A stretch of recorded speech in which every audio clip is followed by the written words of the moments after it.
We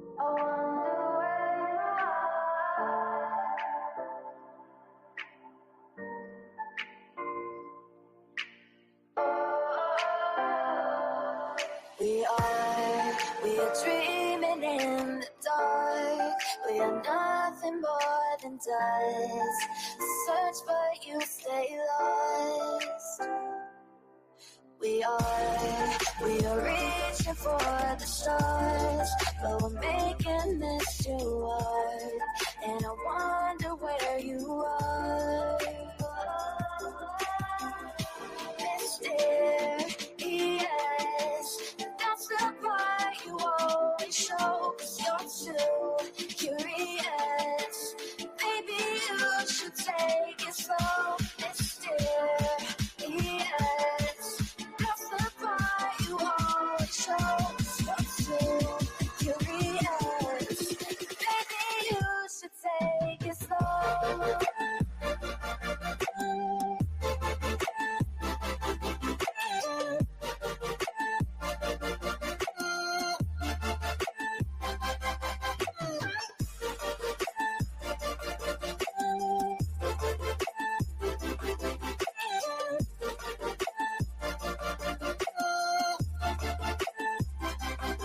We're dreaming in the dark. We are nothing more than dust. You search but you stay lost. We're reaching for the stars. We're making this too hard. And I wonder where you are. Mysterious, that's the part you always show, 'cause you're too curious. Maybe you should take it slow. Mysterious, that's the part you always show, 'cause you're too curious. Maybe you should take it slow.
I need you again, so stick around.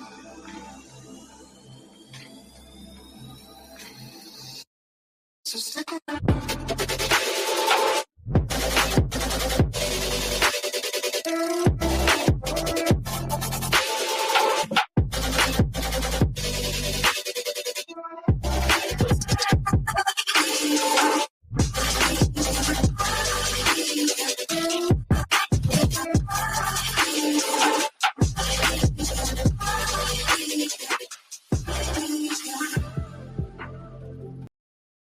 Intro. Y'all ain't ready for this. The disrespect is real. I don't give a fuck. I'll do it again. I'm not above it. I am that snake bitch. No, it's okay. You guys are all welcome to trash Queen in the chat. We'll hold a whole panel on Queen. I am honest to a point, but a lot of the things I talk about aren't true. Wait, somebody not telling the truth on YouTube? Are you fucking serious? Oh my god. Oh my Got a god. monster inside of me. You better watch out if you ignite me's a road ahead of full prophecy to be the greatest beast the world has ever seen. I feed him every day like the bones clean. I feed him all the hate and he grows me. And he gets claws real big, pissed off quick. And if you cross him, you might drop dead. Metaphorically, of course, settling the sore. Never getting bored, loves the blood and gore. Always wanting more freedom from the source. They don't really understand until they feel the force apart. If you start shit, you'll be heartless in the darkness. Torn apart quick, you left scars ripped. You'll be chewed up and discarded. Me and my friends, we're gonna find you and we're gonna rip you apart like a wasteland. Snakes don't get a fucking safe space. If she wants to keep it going, then we'll keep going. If she wants to stop the bullshit, then we'll stop the bullshit. But I'm not gonna fucking sit here and let anybody lie on my motherfucking name. Bring your app. The fucking link is in the chat.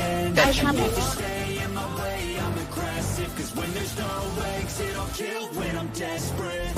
Oh, loose booty, wet panty looking ass boy. Replay that, Queen. Her name is Queen. It ain't really so much Queen. Queen B. Queen B. Okay, there. Queen B. Queen B's money. Queen B ain't got no money. Queen B. She always fucks some shit up. I don't know why PJ doesn't get his ass on a motherfucking leash and get his ass under control. Fuck. Better than never. I can feel my heart rate, adrenaline pressure. It's stormy weather, lightning, thunder, pouring weather. Yo, I'm a go-getter. Try to do it like me, but I do it better. I got a mind that's covered. The beast inside is competitive as ever. I'm conscious, my subconscious, an accomplice to me. I promise the darkness, I can honest believe. But don't cross me, I might lose control of the lost beast. He's locked away inside with the key control by fight or flight. And I haven't brought it public, you know why? Because someone that I was fucking close to is in the middle of a goddamn lawsuit. How do I get my hands on your soap? Because I need something to clean these titty flaps. My job is just not doing it.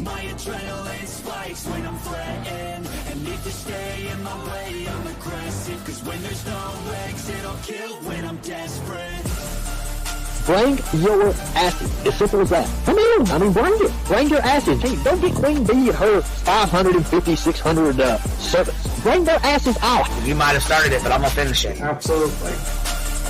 Or go to somebody else's panel. Let me just say Queen B's panel. I'm telling you, we all need to go up on Queen B's panel because that seems where everybody's going. I guess Queen B is like the god of YouTube. Queen B Escobar, bro. She's in China just making drugs. You know, I run the cartel on the YouTubes. I run the cartel here. You know what I mean? Like, because that's what boss bitches do. Exactly. Beefing with the Queen Bee because I heard the stinger sucks. This lady Queen Bee with the lip ring is innocent. You two weirdos are being weird. No, I know who this is. You're the lady that was on Molly Go Lightly. No. You have no doubt QB could hold her own with any female on YouTube. Let me tell you something we all learned a long time ago. I would funk her up and drag her from here to China. Let's meet one-on-one. Writing checks their mouth can't cash. Bitch, I didn't write a check my mouth can't cash. I cash all them motherfucking checks. And I cannot for the life of me understand why people put her on a pedestal. And these allegedly smart people put her on this pedestal like she's something important. We got to tell you about yourself. It's your fucking old lying ass over there. Is her fucking name obnoxiously relevant? Because she I know, she changed it. She meant to say obnoxious and irrelevant. That's what she meant to say.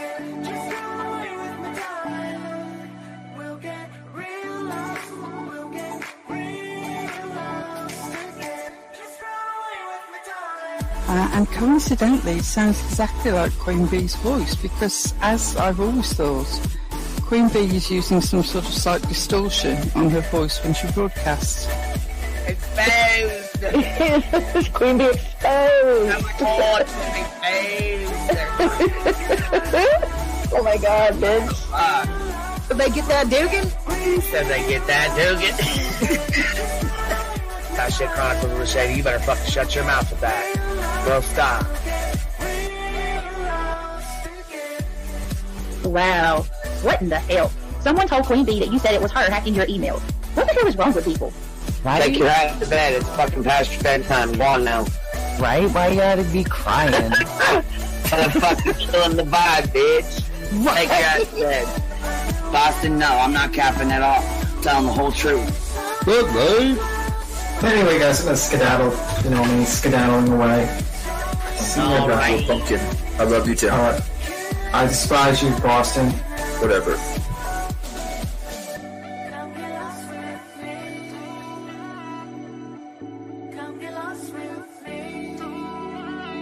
Good morning, beautiful. Happy day. Happy day, baby. We got triggered today. I trigger these motherfuckers every day.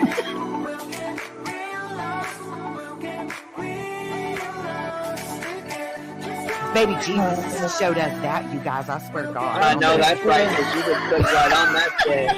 Yes, I did. Baby Jesus was like, look here. Yeah, fuck the pause. Pause for the cause. Fuck that pause. I'm just trying to be a better person. I know it. Let's see here. God damn it, Duke. You hear him? Yes, the dog is boring. Damn it, Duke. Girl, this tea is piping. Isn't it, man? This motherfucker's hot. That just burnt the roof of my mouth. Where's Candy Sue? Where's she at? You heard that like I heard that one. Fire in the hole. Smoke him if you got him. You're like the type of person that would probably be in the back of the class. Fuck you, B-Tim. Ellie's a thug. Right. You don't We're all thugs around here. Shambles. Thank you for supporting the hot biddies.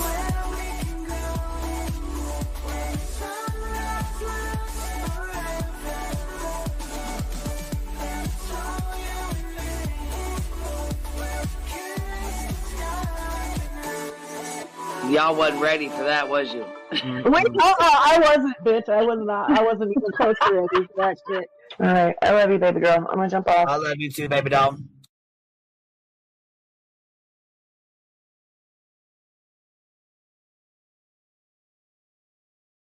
Yo, what's happening? What's happening? We got all kinds of shit to talk today. I feel like we ain't been on here for a while, and I'm gonna tell you now, I can't stream the Karen Reed trial because I'll fucking fall asleep watching that bullshit. I cannot.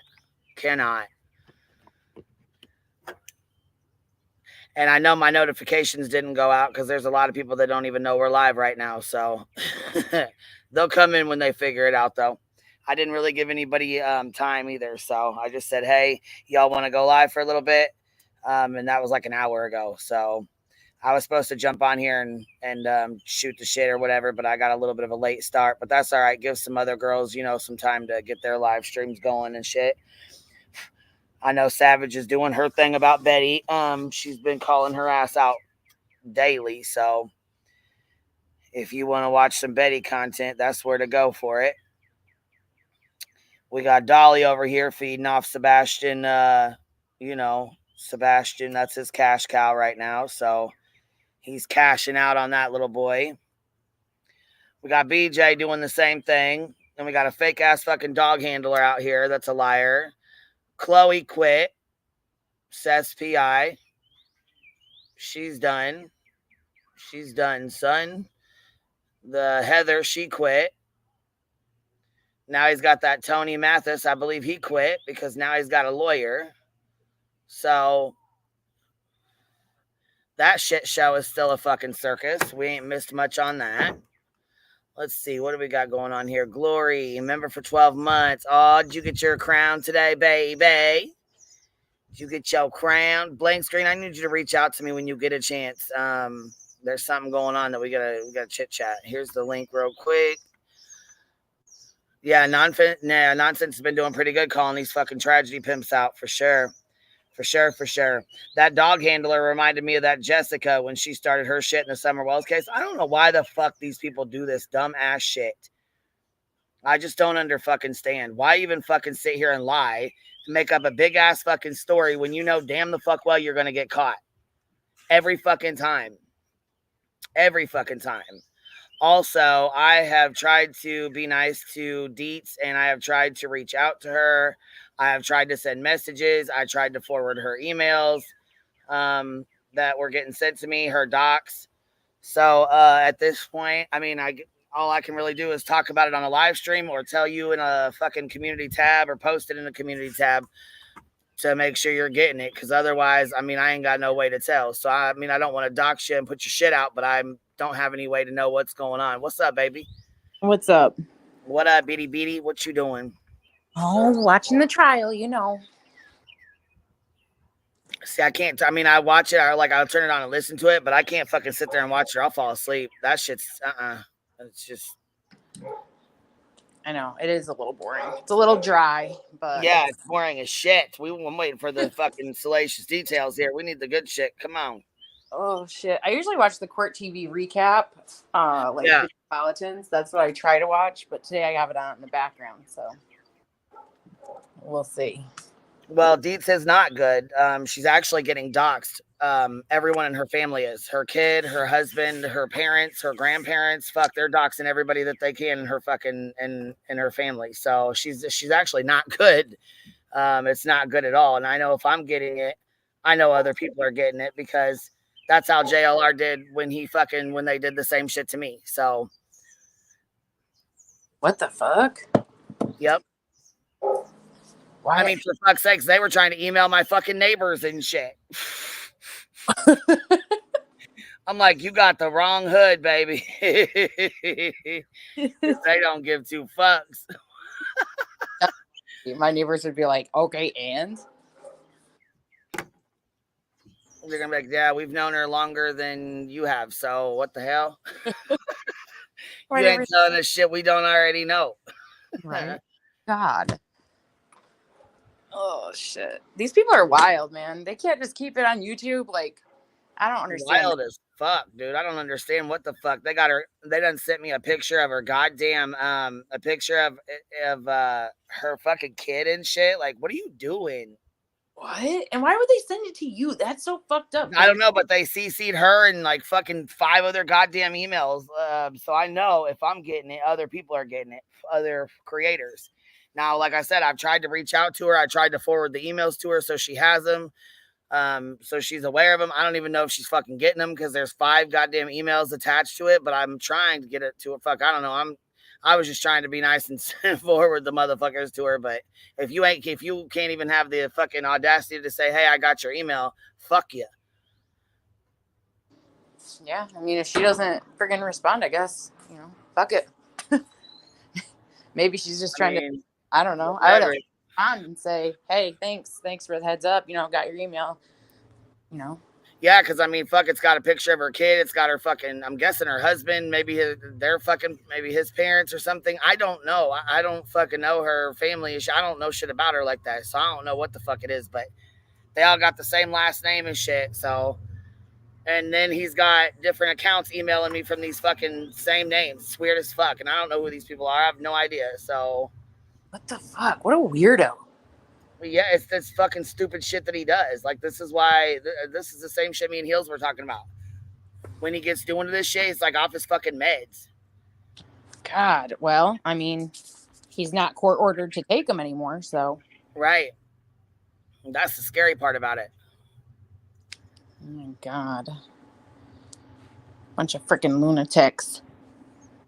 Yeah, and I mean, I'm not saying she needs to live in fear. What I'm saying is I'm trying to forward the shit to her so she has it in case anything ever does happen. She needs to go to the police or whatever. She's got them all, or harassment or whatever. You know what I mean? Yeah. Because I'm guessing it's because of the fucking video that she made about him like a year ago. It's the same information that Heels put out. It's nothing different than what Heels has put out. So I don't know what the fuck he's tripping on her like that for, but I think it's bullshit to even be bringing her fucking kids and grandkids and shit into this. This has nothing to do with them at all. And it's fucking stupid to even bring them into it. Yeah, he just doesn't have that. You know what I mean? He doesn't have family like that. So he doesn't give a shit, Yeah, that's fucking irritates the fuck out of me. And he knows it does. I'm pretty sure he knows it does because I done cussed his ass out a couple times. He's probably like, God, this bitch is nuts. Oh, fuck around, find out, he's gonna end up getting himself in with these, yeah, and then like with these cases and shit, 90% of what comes out in that fucking Facebook group is fucking lies. Mm-hmm. You know what I mean? He's gonna catch himself witness intimidation charges or something of the like, he keeps it up. Yeah, I wonder what's going on because there's a fucking thing from Chloe Seth's PI, and this is what it says here. I'm going to read it. So I'm going to talk about this Karen Reed shit too, and then this and Seth and them, you know what I mean? I figured I'd talk about all of it. I got a whole lot of shit to say, you know what I mean? A whole lot of shit to talk about, so we're just going to talk about all of it. And then Grant, he was going off today. I fucking laughed so goddamn hard. Oh my God, bitch. How dare you? We got to play that part. We've got to play that motherfucking part.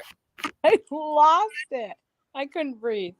I swear, girl. Okay, so it says Chloe DXM. Good morning. As many know, I've been the private investigator on Sebastian Rogers' case. I've been involved since early March and have worked consistently and tirelessly with many incredible people in this community. I need to announce that I've been asked to step down. This decision was made after hard conversations and in congruence with boundaries I've personally held in regard to the direction I believe my investigation should go. Seth and I have chosen different paths, but our goal stays the same. These cases are difficult, and discussions on who to involve in an investigations are not always agreed upon. As most know, I am highly protective of the victims and their family I serve. Everyone involved wants nothing more than to find Sebastian. Seth is aware that I will never stop searching for Sebastian, and he does not want me to. I will continue as I have for 2 months. Just now, it will be independently. I am open to questions, although I'm sure there will be some I'm unable to answer. Please do not allow this statement to further detract you from the goal of all of this. Continue to share Sebastian's face. Continue advocating for him. He is who matters. So. Yeah, she's done then, too. God, he's ran through the freaking gamut of them, hasn't he? Yeah, he's running through them like. Oh my God. Clearly, he's the problem. Let's just put it out there the way it is. I mean, yeah, because they're like, okay, so the first one quit, and I'm not even sure why the hell she quit. I don't know if it's because she just didn't want to be talked to, like she was, like, you know what I'm saying? He was talking, like, that Chris was talking to her, or I'm not sure, to be honest with you. Weird. And I know these tragedy pimps are beating it to death, though, for sure. Oh my God, that Smiley, did you see the shit she fucking pulled? Oh, yeah. That fucking bitch. I'm about to get in her ass. That's what I'm about to do. Get right in her ass. Well, what's her name? The one that we don't talk about. She was doing the same shit. She had the same kind of fucking thumbnails, shitty thumbnails about Mother's Day and all that. She's just gross too. Well, yeah, we know that. They're all one and the same, man.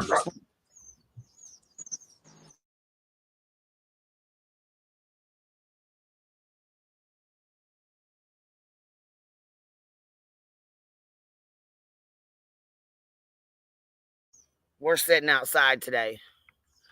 We're sitting out here chilling today.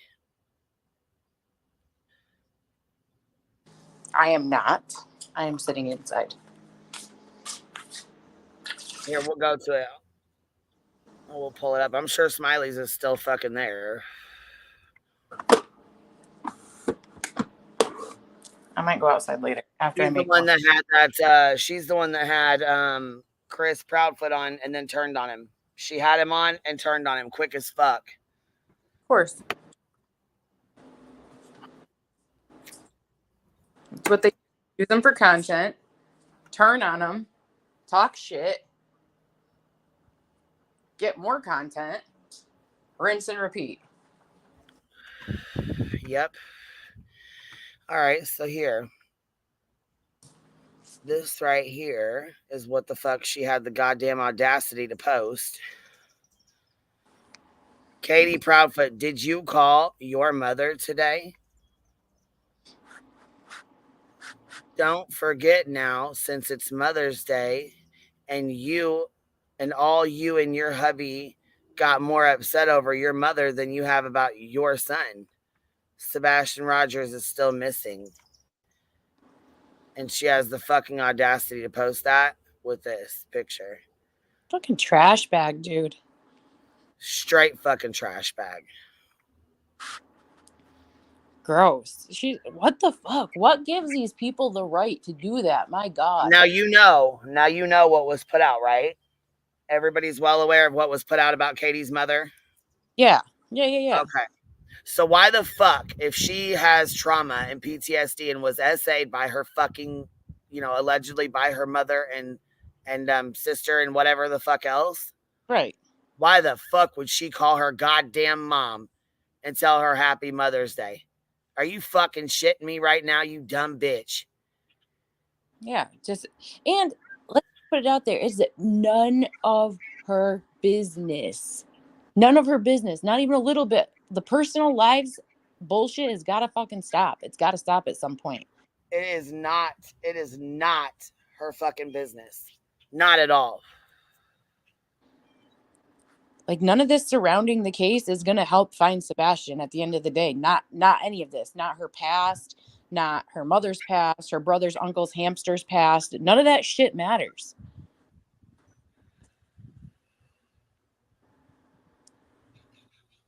I'm fucking mind blown about the shit. Just disgusting, dude. B Still's making a quilt, I think, for heels. I think she's gonna send it to her daughter. That's really sweet. I'm gonna send it to her daughter. Either way, I thought that was really cute. That was a really good idea. That's awesome. Her quilts are beautiful.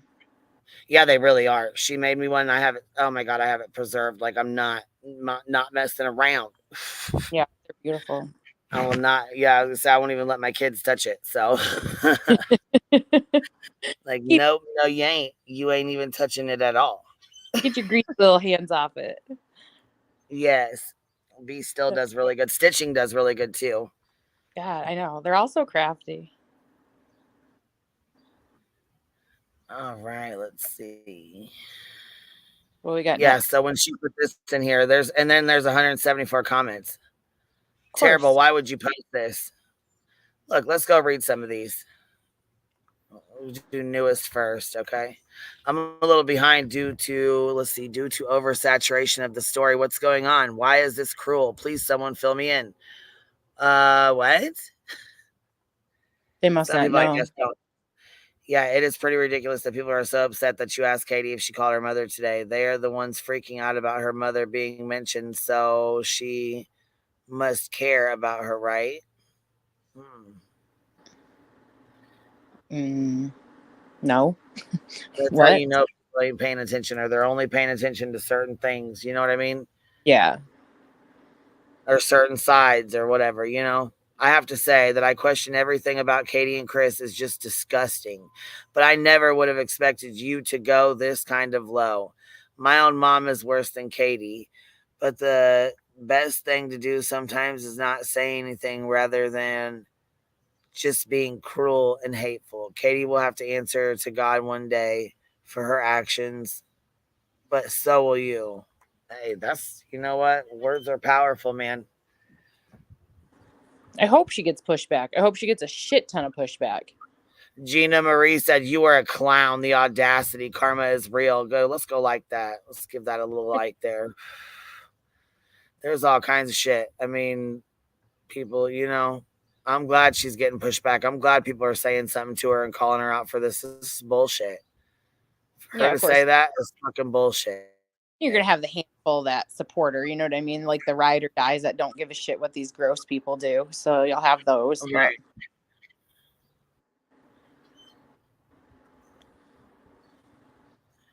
Yeah, how fucking disgusting is that, man? Did you pin the link? Lisa's. No, I did not pin the link, but I will, baby. You know I got you, girl. Come on now. Bring your ass up here and have a good old time with me, baby. We need to I've been missing y'all. I'm in a good mood today, finally. It's been a while. It's been rough. You know what I mean? May was a rough freaking month. Dude, fuck 2024. God damn it. Yeah. You know, I had to put my dog to sleep, and then Tilly passed away, and then I found out about Heels. You know, she had passed, and you guys, I found out one of my friends, that I've known for a really, really long time passed away. And I fucking wasn't ready, man. I was not fucking ready. I'm like, you know what? I'm fucking sick of this goddamn year already. This year can just go fuck itself. How about that? I said, you know what? 2024 is the year of shit. 2025's got to be better. You know what I mean? It's got to get better. There's no way around it.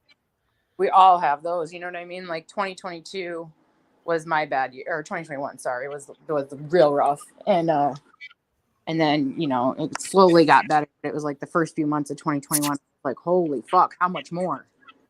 Yeah, see, and you can't even say that. Don't even say that, girl. We've had enough. We have had enough, baby. Yeah, because then God says, hold my beer. And... Right. You're like, Hey, baby. Hey. How are you? How you guys doing? Oh, thank God you're live. I was like, I need to go rage. Yeah, come on, bring your ass. Oh my hey JP. Hey, I've been cleaning my damn guest room. It looks like a storage locker. This day's been kind of hard. It is. It is. So I'm like, okay, let's go talk some shit about some shit bags. That's right. That's fucking right. And then I'm still fucking mad at Dolly's fucking ass for saying pissy pants for calling him fucking. And he goes, well, I just was repeating what Chris said. Well, that's even fucking worse. Yeah, why would you? You fucking know better. You should have filtered that out and not said it at all. What the fuck is wrong with you? It's just disgraceful. So many of these people, it's like, my God, you can think whatever you want about, you know, who may or may not be involved. But I'm just disgusted and blown away by the things that people will say about a child. And did you see that smiley that was up there? I just put it on here. Is she the fucking, she's the kindergarten preschool teacher background, but she's not a teacher kind of thing? Yes. Yeah. Yes. You got it. Yep. Weird. Sorry, that's weird. No, you're okay. She asked her, she said, are you gonna pull this shit up? She said, did you tell your mom happy Mother's Day? Bitch, are you kidding me? Are you fucking kidding me? First of all, who the fuck are you? And second of all, you already know about that situation. So why even do that? You want to toe tap on her trauma, right? You want to toe tap on her shit, huh? I'm telling you, I've never seen such a collection of people who have absolutely, I was going to say class, but I mean, forget that. How about just human decency? Yeah, just morals, no morals, yes. no decorum. That's her post. She did that that's Katie Proudfoot, correct? Mm-hmm. Yep. And she put on there missing. So she put on there Katie's missing, basically is how she's got it. She's got a missing poster with Katie's face. Oh Jesus. And yeah, because this is how fucking ridiculous this bitch is. She's got a hashtag Katie Proudfoot. Did you call your mother today? Don't forget now. It's Mother's Day and all Mother's Day and all. You and hubby got more upset over your mother than you have your own son. Sebastian Rogers still missing. And then you click on this and it's a missing poster with her on it. Wow. I mean, I don't even know what to say about that. Honestly, I pity these people because you have to have something really fucked up inside of you to be deliberately that cruel. Like what is that? That's not done. Nobody's going to tell me that any of that is done with some kind of end goal of accomplishing something, except for just, getting your cruelty game on. I mean, it's one thing to talk shit about people, to, maybe make fun of, I don't know, their hair or things like that. Right. But normal people know where the line is that you just don't cross, because what people like this don't understand, the fucking smiley shithead, that all says far more about her than it does about the woman on the missing poster. I guess I'd be missing too if every fucking unbalanced weirdo on the internet was, hunting me. Right? I would too. Yeah. And that's pretty much what they're doing. These YouTubers are fucking basically hunting her down, following her. They fucking found her with their camper. They said, "Oh my God, she dyed her hair. She colored her hair." They're mocking her every fucking move. Yeah, it's just, I don't. I mean, I'm just running out of words for these people. Honestly, I don't know what the hell they think, except for possibly a felony or two. I don't know what they think separates them so much from the people that they just relentlessly drag, pursue, and not for nothing. I happen it's to fucking think Mother's Day. I mean, it's Mother's Day. Her God. son is missing. Are That's you fucking kidding me? sick. And you're gonna Yeah, sit that's there and just toe sick. tap on her fucking trauma with her fucking mother when you know exactly what happened and you know exactly what she went through? Are you And fucking nobody kidding needs me? to know any of it. Yeah, it shouldn't even be out. Nobody should know anything about that. But that's people putting the shit out again. And I personally don't. I mean, hand to God, I don't know. I know that that someone brought up the mother and what they alleged. I guess just what they read off of the court docket. I don't know. I don't want to know anything about it because it's fucking gross and it has nothing to do. There's no bearing on. No. Yeah, And I say all this as someone who believes that they are, in my opinion, probably likely involved, but it's not I don't know that. And even if that's what I feel, I just can't imagine being that vile of a human being that, like, who raised these people? They act like they're not even civilized, most of them. I ask that all the time. Like, who, or maybe they had a great upbringing and something went wrong along the way where they think that they're the moral authority on fucking missing people, missing children specifically. And, that they have something of value to add, which they don't. All they're adding is just chaos, mayhem, misinformation, and malice. You know what that stupid bitch should have done instead of making this little poster flyer? She probably should have sent the woman a thank you note for all the money that she's no doubt raked in off the back of her child. Shit. These people, honestly, it makes me sick. It's just gross. B still said that she wants QB and Lisa to know that those quilts are for each of you. Oh, you're so sweet, baby. So sweet. That is very sweet. Oh, so sweet. That's kind of why I took a break from when I tell you that guest room, I swear to God, I was climbing over shit. It's bad. When we did the house, everything that I was like, well, I don't know if I want it. I'm not sure where it's going. Throw it in the guest room. And then we just shut the door and I forget about it. But so I started on that. But when I was taking a break, several people told me to go back and read the chat from Friday night. Mm-hmm. So I finally decided to do it. And I was like, oh my God, I'm not very far in, but people were just, honestly, it really did. It kind of restores some of my faith. Mm-hmm. People from there was, you know what though, and listen, that's what I said too. Even fucking of all people, Sinner fucking reached out. You know what I mean? And I'm like, holy fuck. I didn't even, I really didn't. I mean, I seen it and I'm like, oh fuck, here we go. Then and I was just not in a really good mood at all. Like, you know what I mean? Just was not in the mood for the shit. So as soon as I opened it, I was like, oh, here we fucking go. But you know what? It actually, he was like, I understand, that you guys are, everybody, this whole community is going through a hard loss. And, I think he said a couple things that he, you know what I'm saying?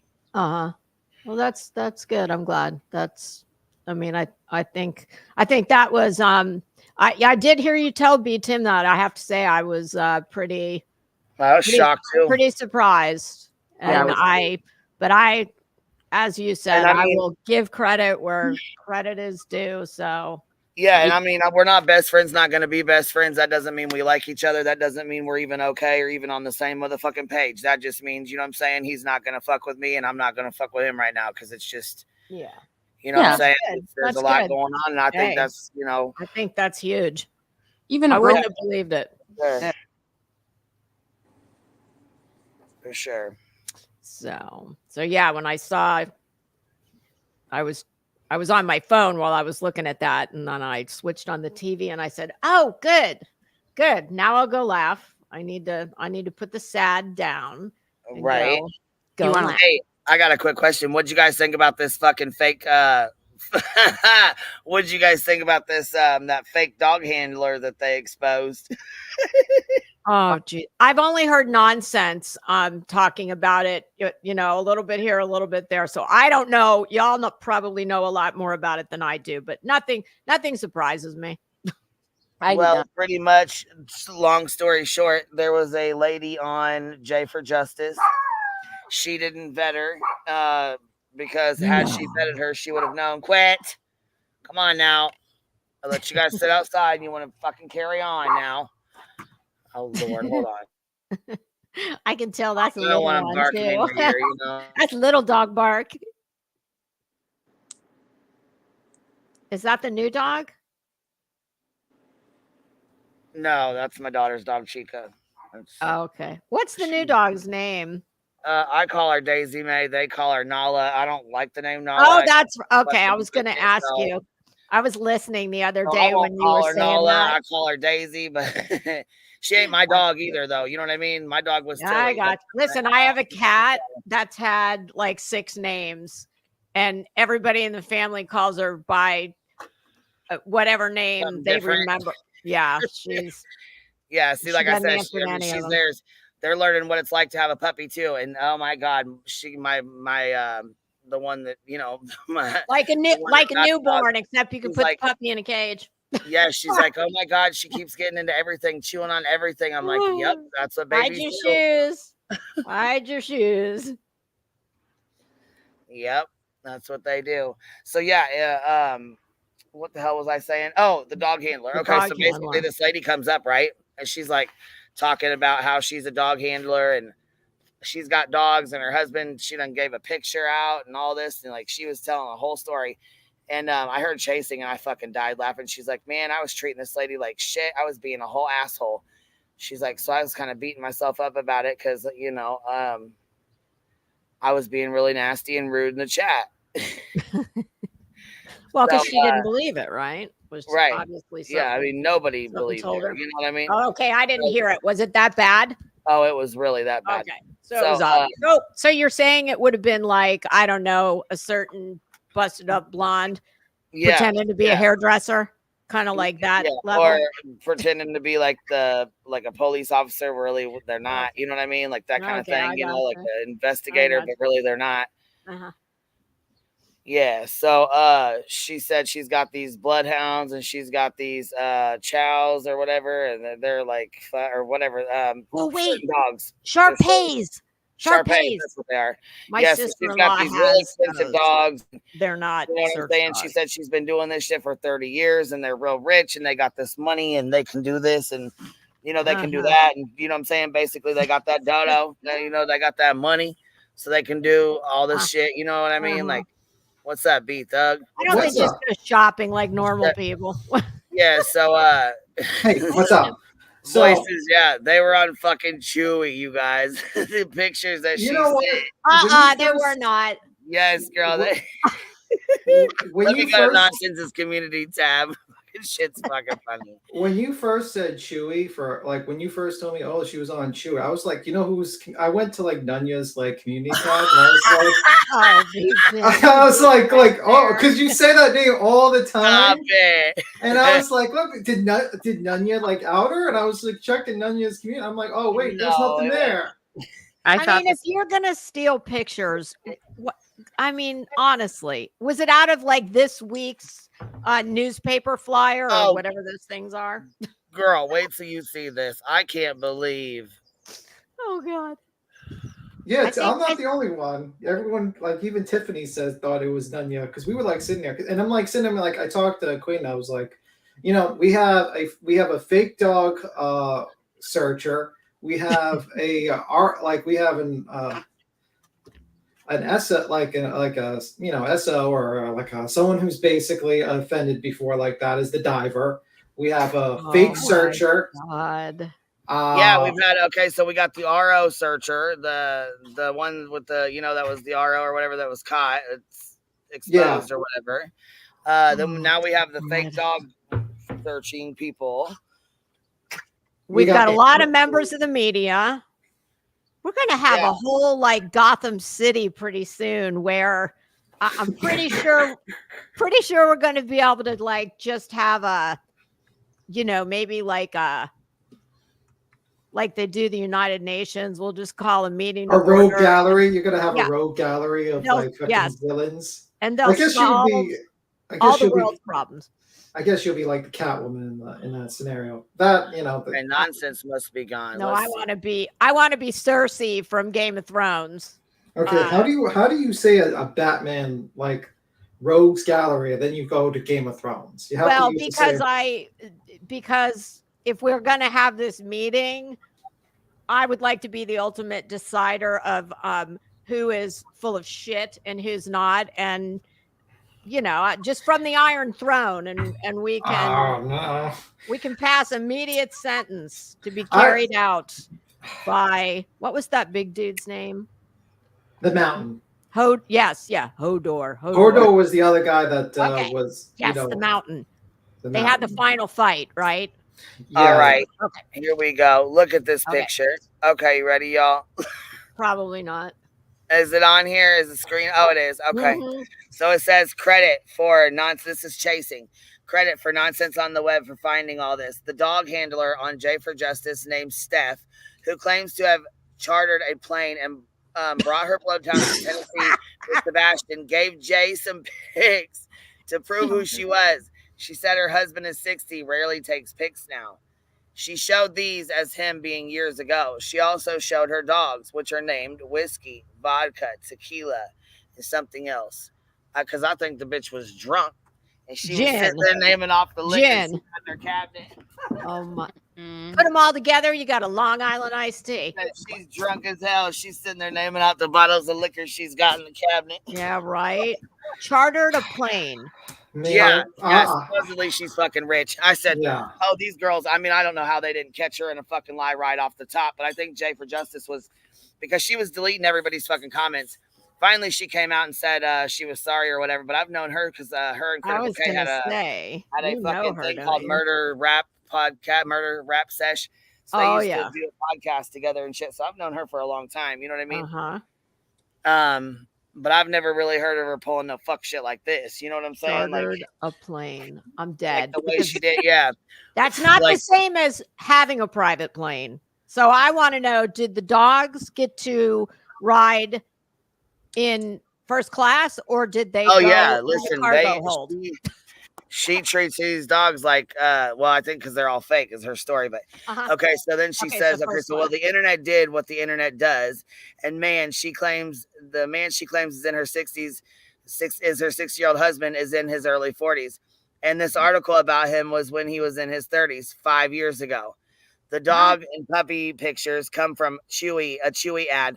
What the fuck? I tried to tell Jay, 50 more people tried to come in and tell her, and every single comment was deleted, and people were called haters. And they really were.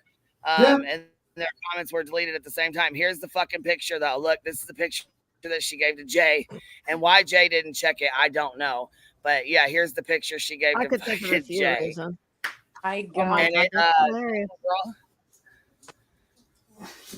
Did those dogs, were they drinking champagne out of bowls in first class? Absolutely. Absolutely. Only the best for whiskey and tequila. Only the best. Don't forget vodka, gin, and rum. Vodka, gin, and rum is left at home. That's for a bigger job. We don't have a Long Island iced tea, sadly. Yeah, I loved that. Like my favorite part of that whole interview with that lady was like that lady was literally reading Wikipedia about the dog.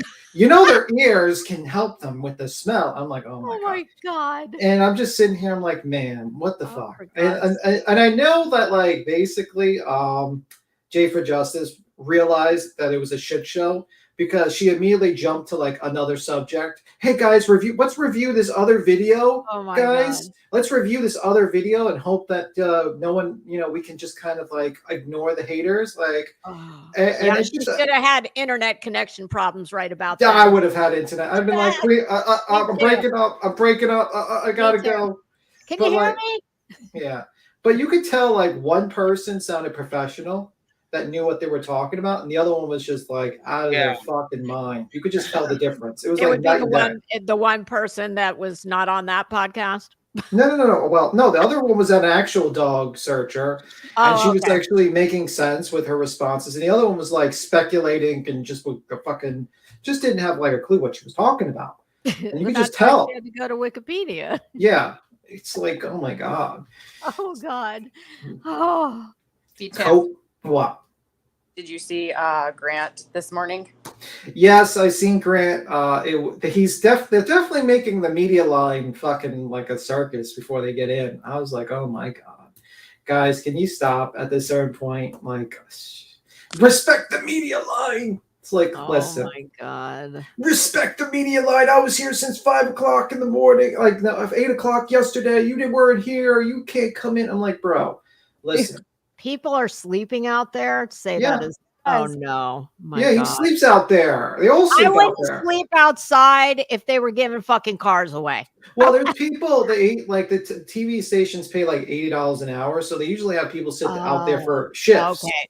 Oh yes, they did that with Johnny Depp, but at least Johnny Depp's a celebrity. I mean, well, I mean, this is more entertaining than the Johnny Depp. Like to me personally, I mean, way more entertaining. The outside or what's happening inside? I've been watching a little bit. Both. It's a circus outside, and you go inside, and Jackson is like, "Well, is it true that dog barked when there was new people in there?" I have to tell you, I've told this story once before. When I was a kid in my neighborhood, because we were just talking about the dogs. When I was a kid, at the very far end of my subdivision, I had a friend who lived on that street. So I'd ride my bicycle over there, and 2 doors down from her was a basset hound, and its name was Jackson.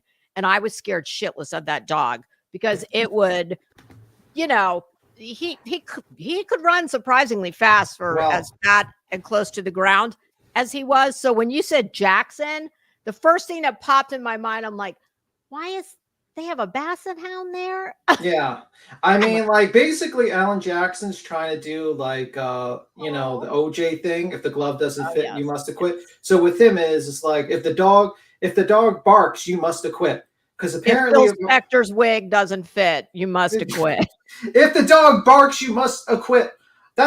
Is it true that your dog barked when new people are around? It's like, yeah, that's how dogs are, sir. Even little dogs. New people come in the house, they all bark. I did some tarot cards. Was it last week? Okay, cool. You did? For real? Yeah, I did them on Kieran. You know how to do them? Yeah, and I was surprised. I was very surprised. Is it like Magic 8 Ball? Do you ask questions or you just read the cards? Yeah, well, I was specifically asked just a couple questions. But I watched one lady do it, and then I watched hers, and then I was like, okay, well, I'm going to do it myself, but I want to give it a few days. That way my mind is, more clear, not swayed by what I watched, And so a lot of deceit from Karen, which we all know, so that's not anything shocking. There was a ton of deceit from her. The place Oracle cards that I had, I was like, JP, you're naked? What? What? Oh. So what day are they on now? 10? This is day 10? Yeah. Day 9, and it's going to go for 2 months probably. I was going to say, I feel like this has been going on forever. Yeah, it's going to go for 2 months because they have like 150 witnesses. Oh, Jesus. So yeah. I don't know what she's talking. What is naked? Your avatar is not showing. That's what she means. Your I was looking to. I'm like, huh? Like, That's what, I was like, what are you talking about? I'm fully clothed. I think if you it's say something- so. Okay. It's something in I think you fix it in Google, I believe. I don't think it's a StreamYard thing. I don't think people really care too much. Like, I don't care. We all know JP's. Yeah, it shows on my end, but I don't. I can. I see know. it on- I've had it happen too. Yeah, but it's I don't remember StreamYard. how I fixed it. Yeah. What you usually do is you change it to another avatar and then you change it back. That's usually how you fix it. I thought. I don't know what I thought. I don't know. Tell me what happened with the. I listened to just a little bit of the cop, Albert. I didn't get to the good part though. Well, the good part is Cross. Basically, pictures, right? He had him like shooken up a little bit. Okay. And a little bit in the beginning because the guy didn't really quite hear his question because he went like straight out the gate, just at him. So he had him shooken up, but then he started calming down the witness. And he's trying to imply, then he snuck in basically the federal investigation by stating non-state grand jury testimony from 2023. And he's trying to say like there was one line that was slightly different than the other one, which was basically seeing Karen Reed like 7 days earlier in a previous, and he showed the pictures of that. And he's trying to imply that, he was lying and whatnot. And I'm like, bro, you just spent like literally 3 days stating that people's memories are better the closer to the event. So maybe his memory was better closer to the event when he gave their initial testimony. But was he searching her phone for nudes? No. That's Proctor. Okay. And Proctor's he hasn't alleged. come on yet, right? Yeah, because what happened is that the federal investigation came in afterwards to investigate the investigation, and they made a request to all the cell phone companies to get everyone's phone, including Proctor's wife, who wasn't even there, and some other people that weren't even there. And they basically, once they did their investigation, they just handed it all to the defense, and now the defense is using it to go after the witnesses. So they never had a subpoena or anything for those things. They just said we would like all these cell phone records. Oh my, that's going to be and an then issue, I would and think. then they did a grand jury of their own and called all those people up to question them. And then it's like, okay, we found nothing, but here's this 4,500 pages worth of documentation and all the cell phone records for people not even involved. Here you go, Alan Jackson.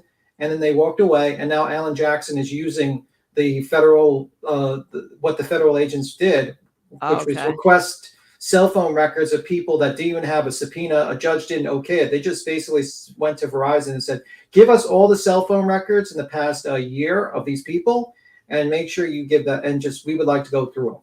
And that's how they got that. That's how the defense got that stuff. And now the defense is using that to try to attack all the witnesses and try to create this weird theory that the dog and all that, and Higgins and Brian Albert. Did they get it properly in the first place? Were they? No, like basically the federal government can just go up because they're the federal government. They can just basically say without a warrant, be like, "Yo, we request." Okay, so this can't. It's being used. It's being used, but it can't turn into a fruit of the poison tree. No, because they got it legit.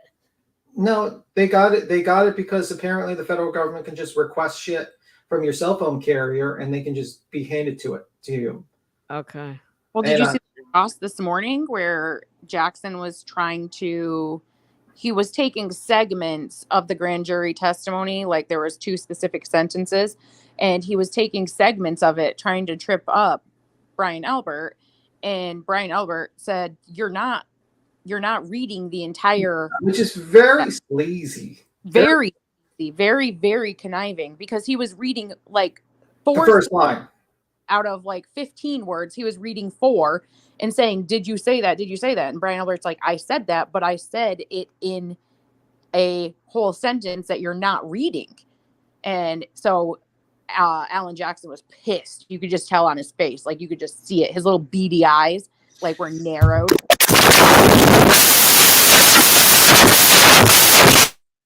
Oh my God.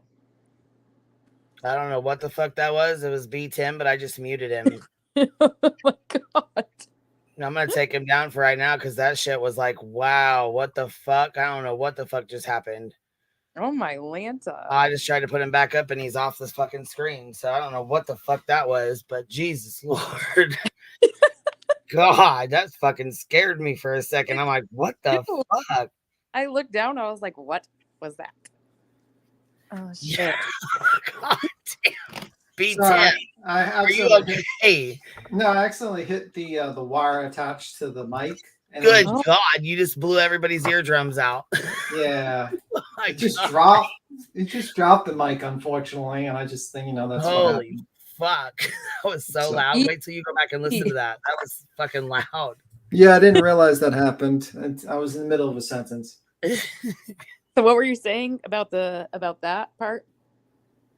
No, I just think what he's doing is very sleazy. He's reading parts of it. He's like basically stating like, well, your dog was however you want to say got rid of, you rehomed it. I'm like thinking to myself, bro, if I was a criminal and I murdered someone and my dog was part of the murder and people were looking at my dog, I would take the dog and I'm sorry to the dog owners. What I'm about to say in the next 10 seconds, but I would put down the dog and have him cremated. Okay. I wouldn't chance this dog still being alive and putting him in another state where someone can actually follow up and just take a test of the dog's teeth. That's what you do.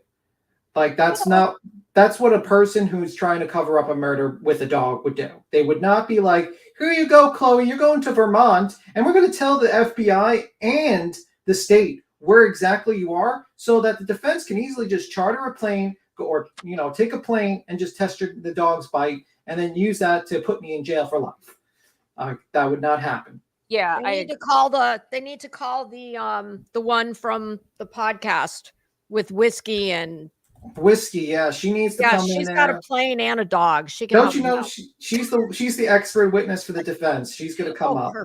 She's great. She's going to be the greatest witness in the world. You guys, what the hell happened a second ago? That noise. That was me accidentally. I hit the mic accidentally. I muted and I ran into the kitchen to warm my coffee up, and I was like, "What in the hell is that?" I hope I didn't do something.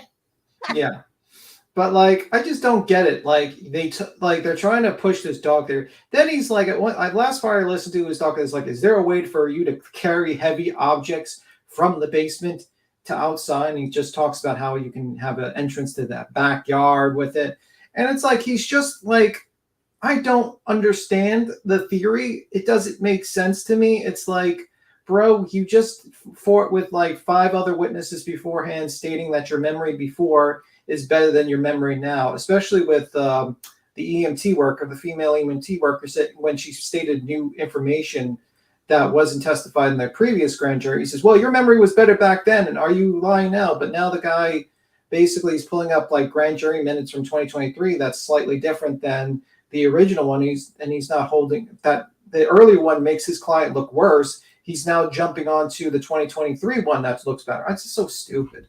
But he's gross about it. He's just, he's trying to trip them up, which I understand that that's part of the process, of course.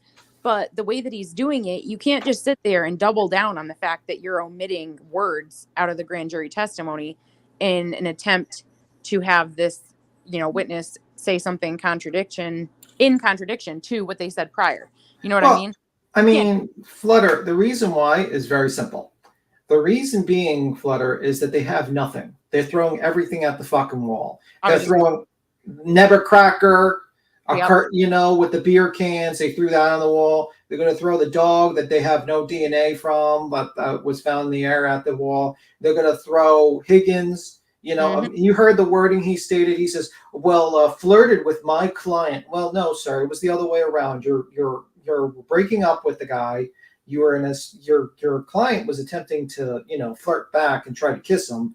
That shows me a rocky relationship. I don't know what you're talking about, but I guess he's trying to add jealous rage thing. And then the worst part was he was trying to describe the little fighting, the little play fighting in the bar as an MMA match. When we all saw the fucking video, and it was the most fucking lightest thing I've ever. They weren't even touching at one point. I think it was just so ridiculous.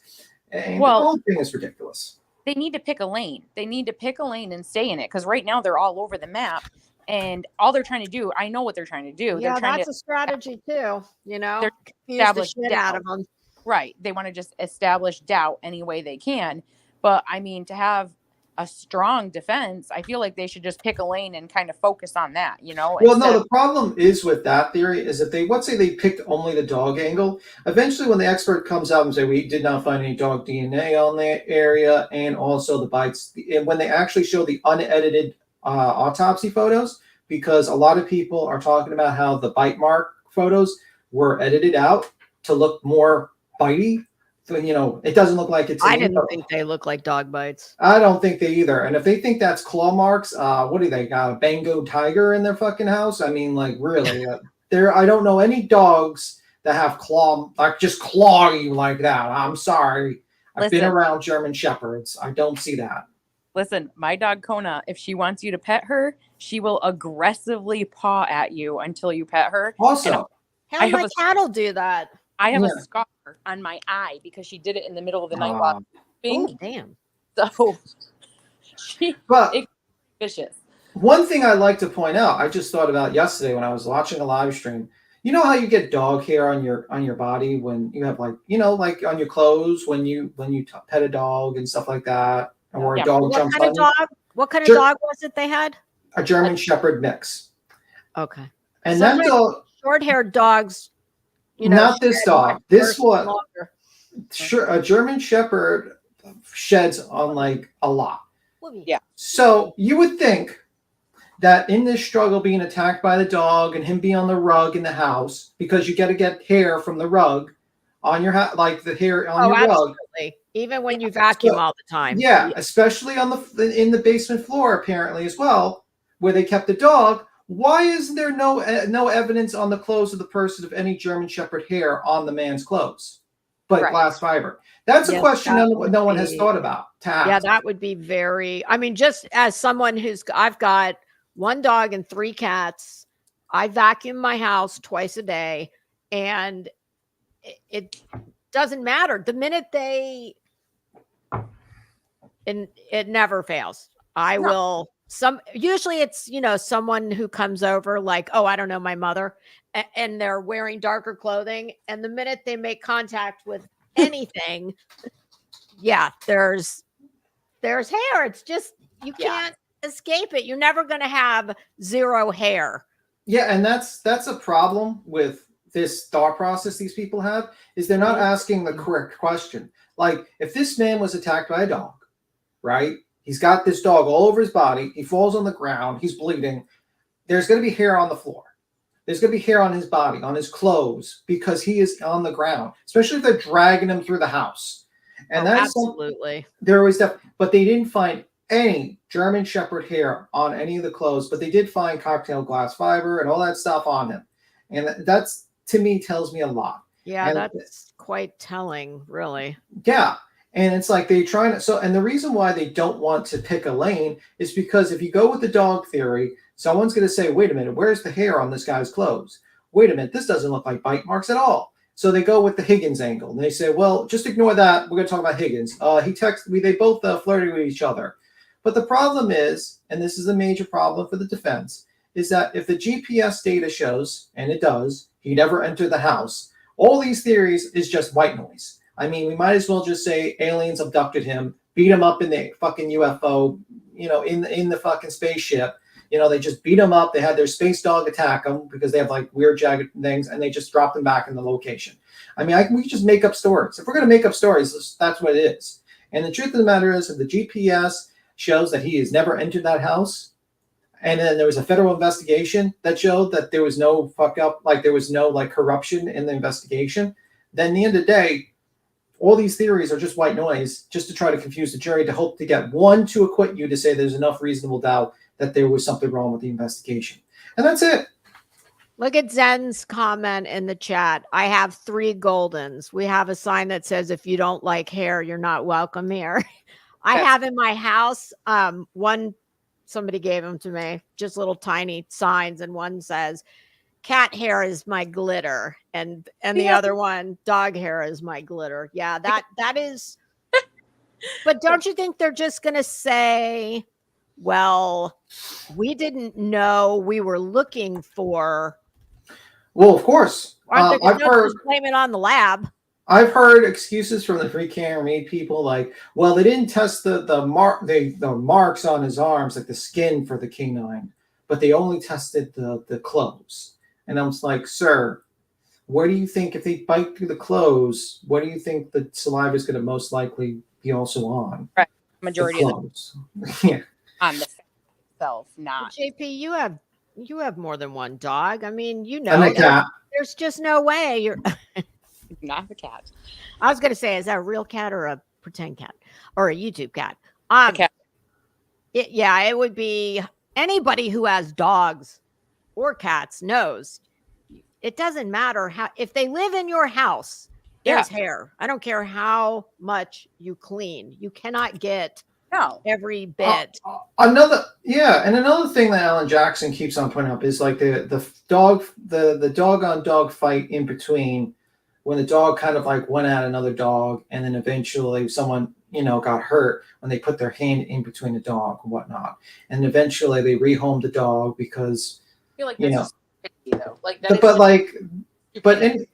and anyone who's actually had a dog, they know that does not mean the dog is attacking people. It means the person put their hand where they shouldn't put their hand, with two dogs fighting each other.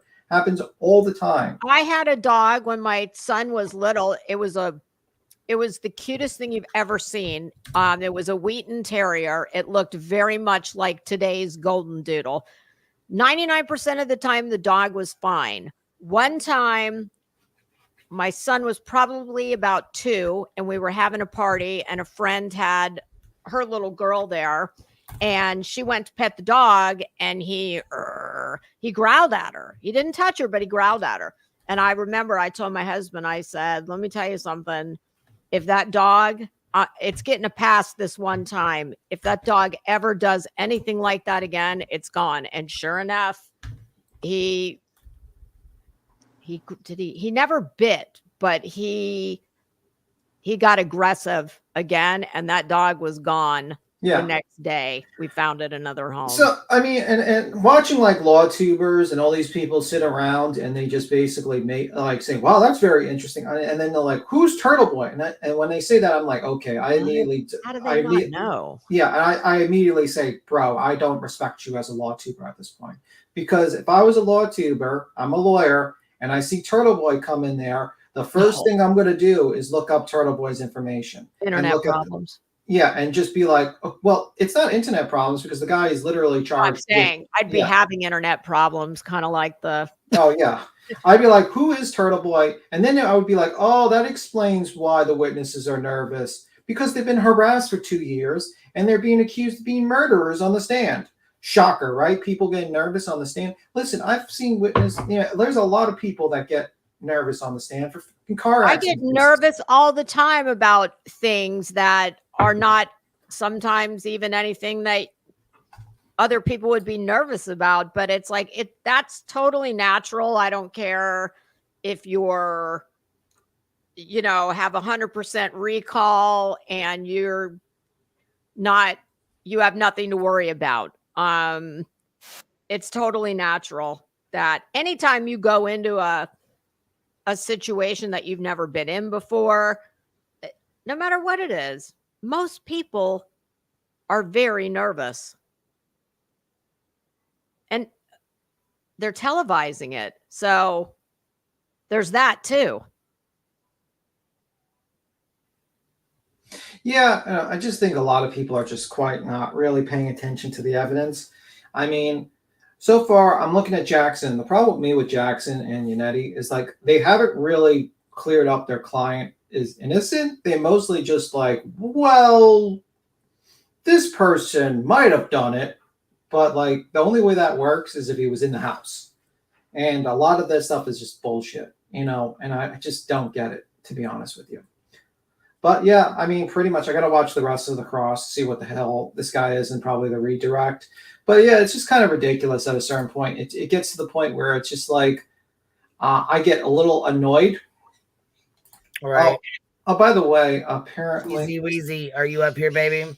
What's up? It's me. Okay. Hi. Hello. What's up, Cheesy Weezy? What's your take? What you want to talk about? Do you want to talk about cheese? No cheese. Are you sure? No. I just popped up here because I wanted to kind of stick up for the lawyers though. A lot of them haven't watched everything about this case. A lot like me. Yeah. Like I've told you before, I avoided all the BS and I just was waiting for the trial. And honestly, I couldn't tell you anything about other than TurtleBoy's a piece of shit, from what I've heard. But other than that, I really can't tell you anything other than what's happened on the trial. And I've been so consumed with what I've been doing this morning by making a mistake.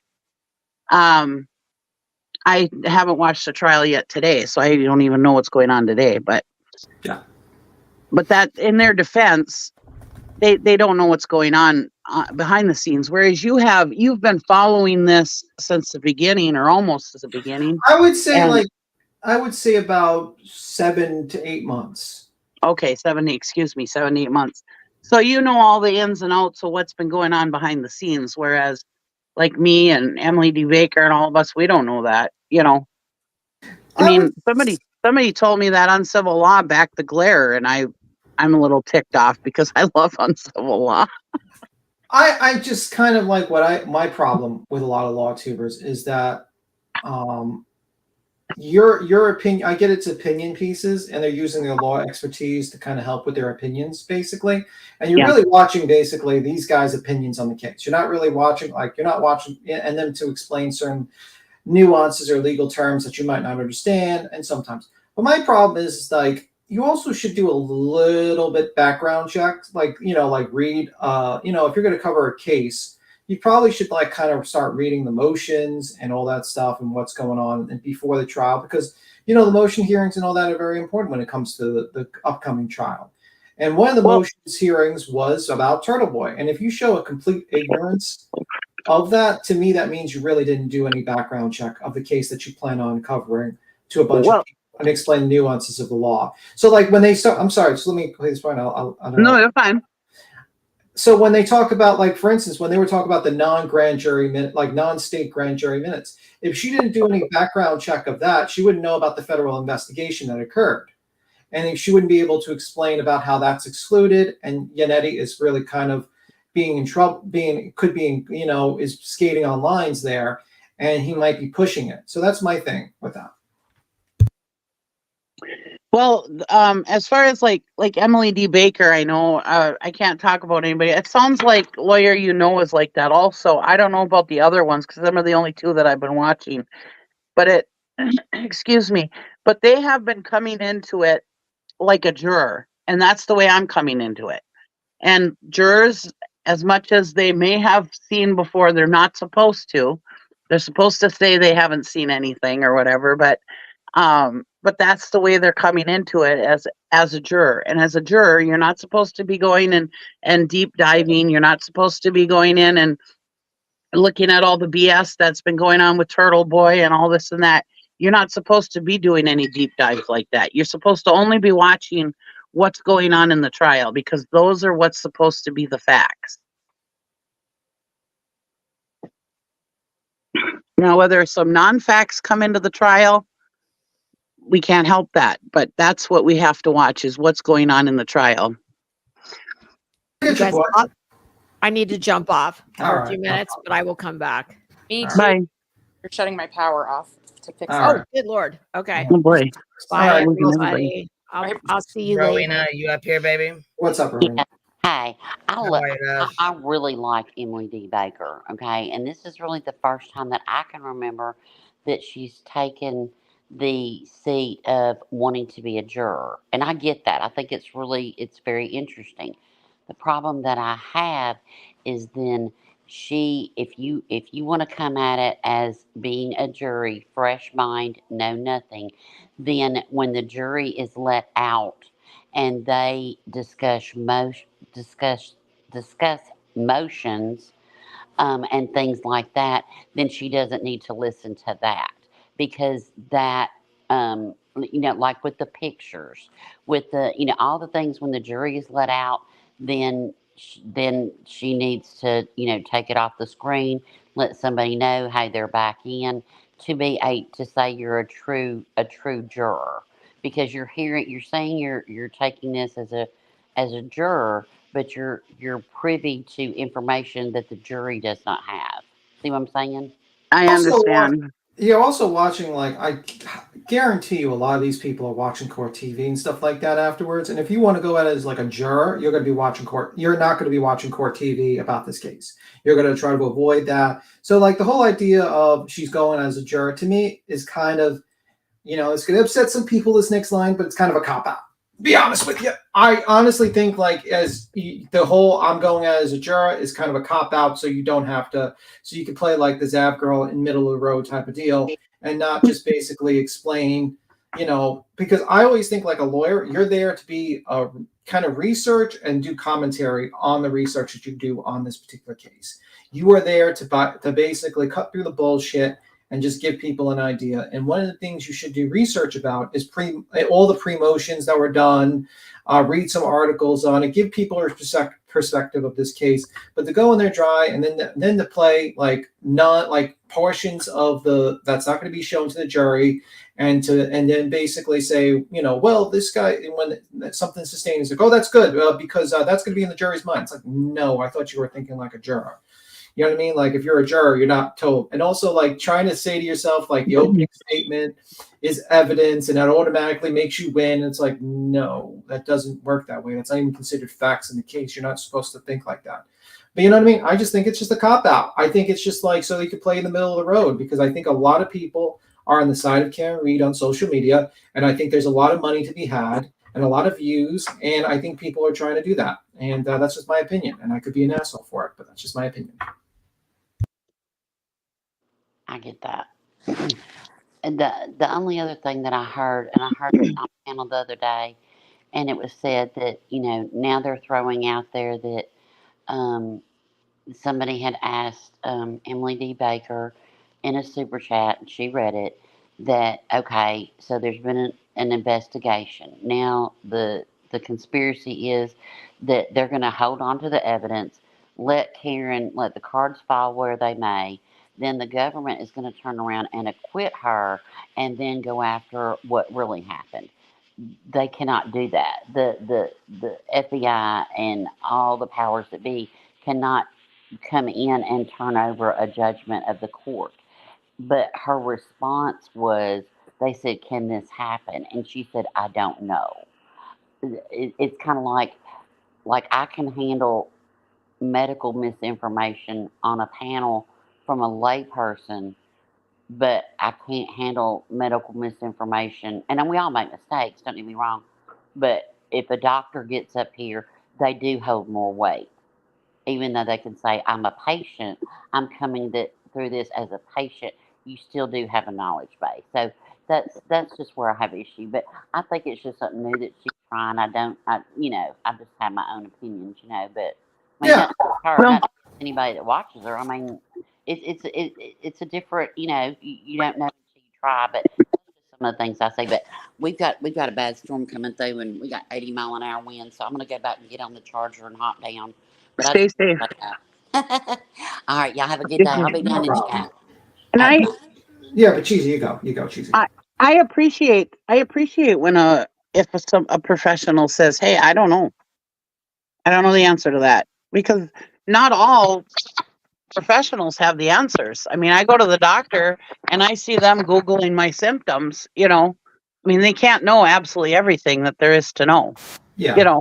I mean, like, we're watching this is cool. But let's say we go with your opinion. Like, if you're a juror, let's say you're sitting on the jury and you're listening to Alan Jackson. Would you be a little confused about all the things he's bringing up? I mean, like, obviously you're trying to claim that there's some sort of conspiracy, but everyone is either, like, at first you're like sitting there, you're trying to claim that the EMTs can't hear something, but then saying that they're part of a conspiracy. Next minute, the cops are part of a conspiracy, but they're incompetent. Then the next part, the dog did it, but there's, no proof that the dog did it. I just feel like it's just a lot of smoke and mirrors and not actual substance of facts. I mean, the only facts I saw that made sense to me that you could probably bring up is basically the solo cups. And the only reason why is because I feel like he's planning on using the solo cups location to the bumper to explain away the DNA on the back of the bumper. I think there's DNA on the back, and I think he's trying to explain that away. And that's the only thing. I don't think the evidence preservation method of the blood in the solo cups means anything, because there's enough blood. There's a pool of blood under him. There's blood over there. There's all blood over there. The solo cups originally point was brought up by the turtle riders is to basically say, look how small amount of blood it is. But now they're pretending that they are actually like some other reason. Oh, you better not put that flag on the ground. That's got to piss me off. I'm sorry. But you know what I mean? That was the original point of the solo cups, was that the blood, there was so little blood, they only got these little small amounts of solo cups. Now they're trying to change their argument to like, oh my God, the solo cups, evidence preservation. It's like, no one made that fucking point in the beginning. What they just, like, a lot of them did not make that point in the beginning. Okay, as a juror, watching it as a juror, you know who's confused me is Lally. Yeah, well, that's all these, but I agree with you. There has been like the story about the whole the yard thing. That was really far-fetched for me. That was like, oh my God, you're gonna pull something, you're reaching way too hard. So I hope the jurors saw that. You know, there's been a couple of times it's been like kind of a reach. There has been. I mean, like the whole. I mean, like immediately, I would distrust the lawyer when he tried to explain that fight today, where he was trying to explain it like an MMA practice match. When we saw the video, and it was like, you've seen the video, right? The video where the fighting, like the supposed play fighting in the bar. Did that look malicious? Like they were really fighting? No. Or was it just like they weren't even like doing anything really? The only physical real contact they made was when one guy was hugging the other guy in the back type of deal, and it wasn't even like that much. You know what I mean? It wasn't. And he explains it like an MMA fight. And it's like, this guy is twisting words to make it sound like these guys were violent and they were planning on fighting. And it's just, I don't think it's proper. Also, a lot of things don't make sense. Like, for instance, Nick Rocco goes on Court TV and he states, oh my God, they changed the floor of the basement. Yeah, 6 months afterwards. So are you telling me that they waited 6 months to clean up blood-smeared floors while police are coming, like, that could come into their basement in the 6 months? No, absolutely not. It's ridiculous theory. And they keep on talking about where the blood went. Well, the blood went where a pool of blood under his body was, where it was testified through the EMT. It's like a lot of the things, if you have like an understanding and you're listening to the case, you say to yourself, yeah, this doesn't make sense that he was in the house. There's no information that shows that he went into the house. Now, if they can get a GPS data guy that show that he went in that house and prove all these people are liars, that would be the only time I'd be like, okay, there is some meat to this. There is some substance to this argument. But so far, the only thing I've only seen that has been a little bit a good side for the defense was actually when it came to the solo cups being near the back of the bumper and maybe kind of some sort of contamination that could occur there. That's it. That's all. The thing is that it's and I'm sure you know this already, but it's the prosecutor's job to find her guilty because she's already innocent, right? You come in here, you're innocent until proven guilty. So they have to prove her guilty. It's the defense's job to put doubt in the jury's mind. So I understand why they're doing all of this, because they're just trying to get doubt coming into the jury's mind. So, but honestly, I don't think the defense really has anything that can prove her innocent per se. But I think they're just trying to. So I think that's why they're just trying to put doubt in the jury's mind. And they also want to find that all the evidence that they say they have is bad evidence. So a lot of times, you know, I mean, if somebody is that you don't believe is a murderer, excuse me, you don't want them to be able to take in solo cups and blood. I mean, if this person was somebody that you honestly believed was being truthful and didn't murder somebody, would you honestly believe that it's okay to bring in solo cups with DNA evidence and everything in it? Well, no, we would be totally against that, and we would be arguing that on here Yeah, if we thought that, Yeah, let me bring that up. The whole solo cups things were a result of frozen snow. Now they probably grabbed it from an unopened packet, unopened package from a cop next door, and they thought this was the best way because they couldn't get swabs. And the reason why they weren't prepared and they had stakes, Mr. Jackson kind of attacked him because the last murder occurred in 1997. 1997. Okay, that means that's like 27 years. That means most of these cops have never even secured a crime scene when it comes to a murder of this kind. Add in inclement weather, snow, middle of a blizzard, and the fact that this is a dead cop, and then basically they're kind of going in between who might be taking over the investigation. I can see how mistakes can definitely be made. I can see how incompetence could come in because they probably are incompetent when it comes to securing a scene of a crime when it comes to that. But to imply, like, you can argue that this stuff should not be admitted or some sort of mistakes with like incompetency. That's one argument, and it's a respectable argument. But you cannot sit there and claim, oh my God, these people are corrupt and they're trying to frame my client. You can't argue incompetence and then corruption at the same time. You can only argue one thing at a time because it doesn't make sense. That's the point. And honestly, I just think that was a situation that this group of people were overwhelmed by something and they just didn't do it correctly in the beginning. Now, you can argue that evidence shouldn't be put in, that there could be called to question on certain evidence collection. That's actually a perfectly good opinion. But like to say that there's some sort of mass cover-up by all these guys, they have no witnesses to corroborate their testimony. I'm waiting for the facts, but the only facts they have is some outside experts that they hired and paid lots of money to show up. And basically, you can get most of these experts to testify to anything if you pay them enough money. So really, all the evidence and facts have not been submitted yet, but it will point out that there is more facts pointing to her guilt than her innocence at this point. And also, and they've tried to make this argument they weren't fighting. Well, listen, the 1 a.m. Text messages between John O'Keefe and the Karen Reed is going to come out, and she cursed him 3 weeks from Sunday, hated him, everything. And then the kids are going to testify, and that's not going to be aired because they're children. I'm happy about that. I don't think they should be aired and put on court TV, but they're going to testify that they fought all the time. So basically, Jackson is lying or twisting things to make his side sound good. And you might say that's a great thing. That's great, a wonderful thing. But in my opinion, I think he's twisting too much the truth to the point it's sounding more like lies. Anyway, you can go. Sorry, I talked too much. No, you're fine. No, I agree with you, and on a lot of points. And just so everybody in the chat knows, I'm not reading the chat because I'm on my phone, but just so the chat knows, I honestly I don't believe that she murdered him.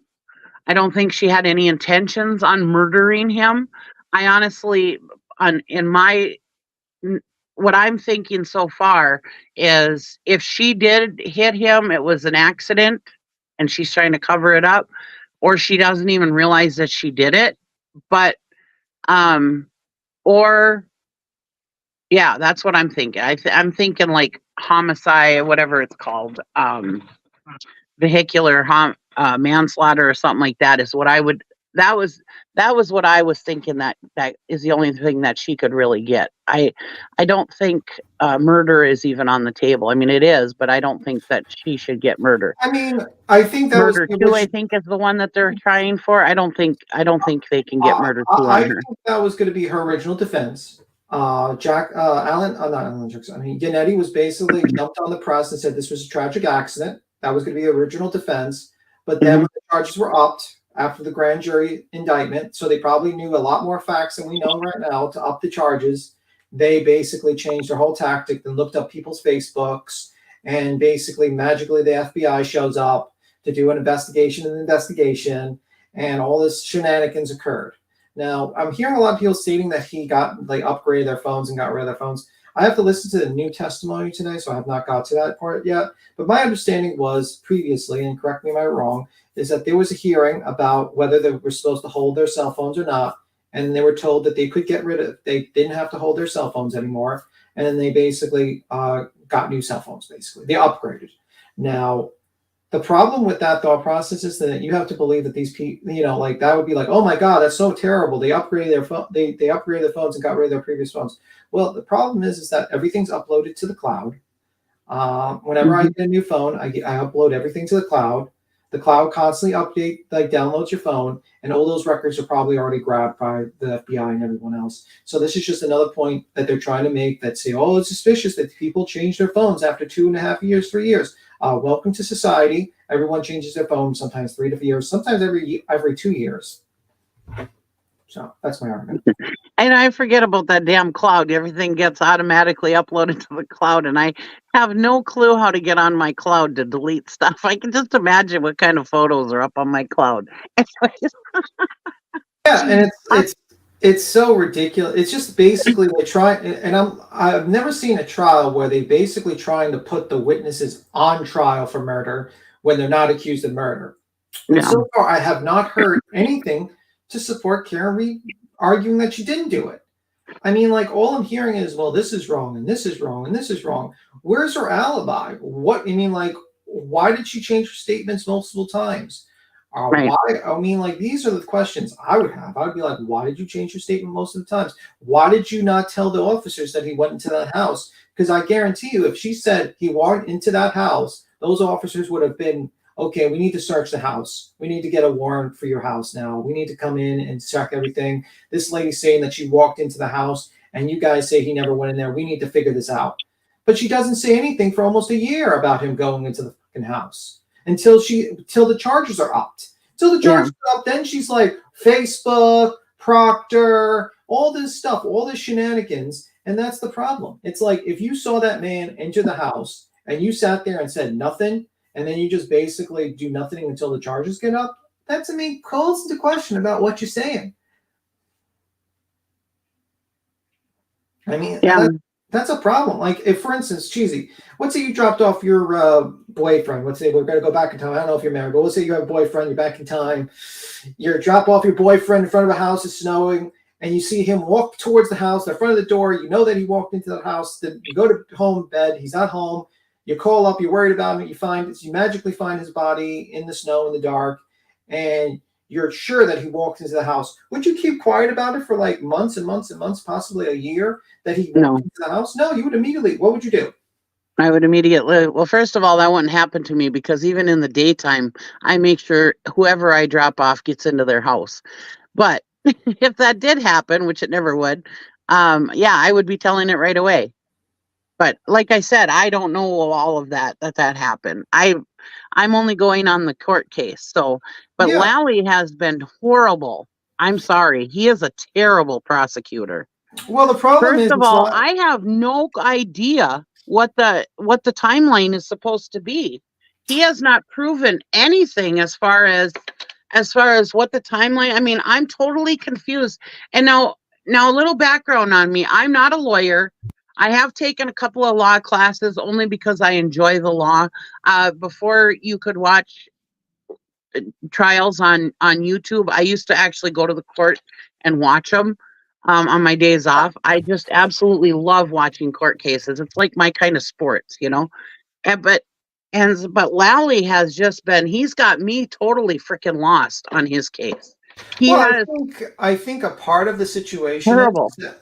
I think part of the situation is he's trying to preemptively disprove all of their arguments they're going to make for their side of the case. And he's doing it wrong. He needs to show the jury what are we talking about here? What is supposed to have happened?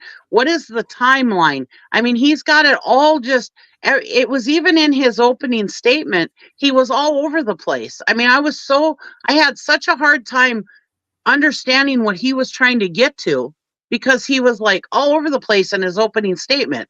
And besides the fact that it wanted to put me to sleep, you know, and then the defense came out and wham, I knew exactly what they want to prove, you know. That's actually a lot of people had that opinion about the opening statement.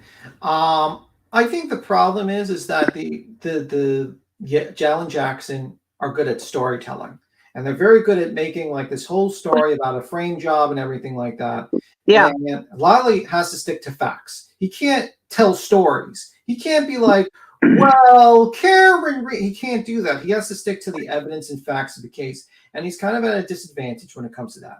Because a lot of people like to just stick to fact. Like a lot of people like to stick to a story.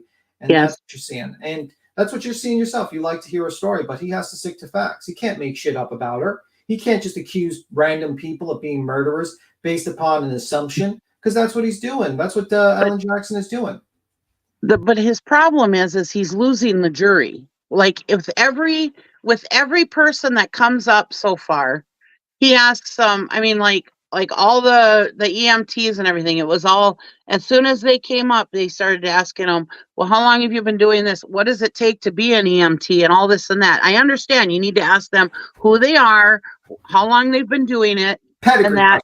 But that's it. You don't need to ask how you become an EMT and everything. He was asking all those questions, and so each time an EMT came up, he's losing the jury with all this other fluff, bullshit stuff that people don't even need to hear. Well, no, I disagree with you. You have to show that these people are professionals and they've been doing it for years. I understand that. Yeah. But there was also a lot of fluff in there also about how you become an EMT and this and that. There was a lot of fluff in there that didn't need to be in there. But besides that, also the people that have been coming up, their stories a little bit have been inconsistent on different things. And I have actually seen the defense come back and say things where it's like, it makes you go, And I'm not saying I agree with the defense. Well, what's one thing that sticks out to you that was inconsistent? But things that they have said sometimes, it makes you go, I wonder, Wait, what's one thing that you can remember that was inconsistent? Let's see. I'm trying to think. I haven't watched the case since Thursday, so let's see. I'm trying to think. Let me think on that for a minute. Now you see my point. I know because I've totally lost it because I haven't watched it since Thursday. No, but that's my point. You don't know right away, and that's the same thing that's going to happen to the jury. You're pointing out inconsistencies. Oh my God, the inconsistency here and here. But it's not so big enough that you would remember it right off the top of your head. And that's the same thing that's going to happen to a jury. The main thing the jury's going to pay attention to, the main things is DNA, GPS location, and basically the medical examiner. They're not going to remember, well, 2 years ago you said this, but it's slightly different than what you said in the federal investigation. And it's like, oh, you remember something extra now that you thought about this case for about 2.5 years. Yeah. You know what I mean? It's like, this is it sounds great when you're doing law tubers, but at the end of the day, these are layman people. These are individuals that go to work every day. You got to point out something big that they're going to remember. And you can't even remember the big things that they point out. Yeah, you're watching here and there, but that's what you have to think in the eye of the jury. So when the jury hears, oh, there's literal cocktail glass or let's say taillight pieces on his clothes. Oh, there's DNA and there's hair of the guy on the back of the bumper. That's going to be the key things that they're going to remember. They're going to be like, holy fuck, that's kind of hard to explain, ma'am. And then that's going to be the same thing. And I'm waiting for that information to come in. I mean, all this other BS is just BS. I mean, no matter what you think. I mean, all these people that are talking and stuff, most of it is all just BS anyways. It's not really stuff. The stuff that's really going to matter is when they get the professionals to come in to see what the prosecutor has for real evidence. I want to see the real evidence, like I haven't been told yet if there was pieces of tail light on him. Oh, by the way, Runs with Scissors has a very interesting point. She says, Cheesy, you don't remember Thursday now. Recite recite exactly what you said 2 years ago. Right, exactly. Oh, and no. And Jackson made a huge stink about the fact that your memory is better, closer to the events. And then he goes in on this guy today and states, well, your 2023 testimony is slightly different than your 2022 testimony. It's like, yeah, you just made a point. We were sitting there for like half a fucking day where you explained the facts that this, your memory is better here. No, I agree. I've always said that if anybody around me ever got murdered, I'd be screwed because I can't remember what I did yesterday half the time. Well, it depends who's the murderer. If the murderer is not screwed, the murderer is going to get away with it. He's going to like, geez, he has a memory. Doesn't have a memory about me No, I mean, murdering. if I ever got accused of murder, I mean, No. if I ever got accused, I'd be SOL because I have no clue. I can't remember. You know, they're asking these people, what did you eat yesterday? Honest to God, yesterday was Mother's Day. My kids took me out for sushi. But other than that, what did I eat the rest of the day? I have no clue. I couldn't tell you, you know. I mean, and that's only because it was Mother's Day and they took me out for dinner. Other than that, I would never remember what I ate from one minute to the next, you know? So yeah, I would be totally SOL. I mean, imagine you're put on national TV. Yeah. And you're being questioned by Alan Jackson. And if you watch today's testimony, the cross from Alan Jackson, it was so argumentative and so aggressive. It was really aggressive at the beginning. And we'll hear the key points in the closing, RG. Yeah, they're going to hear the key points, and that's the main takeaway. It's like the problem is Barbie. Oh, they got Barbie. They need a Karen Reed Barbie. That's going to be their next thing, the next product line. Karen Reed Barbie comes with the SUV. Oh my God! Oh, her car. It's going to be like the car set they're going to sell. Fucking Rocco, man. I couldn't believe when I saw Rocco on Car TV. He just basically sat there and shot the same fucking bullshit. No new points at all about the trial he's listening to. So close. Yeah. And the problem with this trial is I've been so busy lately. Today's the first day that I've actually had an opportunity to sit down and watch it fully, completely focusing on it. And here I am with you guys. So I've been so busy. Most of the time I listen to it in the background, you know. But yeah, I mean, I just listen to every single trial, and I watch a lot of Far From It. I watch every single part of the people reviewing it and discussing it. And honestly, I guess I'm a little bit different from a juror. I would never be a good juror because I think things too logically. I've sat through enough cases to know to listen to the facts, and I know when a lawyer's bullshitting me. And when I see when I see Jackson twisting everything, including things I can visibly see with my eyes, like then I'm going to be like questioning your motive on a lot of things. And I'm going to be like, okay, so the best you have is basically the solo cups. And a lot of these law tubers seem to just lack to just really think like that. And they just kind of like sticking to the solo cup, but they're not explaining to their, like, for instance, you've watched law tubers, right? Mm-hmm. Did they explain to you? This is my ignorance. I don't know. So I'm just asking a question. I don't know. I'm making a mistake any lawyer would not make, which is never ask a question you don't know. Did they explain to you why the solo cups would be a bad thing? I don't remember if they did. I mean, yeah. I mean, I don't know. I just know why it's a bad thing. But no. But did they explain to you on the show that why it was a bad thing? I don't remember if they did or not. Honestly, they just said sloppy. Sloppy, yeah. That's it, right? Did they explain the key points why it would be a bad thing? Did they explain maybe possibly like theories that might have been a bad thing? I don't remember if they did or not. I mean, I just know that. I mean, anybody who watches one episode of SVU should know that you're not supposed to collect things in solo cups. But did they explain to you like, okay, well, this most likely this stuff's not going to be used in evidence because it's fruit from the poisonous tree, and it's basically like that. Yeah. Did they explain it? No. No, I don't think they did. Took the screenshot of the solo cups and said sloppy. Oh my God, these guys are incompetent, and they don't use their legal expertise to explain to you why that is the problem with that, and maybe the tactic the defense is going to use with those. I explained to you what their tactic is. They placed that. They were talking about that napkin close to the car because they're going to try to explain away the blood on the back of the taillight. But watching LawTube, I don't feel like they're trying to sway me one way or the other. Honestly, I don't feel like they are. I feel like they're trying to be neutral. Yeah. I mean, yeah, they're saying stuff. I mean, they're YouTubers, plain and simple. They gotta do stuff to make people excited about what's going on and stuff. I mean, and you know, those of us that are smart enough can see through that, you know. But I mean, they're entertainers, just like what's her face, Nancy Grace. You know, everybody goes to her for facts, you know, and it's like she's a television star. So you have to remember that when you're looking for so-called, oh god damn it, so-called facts from her. Still, sorry, she's still a TV star, you know. Are you being attacked by Chloe? We need to know. Sorry, my husband, my husband left the mayonnaise out the other day, yesterday, shit. and so I'm trying to get rid of it because it's in a squeeze bottle. And I have a big jar of it because the squeeze, god damn, I got all over my shirt. The You squeeze got bottle, mayonnaise all over your shirt? Oh my god. I did. They don't have a squeeze bottle anymore at the Walmart.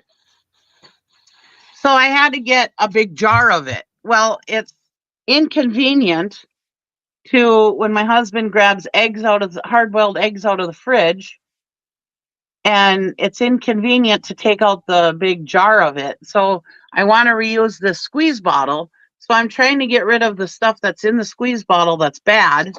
And so I can wash the squeeze bottle out and put more mayonnaise in it. The fresh stuff out of the jar. Oh, fuck. Well, I shook it down so that I could squeeze it out, and I just shook it all over my brand new Carhartt Rain Defender hoodie that my niece bought me for Christmas, and so now it's all going to be stained with mayonnaise.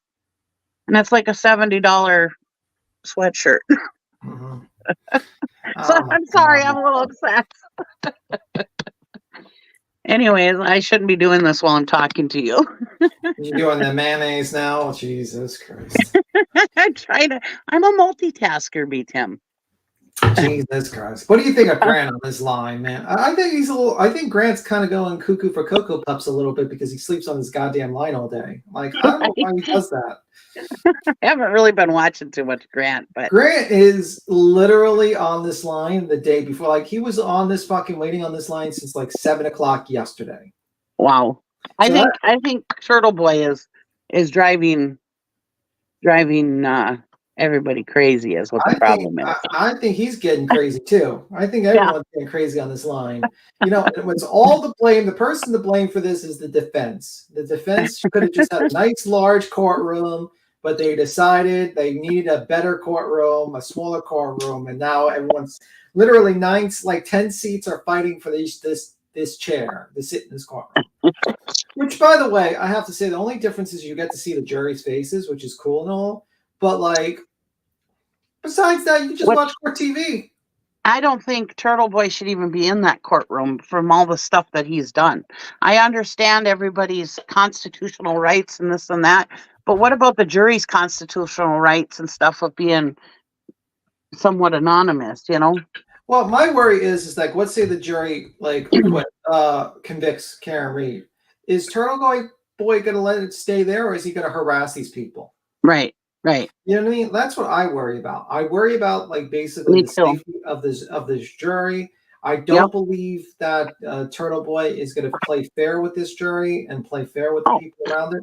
And I think he's going to fucking harass them afterwards. And I think he's probably, I wouldn't be surprised if they're trying to contact the jury or trying to take pictures of the jury's faces and stuff like that to find out if they can talk to them and stuff like that. I wouldn't be surprised at all, because honestly, this whole Free Karen Reed campaign has proven to be very, very corrupt, disgusting in a lot of efforts, and really nasty. I mean, like really nasty people. And I fear that this is going to be the new norm, the new money-making circus. We all sat there and we watched Gwen Simon, the money-making circus, when people stood in front of the house. And a new money-making circus, we're witnessing it now, which is courtrooms, where you can literally harass witnesses in murder trials, go to them, defame them, go after them, and all that stuff. And we're just seeing this new money-making circus right now. That's the truth. Money is going to, because there's a lot of money involved. There's a lot, like I've heard from people, you know, I'm not going to name who they are, but I heard from people that basically Mr. Rocco is, you know, a lot of merchandise, a lot of trips to fucking Italy, you know, sweepstakes to go to Italy is being sold on Facebook. A lot of money is exchanging hands here. And I think that is the main thing that's pushing this. I don't believe that these people are all doing it because they're altruistic and they're kind. I think there's a lot of money changing hand. I mean, the defense paid, it's estimated that Karen Reed had $500,000 that she spent for before the actual trial. Kodo says, did you see TurtleBoy say he wishes Grant was dead and he should go die in a hole? It's crazy the stuff he gets away with and saying. Yeah, well, I'm not really shocked that the man would say something like that. This is a man who I believe there is no line that he will not cross. Yeah, but your video, I don't think your video is up anymore. No, he's a lot like TurtleBoy is a lot like JLR. He doesn't care what he says or does. He will attack anybody. He has no morals. I don't think, as far as that goes. He don't see these people as people. He sees them as content and you know, the enemy. Yeah, just send. If you could send me the link. Let me see. Cut on Discord. I'll He see. sees these people as enemy number one because they're standing in the way of him making money. You know. Yeah, and I think that's a problem. I think that's a real big problem when it comes to a. It is. By the way, Queen, Kodo made a new video. If you want to watch it, here you go in the back. I did watch it a little bit, but yeah, I put it in the back. Yeah, and we're just chit chatting here, Queen. If you want to play something or do something, just let us know. Break in anytime. There's a lot more money involved. I think Mr. Rocco is making a little bit of money as well. There's Who's people Rocco? Rocco is that guy on Court TV, that young man with the young man that's for Karen Reed. You ever see like the Court TV with the panel guests they have from YouTube and lawyers and stuff like that? Oh, okay. So he's the popcorn guy. So basically, he heard from someone that he won the lottery, he won a little bit of money, like $500,000 or so dollars, and he's been the one that's been fronting the money. But then he does like fundraisers to get repaid the money that he's been fronting. And and that's why he's like in the courtroom a lot, because he's the main guy that's been giving money to Karen Reed's camp. That's why like basically TurtleBoy does not like him right now. He called, because he said he thinks that he should be giving up his seat for him. And the truth of the matter, you cannot touch me like that. It is incredibly inappropriate.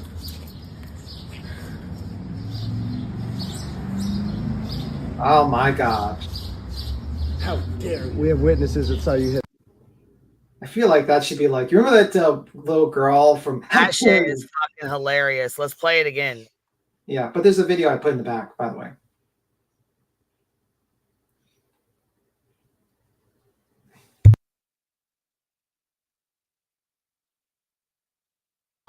Hold on, I was trying to find it.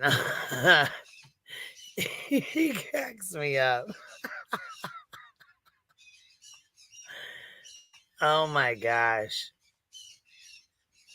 What'd you say, Quinn? I didn't hear you. Sorry. You cannot touch me like that. It is incredibly inappropriate.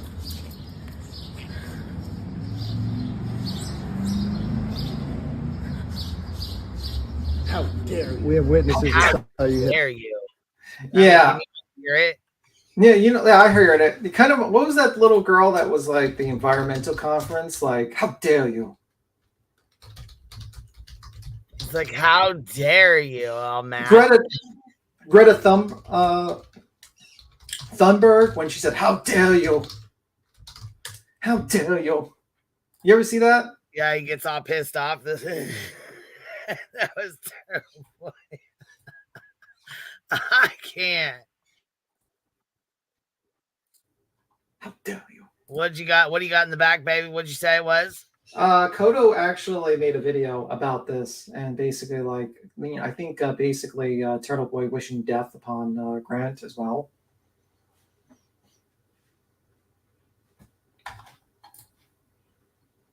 Sorry, the custom birds. What now? What'd you say? Kodo made a video basically about this fight, and also how TurtleBoy wishes death on Grant. Oh fuck. God damn.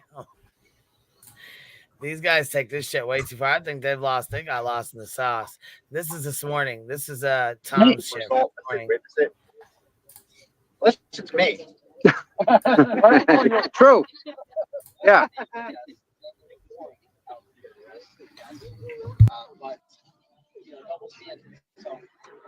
Yeah, but this actually happened. You didn't hear that? It sounded like you ran over something, didn't it? Sounded like you ran over something, didn't it?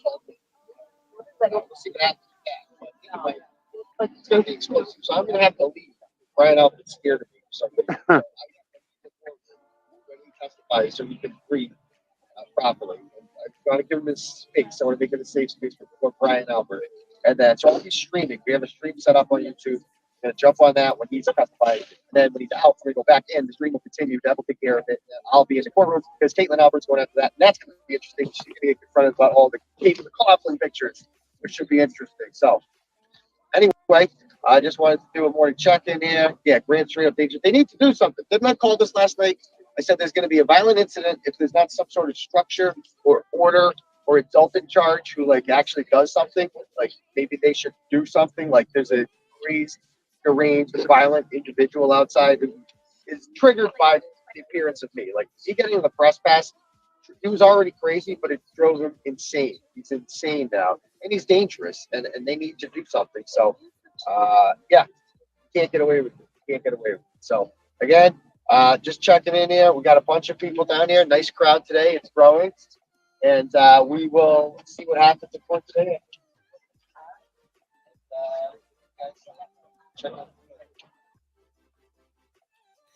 And he did not get in the fucking courthouse either. His ass is not in the courthouse. Good. Yeah, he's at home streaming.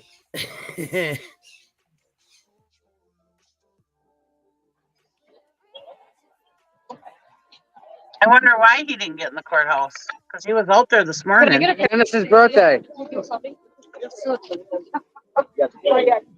get it. Yeah, we'll get a screenshot off the video. Screenshot the video. Can you guys give me a screenshot off the video? TV in Nevada. There you go. She's from Nevada, bud. Came all the way from Nevada? Well, I'm from Braintree, but yeah. Okay, all right, gotcha. She lives in Nevada. Visiting. Hey. I love the shawl. I love this. Yes. I love this.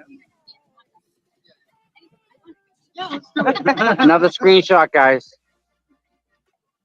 Thank you. Yeah, jump in.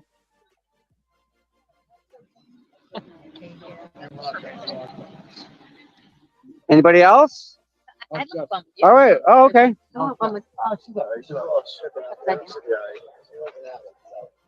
Anyway, keep up the good work. Yeah, look, here's TurtleBoy right here. This is him right here live, right on. This is his live stream right here. He's got 3,000 people watching. Well, 2,900 now, but yeah, he's streaming the case. So he's been streaming it. Maybe he didn't get on because who's on the stand today? I don't know who's on the stand today. I haven't been watching, but maybe that's why.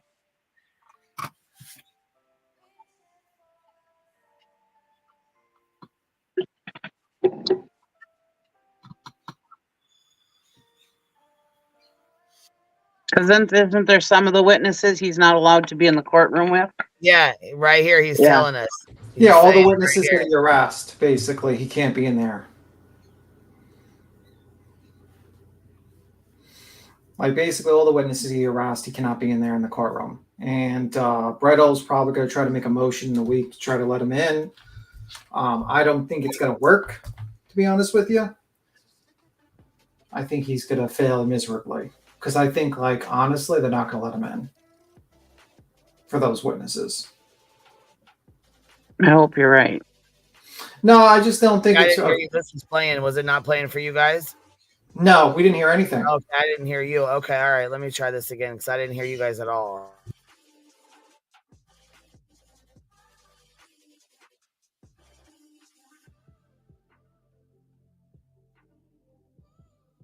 So that whole time we were chit-chatting and she was playing the video in behind, was that meaning she didn't hear us at all?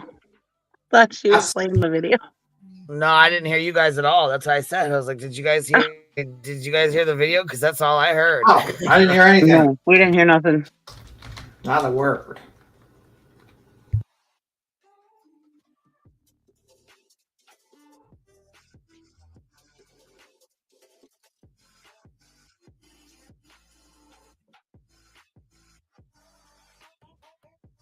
Yeah, TurtleBoy was trying to explain. You can see he's trying to explain in his live stream, like he's trying to. It looks like he's trying to explain it, or he's either streaming from the courthouse, or he's trying to explain it because the background he comes on, he's like, "Oh, here it is, right here." All right, here we go. See how the background's different? That's normally not his background. You know what I mean?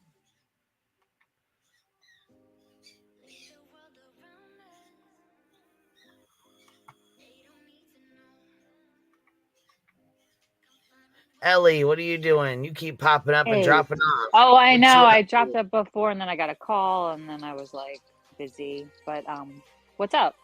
You guys watching? Not much. I'm trying to find the spot where TurtleBoy comes up and he's like trying to tell everybody what happened and why he can't, what parts he can't be in here or whatever, because he's like trying to talk here. He was in there this morning? This is the video I think it is. Can you guys This hear is a it? good video. Yeah.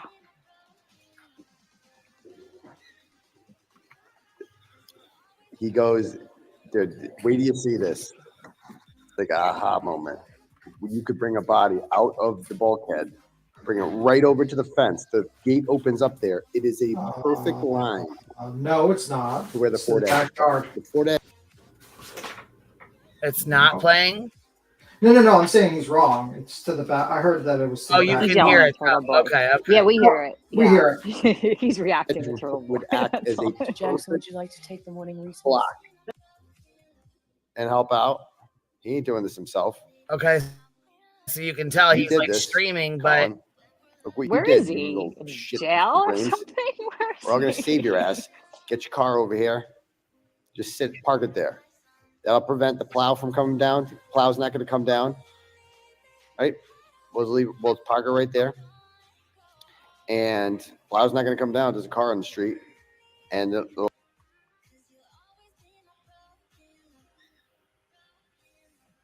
Oh, that's the press room? yeah, he's well, I don't know if it's the press room or outside the courthouse, but or outside the courtroom or whatever, but yeah, that's what he's supposedly outside the courtroom.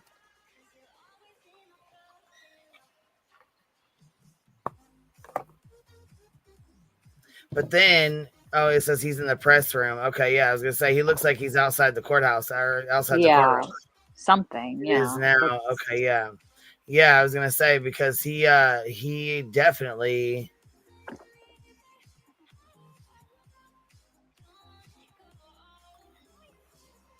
he'll act as a shield in case any ring cameras or whatever.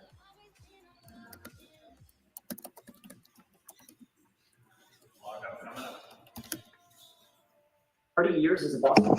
And as a sergeant detective, you don't have any training in what techniques criminals might use. yeah, so he streams all this. He streamed the whole fucking thing.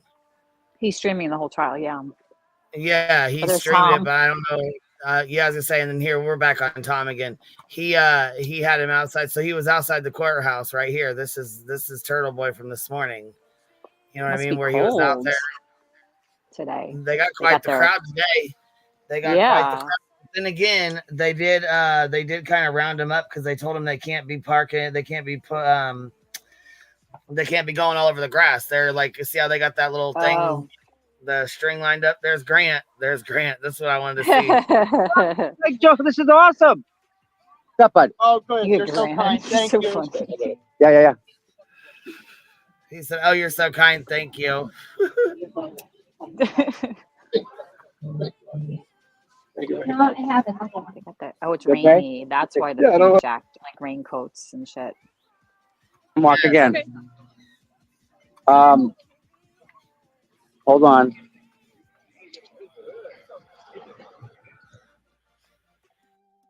It cracks me up that Tom feels like he's a fucking escort to Karen Reed. Every time she shows up, he's got to he goes fucking beating feet across the park. Look, they're here. He's like, oh my God, she's here. And he takes the fuck off and runs across the street. Watch. Give her the bracelet. Arch has a nice suit on today. For people, right? We can't control people. Oh, watch this little van. This little fucking van thing has Karen Reed. Her dad walks by and points at it and gives it like the fucking football point. Whoa. Oh, is it like a Yeah, look at it advertisement? flashing. You see it Oh flashing? yeah, justice. Yes. Oh, We can't. weird. I wish we could. I say it all. I say Control people. See it? Then police. Karen Reed. Mercy's off. Watch it. It sits and changes. You That's see crazy. it, y'all? We were just discussing. It's always the state police that are giving everyone a hard time. Because it's the Mercy's office. That's why they're here. But That's his troopers. I had clear direction given to me by the Denham police that they're responsible for outside the buffer zone. State police are responsible for inside the buffer zone. Yep. So what are they doing? Well, I mean, we can't control people beeping. We can't. I wish we could. I say it all the time.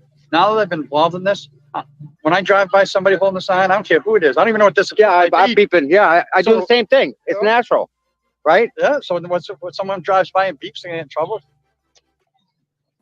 So good showing this morning. Yeah. I can't see. Yep, there you go.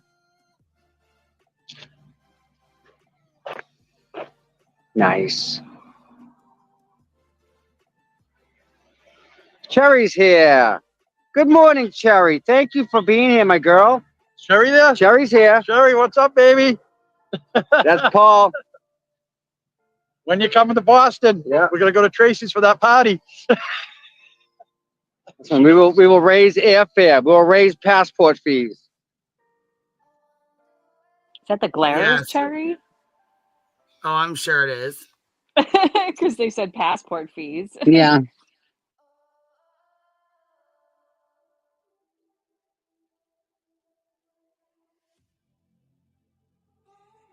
They're always talking to Cherry.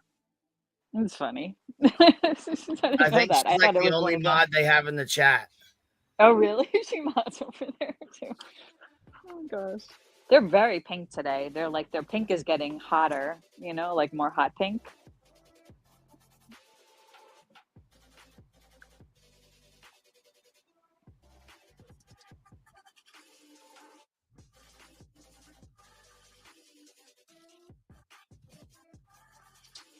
I heard somebody say that you could even hear them in the courtroom, the Karen Reed supporters. The outside people?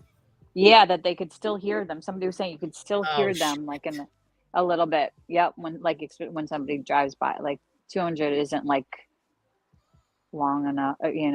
Should be longer distance. I think like in Rittenhouse, somebody said it was 500. I don't know. It was long. It was a bigger distance.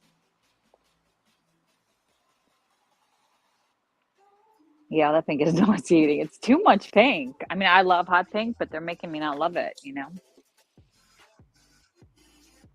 don't think they could ever not, but.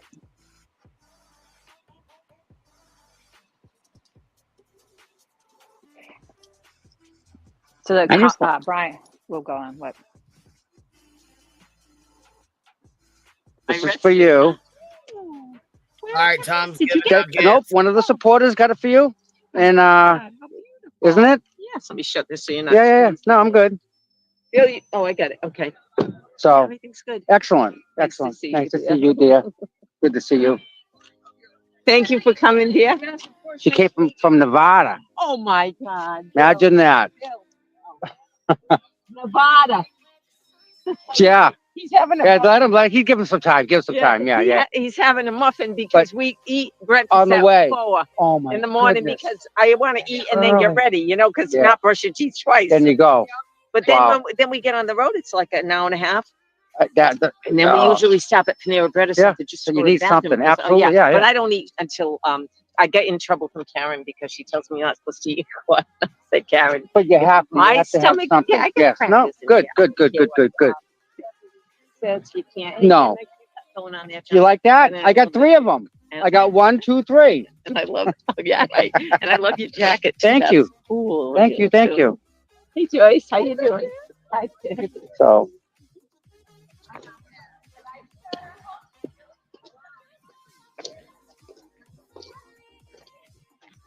Chilly tonight.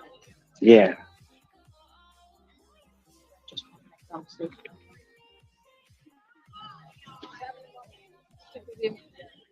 I understand what's it. Isn't she the nicest person? Yeah. She Are really you is. from It's here just like- originally? Yeah, I'm from Braintree. Oh. How old are you? 27.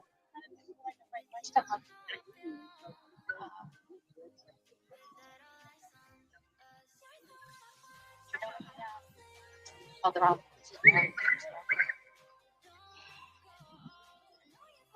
Guys, I'm staying where I'm staying just for a reason, so you know. I got coffee. I think they get. Did you have a lovely Mother's Day? Is it muted or? No. Oh, okay. No.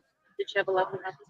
She did. She had a very good Mother's Day, and I gave her the bracelet from Amanda bought it for her. Oh, a separate one. Yeah, Another different one. Yeah, that's specifically from her. So Very nice. it was handmade. So if you look at it, it like crunches. It's actually really Did you cool. get And it's got charms on it. Yeah, it's got charms on it. Tom out there schmoozing the ladies, giving them gifts and stuff. No, if you didn't know he was such a snake, he actually does seem like a nice person to like just be friends with. Oh yeah, yeah. He seems Okay, like a real wait. sincere guy. Sincere, maybe not the smartest. I don't know. Right. What's his Chronicles video about? Does it have Grant in it where he goes Yeah. off? Oh my god, Yeah. we gotta play it. Where Another is it? round. Let's Does he play have it. Yeah. I have it. I'll give it to you. I'll put it in the back. Look, I laughed so hard. TurtleBoy was streaming. He's like, "How dare you?" Oh my god, girl! When that shit got dropped in Discord, I laughed so fucking hard. I could not even. That is so funny. I know B Tim said she made one. I just didn't know what was in it. Oh my god, we gotta watch this if it's got Grant in it.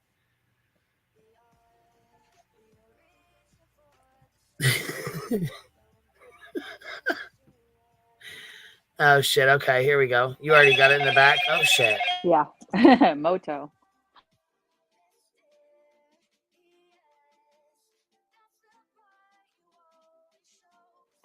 I watched like Tom like early this morning. They were interviewing this girl that was just over there, this young girl that just came out, like she's in college, I think, from Nevada. She came out to like, she's like free Karen Reed. She came out to be part of it. It was so interesting with this whole, it's just so interesting. This case is just so weird to me. Like she even said that it's been so entertaining, you know, I don't know. It's like crossing a line, I feel like.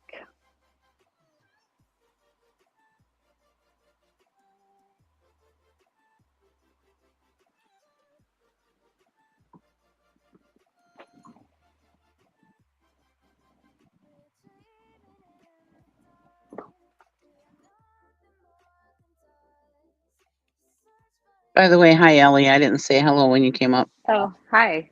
Did you watch what's going on this morning with like Brian Albert is still being like grilled by Alan Jackson? No, I haven't seen it yet this morning. I was so consumed by what was going on my channel, and then I got screwed up, and then I came on here, and I just had a mess. And then you had like something going on. Oh, I heard about yeah, that. Yeah. and then I've been worried about this damn mayonnaise that my husband left out, and trying to do that while I'm doing this, and I squirted it all over myself, and I'm having a rough day. Oh no. All right. Can you B Tim, can you play this real quick, or are you busy? He's MIA. He's watching the trial. Yeah, I was gonna say he must have dipped off and watched the trial. That's what he must. No, I didn't dip off. I just basically had to step away. I'm doing, you know. Oh, gotcha. Okay. Yeah, I had to call up someone. It's raining. I gotta go roll my windows up and grab my little. So, I didn't know if you wanted to play this or you want me just to wait a second and then I'll play it here in a minute. Yeah, I mean you can play it. Up to you. Oh, you're talking to Kodo. I'm sorry. No, she wants you to play it, B Tim, if you can. Oh, sure. Just toss me the link. It's in the back. In the back. Okay. It's in the back. It's the one you had. It's the one you put in, and then Ellie put one in. All right, I'll play things. Don't worry. Give me 1 second. All right, cool. I'll stick yours on, and then I'll switch to my phone. Cool. Let me just. All right, it's gone. It's up. It's up and running. All right, I'll play it. Can you open it bigger to where it's like the full screen, or is that it? Okay. Good. All right. Yep, perfect. This round of bullshit started last night. Grant slept at the courthouse all night. He got there 14 hours early. While Grant was sleeping in front of the courthouse, Damn. TurtleBoy went live saying Grant should die in a hole. I think Dr. TurtleBoy is finally coming unhinged and going on tilt. He, in the last hour, has started wishing death on me. He is also mad people buy me food, as apparently he wants me to die by starvation. This is disturbing. Oh my God. Grant's sleep a piece of deprived. shit. Like this whole let's get Grant, buy Grant food. Nah, Grant should die in a hole. Like Grant is a fucking useless maggot, waste of space. He's like Brian Riccio. Like the world is a better place without him. Like we all agree. Like the best thing Brian Riccio ever did was die. I mean that's just straight up. Nobody can deny that. Like Brian Riccio spent his entire existence. Yeah, that's pretty fucked up that he sits there and he's like, I wish he dies. I don't wish TurtleBoy dies. I wish he goes to jail. I wish he actually lives to 100 while he's in jail, actually. Yeah, I couldn't. and slow. I sit here and think about the worst thing somebody has ever done to me, and that person, I could never even wish them dead. No, I wish that's terrible. I wish for people like TurtleBoy to spend the rest of their lives in jail and live to 120 in good health. I'm with Kirk Minahan. Spent his entire existence just being useless. Not just useless, like horrible. And does anyone miss him? Did he even have a fucking funeral? Did anybody go to it? Like, no, nobody did. Because he's fucking useless. And it's the same with Grant. It's the same fucking thing. He's the new Brian Riccio. And I'm sorry if that offends you. I actually am not sorry at all. I hope it offends you. Okay? Because some people, the world is a better place without. Brian Riccio is one of them. And when Grant dies, it will be the same way. Like the world will be a much better place without Grant. It's just a fact, not opinion. And go fuck yourself if you don't like it. So naturally, Grant. Yeah, that seemed like a pretty interesting take. Yeah, go to jail with his $5 haircuts. Absolutely. Woke up angry and on his bullshit this morning. He confronted TurtleBoy immediately. Good. Oh, wait, let me just read that to you because most people are listening. Let me just play it again. He confronted TurtleBoy immediately. Good morning from New Fork Superior Court in Dedham. Again, where disgraced blogger and man accused of SA Aidan Kearney has arrived. Despite being banned from the courtroom for today's Karen Reed's hearing, I asked Aidan why he wished death on me and Lindsay Cortana. By the way, I am just reading this. I do not believe he has been officially accused of SA or anything like that. I'm waiting for charges to be placed. So if I read that, that's not me accusing him of SA. This is we understand. Yeah, you're just reading a tweet. I'm just reading a tweet. So do not sue me, bro. I'm waiting. Bro, gosh. Morning. Why did you wish death on me and Lindsay Gattani overnight? Is it because she accused you of provided evidence in the form of text messages that you sent admitting you knew she was unconscious when you had sex with her, and then you sent her a video of it apparently to brag about it? Mr. Kearney, who's Shanae Circuda? Was your death threat that you issued last night an actual threat when you said you wanted me and Lindsay Gattani to die? I'm sorry she broke your heart, but you need to stop. That's over the line. Death threats? Fuck you. At some point, TurtleBoy or one of his minions moved Grant's chair. Grant was not having that. Man. Okay, so let me see that. This is TurtleBoy's Twitter. It says, just Machado's show. Let me see. Just Machado show. Machado maybe show. or Mikado Machado. Let's call Whatever. I'm not picked for my greatest names. No, you're good. You're good. I mean, that's a hard one. That could be either way. And TurtleBoy were the first two chairs in line since 11 this morning. Somewhere along the way, Grant put his chair in front of ours. It has been removed back to third. If anyone would like to periodically check in on the chair tonight, it would be greatly appreciated.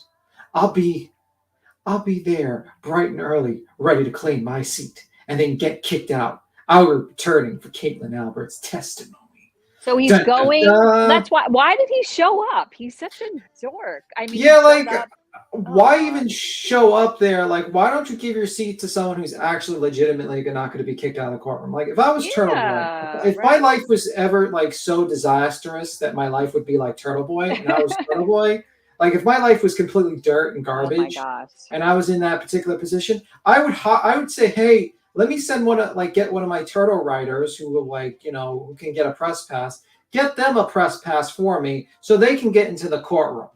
So they can get into the courtroom and take my seat just in case during that particular point in time where I can't get in. So I would change it up. I know I'm giving them ideas, but that would be something instead of wasting that seat and having no one come in. Just a thought. Yeah, because when he got removed yesterday, nobody replaced him. Yeah. He's just trying to prove a point. Is all he's doing. Obviously. He don't care that is taken up by nobody. He's just trying to prove a point. Minions moved Grant's chair. Grant was not having that. Mayhem ensued. She just touched my property, Paul. She didn't have a line sitter here until 11 p.m. She just touched my property, Paul. She didn't have a line sitter here until 11 p.m. 6:45. Get your body away from me! Drop that chair here. These people are going to eject you from this line for having not sent a line sitter. Don't touch me. Is this one about to have an anxiety attack? Oh my gosh, right? Like, my God, this is like the epitome of the Karen. She's a turtle rider, right? She's a turtle rider. Grant is blowing up. Personally, I would just ignore these people. Grant is he's losing his shit. He's like, you're in my personal space. He's doing it like, get out of my bubble. Get out of my bubble. Get out of my bubble. A little unhinged, let's just say. A little. He's not getting sleep. He needs to get somebody to sit on line for him. Somebody out there goes to help Grant with his line setting. Look, Grant out there, he's the go out there fighting everybody. He's the line leader. He's the line manager. The line manager. You will have to see Grant, the line manager. Done. He is fucking hilarious. He's like, how dare you? Ma'am, don't touch me. Don't touch me, ma'am. And she's about to have a fucking Karen attack. Oh, God. All right, let's roll this beautiful bean footage. This is hilarious. Look, Chronicles is the go. I'm glad she got this shit. She's been capturing the good shit. Don't touch me. Don't touch me. Please do not touch me. Grant, don't touch her. Get away from me. Please do not touch me.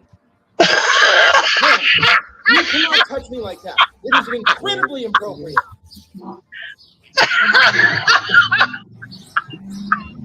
He's funny. I fucking can't, bitch. This is hilarious. Look, she's like, don't touch me. He's like, don't touch me. I feel like this should be. Wait, you should take this as a picture. When people looking. You're what did you just say? That should be your new clip. That picture. Say she's what? Like, don't touch me. He's like, no, ma'am, don't touch me.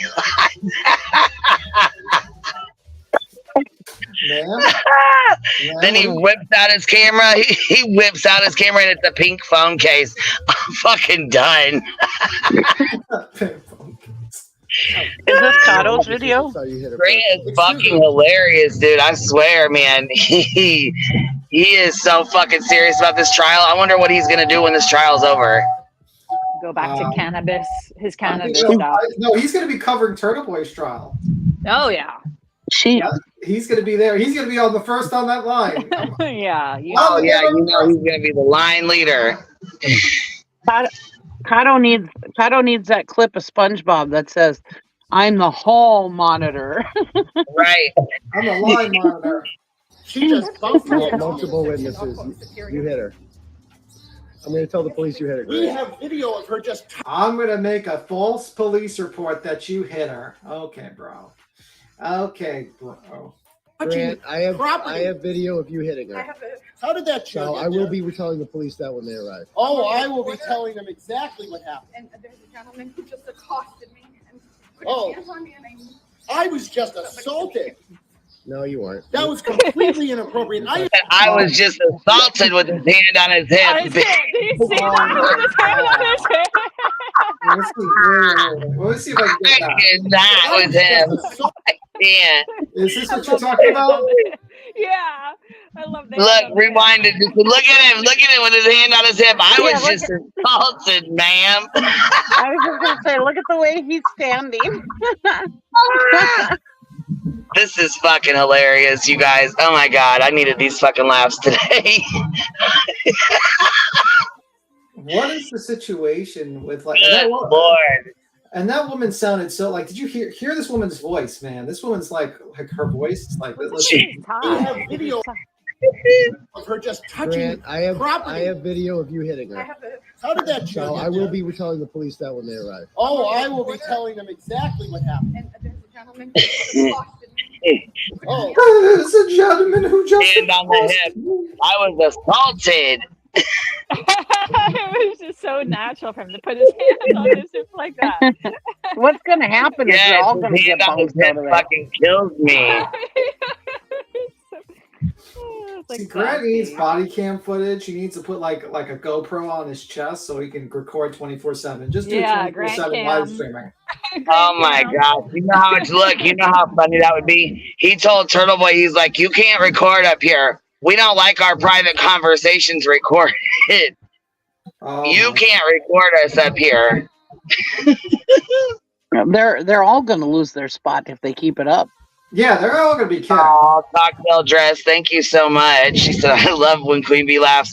Thank you so much, baby. Oh, and Jen, I just seen you here. She said, that's really foul. I guess I will F myself. Must have been from earlier with TurtleBoy stuff. I was just assaulted. Right there. I was just assaulted. Hand on his hip. Oh my god. He's so funny. He is fucking hilarious. That was completely inappropriate. I am disabled. You touched her. You hit a woman, Grant. Excuse me, my back was turned. Grant. My back was turned, sir. It is on camera. Yes, it is on camera. My back was turned. How dare you? It was on Is there something wrong with him? Excuse me, my back was turned. Grant. My back was turned, sir. It is on camera. I'm trying to get the finger pointing. The finger pointing. Yep, that's the finger Oh, that's good. Let me get a screenshot. That's a screenshotable moment right there. My back was turned, good sir. How dare you besmirch my reputation? I could see him being a great lawyer. Do you know what I mean? Like, does he have mental problems or? Yeah, he might have he's some. in law school. I mean, He don't might we all have- have mental did he? problems. Oh. Yeah, he's in law I've school right been now. assaulted. Camera. Yes, it is on camera. You're right about that. I'm sorry. My back was turned and she touched me You inappropriately. hit her. I'm You dressed hit in a her. black suit. You hit her. We saw you hit a woman, Grant. My We back just was saw you turned, hit a sir. woman. We just saw you hit a woman. And this is going to cause a problem because she came here without having left a line sitter. Why did you have a line sitter here all night? Grant, we saw you hit a woman. Any comment on that? Yes. Oh, Grant. Is that rope holding your pants up? White male. That is Oh my God. holding up his pants. That is true. What happened? What is that? Oh, it's like That's shoelace. rope. That's like shoelace. Yeah, man. We need to get Grant like a belt, man. Bro, But what's up with his like? Does he have his like tie like tucked in or tied up? What's up with his? Might be his tied tie? up under his shirt. Yeah, so nobody yanks on it. I guess. Grant, we need to get you a belt. I'm sorry. I mean, I like your reporting, Yeah. but we need to get you a belt. Needs We a need good belt. Everybody we need needs a a good belt. belt. You know, Yeah, one man. good one. One good belt. White male. Look, we need to reach out and have Grant come on so we can talk to him. Yeah, let's reach out. We need to go let him know he's got a fan club over here. Yeah. I have like 20 fucking belts. I think I can probably send him like one or two. Oh, You would even like dox yourself to Grant, I think. I really think so. I think you would do that. No, I'll probably Dude, he was so fucking stoked. Listen, he was so stoked about $40, dude. He went on and on about $40. He's like, I ain't been able to put gas in my tank with that $40. Put gas in my tank with that $40, and I ain't been able to put gas in my tank. He went on and on, dude. He was so grateful for that $40, man. I swear to God. I was like, dude, you are fucking like you know what I mean? Yeah, I kind of feel bad. Like, I feel like he's like very passionate about this case, and he just doesn't. Really is. Like, But he is no funny. money. He does Karen and out. He does a lot of Karen shit. Oh yeah, for sure. He might need some sleep. I think so. Just one good night, you know? I can't. Oh my God, this woman is such full of shit. Oh my God, she is total turtle boy, you know? Doing Oh the my turtle boy God, thing. like, He totally lady- touched me. Oh He my totally touched me. Okay. I need an officer. He touched her. Hold on. He pushed her.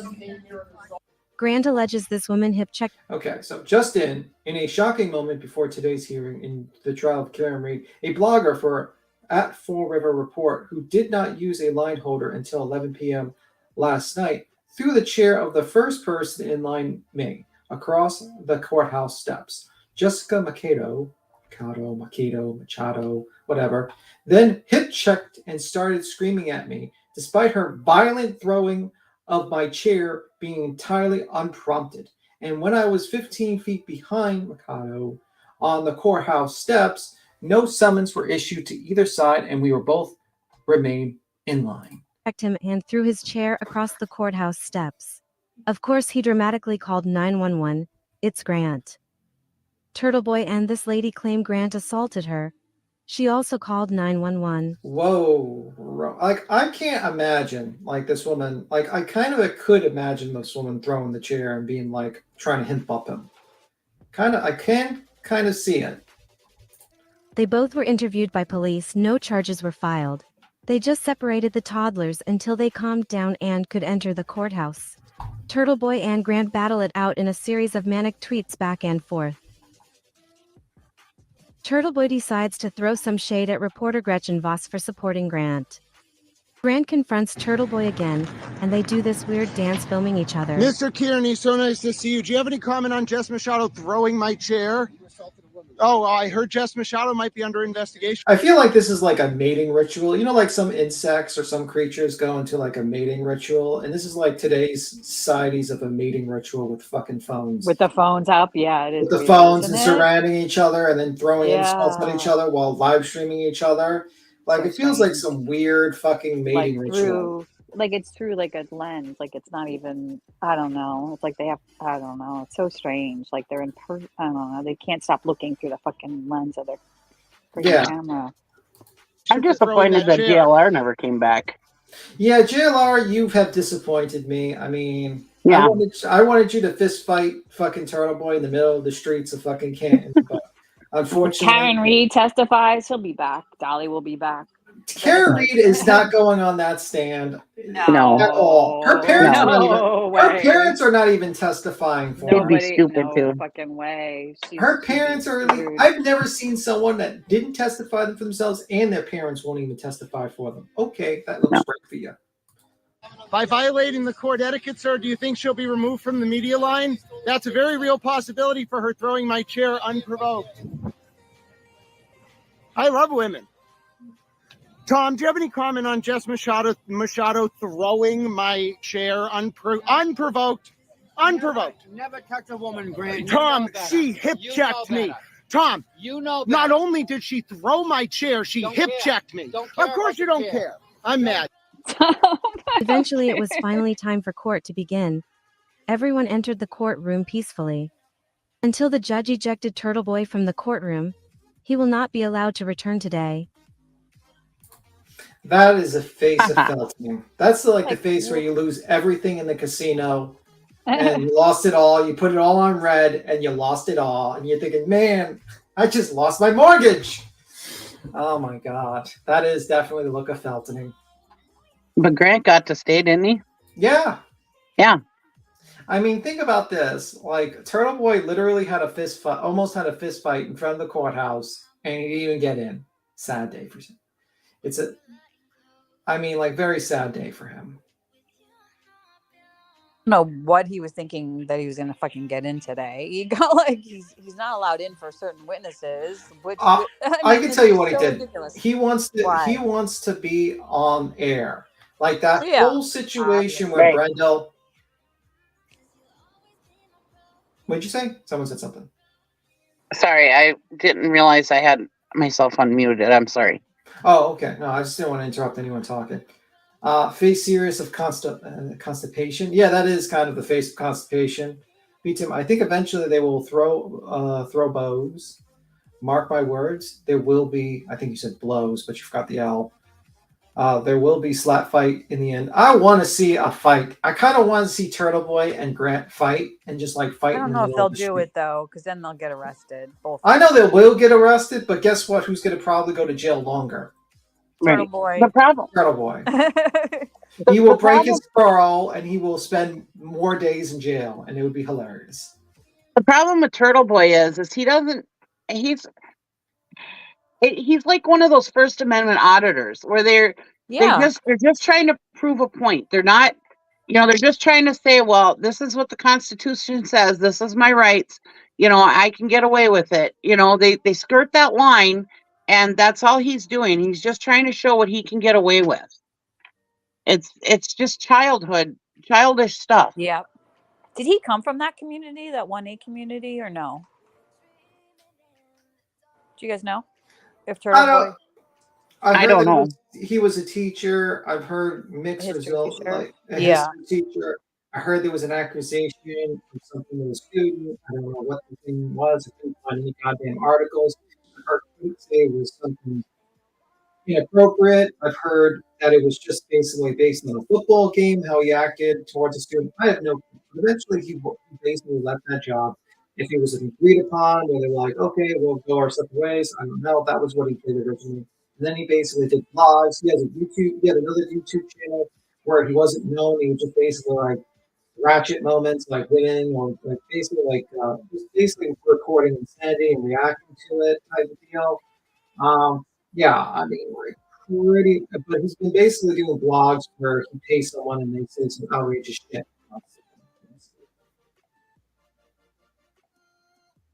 I don't know the real reason why he was fired from his job, or if he was let go, or he agreed to leave his original job. I have no clue. I tried to look it up. I couldn't find the damn articles or anything. So he could have just left his job because of the football game incident where he yelled at that lady, one of the students during a football game incident. That's the only thing I could find legitimately. Correct?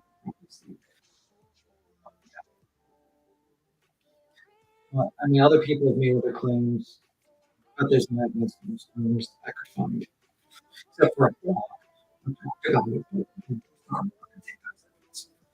Grant was fired for flipping off the camera and his recording. You're a little muffled, or is it me? No, I can't hear him. I was just. Oh, sorry. Can you hear me now? Oh, okay. BTM, you're a little. Oh, yeah. Perfect. So sorry. Yeah. Grant was fired for flipping off. Yeah, Grant was fired for that. I'm talking about TurtleBoy when I was talking about the whole history teacher thing and stuff like that. That was TurtleBoy. But yeah, man, that's some crazy shit. I don't know, man. Let's see what's going on. I don't know. This whole thing's become a circus. I've heard like a bunch of law tubers laughing with Kenny. Oh my God. I can't even watch watching Emily D. Baker a little bit this morning for some reason. She's like starting to really like, I can't even watch her anymore because she, like Brian Albert was up there and they were talking about like he was talking about getting rid of the phone. They were talking about the phone today, right? And like they're making such a big deal about this phone, like that he like upgraded a phone. Well, right? My understanding was that there was a hearing about keeping his phone, and then they lost the hearing about like the phone, and then basically a couple of years, like some time later, they wanted the phones back, but they were already upgraded. Was that my understanding of that situation? Something like that. Like, I don't know. My understanding of that whole situation with the phone was originally there was a hearing to keep the phones. Whoever did it lost that hearing. Then time passed and they upgraded phones, and then they basically had the situation. That was what my understanding was. Something like that. Yeah, they're just like making a big like a big deal about it. Yeah, like I don't understand. Like, if there's no preservation order, was there a preservation order for the phones? I don't think so. Yeah, so if there's no preservation order for your phones, then you can get rid of your phones. Yeah, I think that's all it is. And like he went like he was like, kind of like trying to get him on the fact that like when you like sometimes upgrade, like I know I upgraded on my own recently, and I like had to reset my old phone to factory settings before, and like that's like what happened. It sounds like with Brian, like he was getting a new phone, and like when he had to hand it back, that's when it was wiped. Yeah, that's my understanding. They like and like that's not suspicious at all to me. That's Like, not suspicious. That happens all the time. And then like yeah, they were making a big deal that he sleeps in his phone is in the bed, and like he was making such a big deal. Do you always sleep with your phone? What about like don't you plug it in? Do you keep it out? No, he's like, no, I keep it in my bed. Like I always do. Like yeah, but the problem is that my guess the reason why that part doesn't come out is because it might have been for the federal hearing originally. Oh, you mean? Yeah, like I think that was like for the hearing that they were supposed to like that they fought against, and I think partial information. But like getting new phones doesn't mean jack shit. Like guys, your phone is connected to the cloud all the time. Like good luck getting rid of all that. Darcy, you think Brian looks shady on the stand? I don't think so. I feel like they were trying to make something out of nothing. That's how I looked at it. I don't know. That he was getting annoyed about the stupid phone, and then he said like he butt dialed that night. I forget who, and they're making a big deal about that too. Yeah, I mean, like the problem is like, oh my god, the phone. Oh my god, all this means nothing. It really doesn't mean anything unless you prove that he was in the house. That's it. And has the defense proven that he went in the house? No. No. Mm-mm. These days, it's really Everybody's hard to gonna say butt dial, though. I did it recently. You can do it. I've got butt dialed last week. Yeah, By it my happens. hands. I do it every once in a while. Like holy shit, how did that even happen? Like Yeah, your phone could be open, like your contact could be open, and boom, it just or like you're recently. It's usually for me, it's a recently called person that I end Yeah, up. Heels thought she was guilty based upon the evidence because we all read the documents and stuff like that.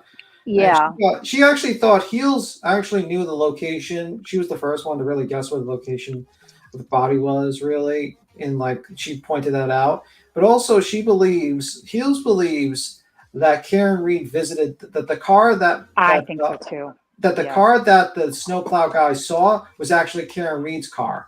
Because not her car, but like John O'Keefe's car, basically. Yeah. And that she took John O'Keefe's car there to check on that location. And the car that was seen wasn't Cullen's, but actually her car. Because if you look at like the car, John's car, and the car that they claim it is, they look eerily similar. Very, very similar. So Heels believe that. And I don't know if like that's going to come out or anything, but it would make sense that they would take like for her to revisit the scene, that she would take his car so it wouldn't be tracked. Right. The location where it went. And then basically use that car's GPS signal or whatever in the car to just basically go back to that location and check it out and then go back. But wouldn't then John's car have that GPS? Did they maybe not look at John's they did car? not look at John's car. Oh, snappers. Okay. They never looked. I don't think I've ever seen any documents that they checked the key turns on that car or anything like on that car. Wow, and that would make sense. All the, of course, all the deleted ring cams, like that's like the biggest thing because she definitely. I feel like she did go back there that night, because she wasn't just staying at home. Doing what? She seems like a person that would like go frantically searching, especially if she felt herself hitting. Her dad even said it.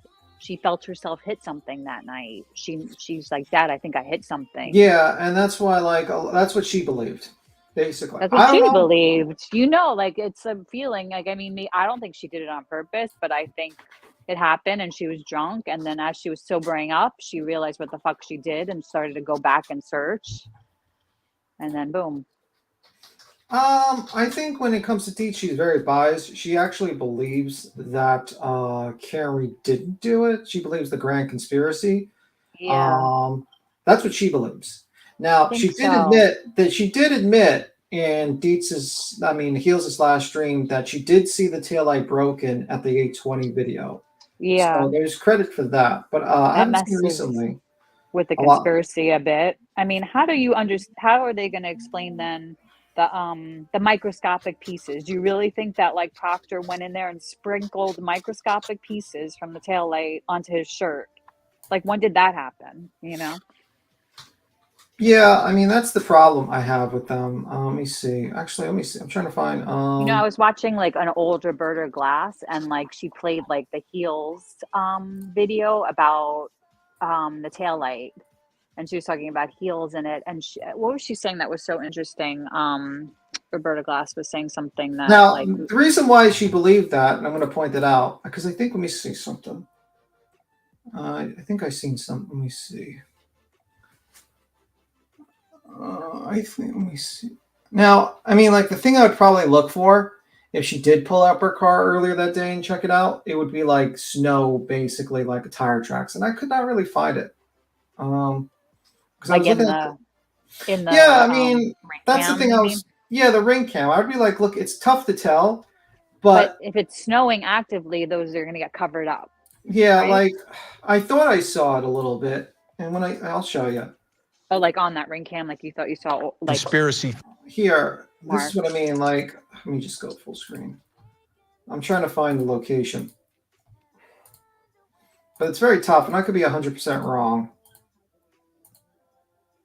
Like, I thought I saw it over here. Oh, I see what you mean. Like, look over here to the right. Yeah, like yeah, and I thought yeah. that was tire tracks for tire tracks for a moment that was snowed over because she left there like really early, and it was a slight indentation. You know what I mean? Yeah. Look at the car though. It doesn't have like it has on the back. Yeah, but if she would have went like at 2:30 or close to 3, and it was like 2 hours of just sitting there or so, you know what I mean? But but there's no I mean, like that was just her theory that she went back with maybe with John's car or maybe with her car, and it was confused, basically. That's just a theory. How are they going to prove like the deleted with the deleted ring footage? They're gonna like that's gonna come up, right? You think they'll have like somebody? Well, I mean, they're gonna have. I mean, everyone talks about how. Let me just give 1 second. 1 second.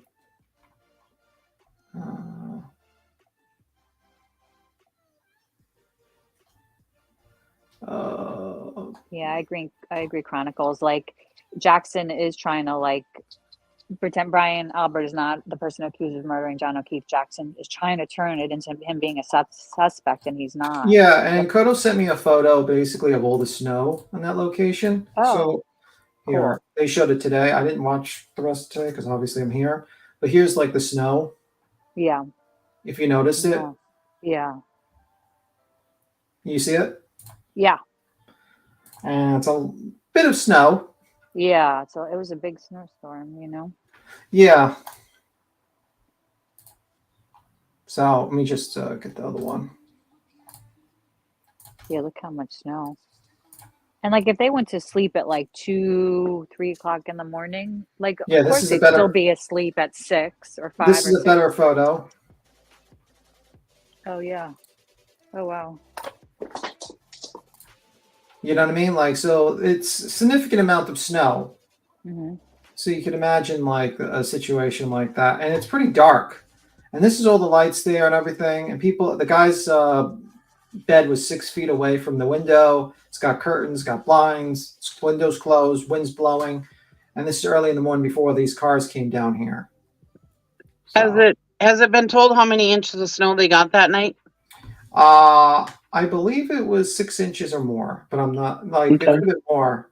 But if you can see that that's not 2 inches of snow. No. That is not 2 inches of snow, which has been a repeated lie by TurtleBoy and the group of fucking, flying monkeys in that group. And if you look at it, this is like, so yeah, I mean, could Karen Reed have used John's car to go back there and check on him? That was a theory that maybe like Keels thought. And it could be true. I don't know. It would make a lot of sense to me because she immediately pointed out, because think about this, without all these lights here, how would you see John over here with no lights? You with all wouldn't. this snow? Yeah. And if he's face down, then there's some snow on top of him. then how did she see him while in the back of a car with no headlights, like no, like, you know, spotlight?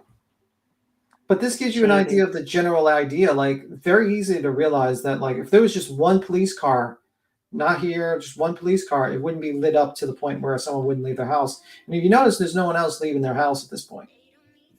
Yeah, not even anybody. Like, it's not just the Alberts that didn't come out. Nobody else came out, you know? Okay, so she said 22 inches in 24 hours. Oh, wow. Oofda. So a significant amount of snow. And it's just like a lot of misinformation there, and a lot of people not thinking about, like, how could he not know that John was out there because he's right out the window? And how was the dog not barking when their car? Well, maybe the dog's in the fucking room and sleeping. I don't know. I think she did it, but due to very poor investigation so far, I think she's going to get. There is a possibility for that. Always a possibility, man. I can't doubt that like, it only takes one jury trial from to basically think that there's some sort of issue with the evidence collection, or that they just don't believe everything and they just say, oh, well, I'm not going to put someone in jail for life for this. Or maybe they think that this was an accident and they just say, I quit her, not understanding the charges. But who jumped up? Who's the new person that jumped up? Someone else up here besides Ellie and Cheese? I thought I saw someone. Oh my god.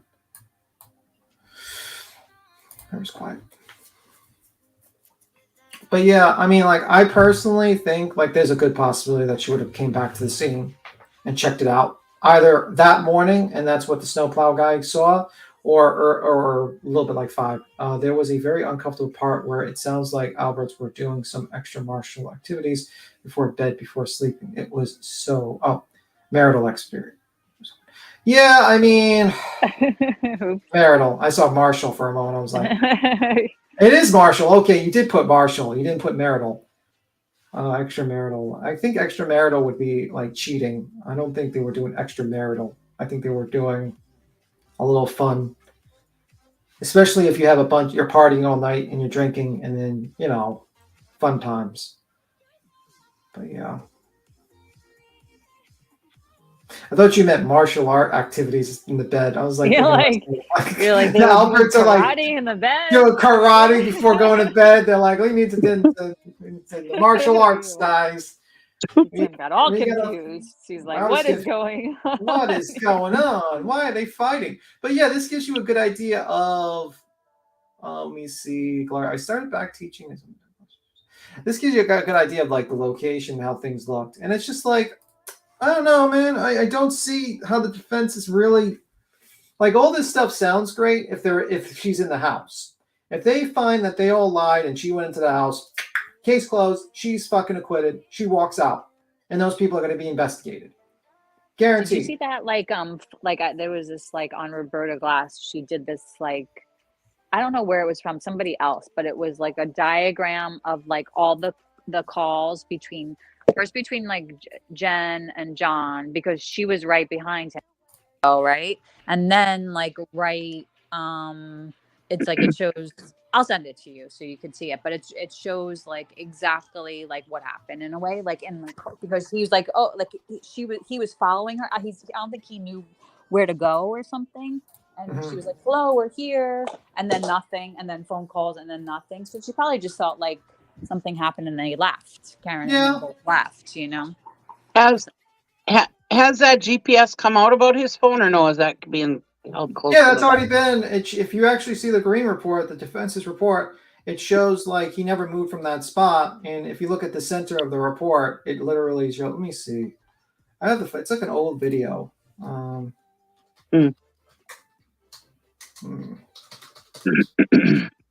have to find it because it was a while ago, and that's okay. I believe what you say. Yeah, and I remember I showed it to. I was like researched it, and he never really. I mean, never was like, if you know, like GPS, the center would be in the middle of the house, or at least the part of the house, and the most when it's like when the signal was the weakest, it showed that, like, the tippity, like the edge of the signal touched the door. But if he's, like, in the center of that circle, that means he wasn't ever in the house, because the center would be more in the middle of the house. You know what I mean? So yeah, the GPS, they have GPS that basically shows that he never entered the house. And that's going to be a major problem because you're making up all these things about this person's guilty, but unless you show that he actually went into that house, there's no other proof. And why are they using the upstairs downstairs when that happened like a half a mile away? You said, right? Like I heard that too. It happened. Yeah, it happened while they were they had the Waze thing when they were in the car. Waze, and yeah. Basically, it's just a step. It doesn't show GPS. It's just like how many steps you've taken at that particular point. So up and down a hill or something yeah. Oh, is that why the whole basement thing is coming in? Are they trying to say that he was in the basement or so, right in the basement area there or something? Yeah, they're trying to say that he walked down the basement. And they pretty much in that short amount of time they because Colin had to still be there, right? For 10 minutes. like they're trying to make it so that it looks like Cullen they all went to the basement, or they brought him down to the basement. Either they beat him up in the basement, or after they beat him up, they brought him down to the basement, and then they brought him out of the basement and somehow put him into the front yard, and all that stuff. That's basically it. That's their thought process. Now, the problem with that is they have to prove that he actually went into the basement. Yeah. And nobody saw him come in at all. But they're part of the conspiracy. So even if he did go in, it would be part, you know what I mean? It's all, but nobody saw him. So, I mean, and that I sent you that time thing that there's only the small thing in time. It shows between Jen that all of a sudden, he was, he wasn't there. He was following her, and then she tried calling him. It shows almost the time that he probably got hit, right in there. Yeah, I mean, that's the thing. He doesn't move from that spot. So, the whole case is basically on whether he actually showed up in the house. And if they can't prove it, then she's guilty. Simple as that. They've made their whole case if he entered the house. They're putting, think about it. Everything they're stating is whether he entered the house. If he entered the house, then you have reasonable doubt, then she can be acquitted. But if they have no proof that she entered that house, she's guilty. Simple as that. I mean, their whole case is based on that. Right? And nobody is going to be able to place him in that house. And then once Jen McCabe starts and they show this phone data where he was she was trying to get him there, and then all of a sudden he disappeared and never made it in. She's, Yeah, I mean, if suddenly the defense showed real tangible evidence that she went into the house, that would be a quittable moment. That would be okay, at this point, maybe even the state should be fucking throwing it out, the case, and not even pursue it any further at that point. That would be something I would be okay, that's bad. That's really bad. But so far I'm seeing, okay, you're nitpicking this argument. This witness is not that great. He's getting tripped up on his words here and there. But so far there's no proof that he went into the house. And if he hasn't gone in the house, it doesn't matter what point you make at the bar. They play fighting in the bar. Cullen's beer cans on the yard. Higgins and Karen Reed and Higgins texting each other. Karen Reed coming on to Higgins. It means nothing unless you prove that he went in the house. There's no witnesses that show that he went into the house. There's no evidence that shows that he went to the house. It actually goes the opposite. It goes to the defense. It goes against the defense that he went to the house. And that's the problem. And excuse me. Sorry. Go ahead. You go. That play fighting, that, we have a friend he's like a brother to me. And him and my husband, they're always goofing around like that all the time. Even in their, my husband's 50, he's going to be 55 this year. And this guy's 60, and they just had heart surgery, and they still screw around like that. It's just a man thing. Men just do that. So this is the what was talked about by Ellie. Let me see if I can make it bigger. So John outgoing call and Jen outgoing call text. Okay, so John, this side's John. I think this side's Jen, if I'm understanding that correctly. So 12:14. Where to? Then at 12:14 at 36 a.m. 44-second call. Then 12:18, 36-second call. Then Jen's husband pull up at the home at 12:18, 25. Then at Karen and John pull up in Albert's home at 12:24, 28 seconds. Ryan Nagel basically arrives at the same time. They both see each other. Then you have 12:27. Like time, you know, she's texting here. 8-second call, probably went to messages if it's 8 seconds. Pull up behind me. She's telling him she hasn't still gotten a response. She's like, she still hasn't gotten a response until 12:40. The other side, they just basically time frame in question, basically from 12:27 to 12:40. And then you have on this side, 12:41 a.m. Karen arrives at John's home. This is her allegation. This is what she claims that she came home at 12:41. Now, how do you, I mean... They're still calling him. Where are you? 12:42. Still calling to 12:45, all the way to 12:50. So like a good... Yeah, so you see... minutes. So unanswered call. 32, yeah. Still unanswered call. Then 12:42, where are you? Still unanswered call, 12:40. You know so she just sat and called and called and called? Yeah, because they pulled up behind them. I think they were either like oh well, like they were kind of maybe following each other, or he didn't know where to go or something, and like so she was like, we're here, you know, and like waiting for them, waiting, and that's the time frame. And then Karen is already home at 12:41. So that's what she claims. She claims, but isn't there some kind of like call with like her heels or something?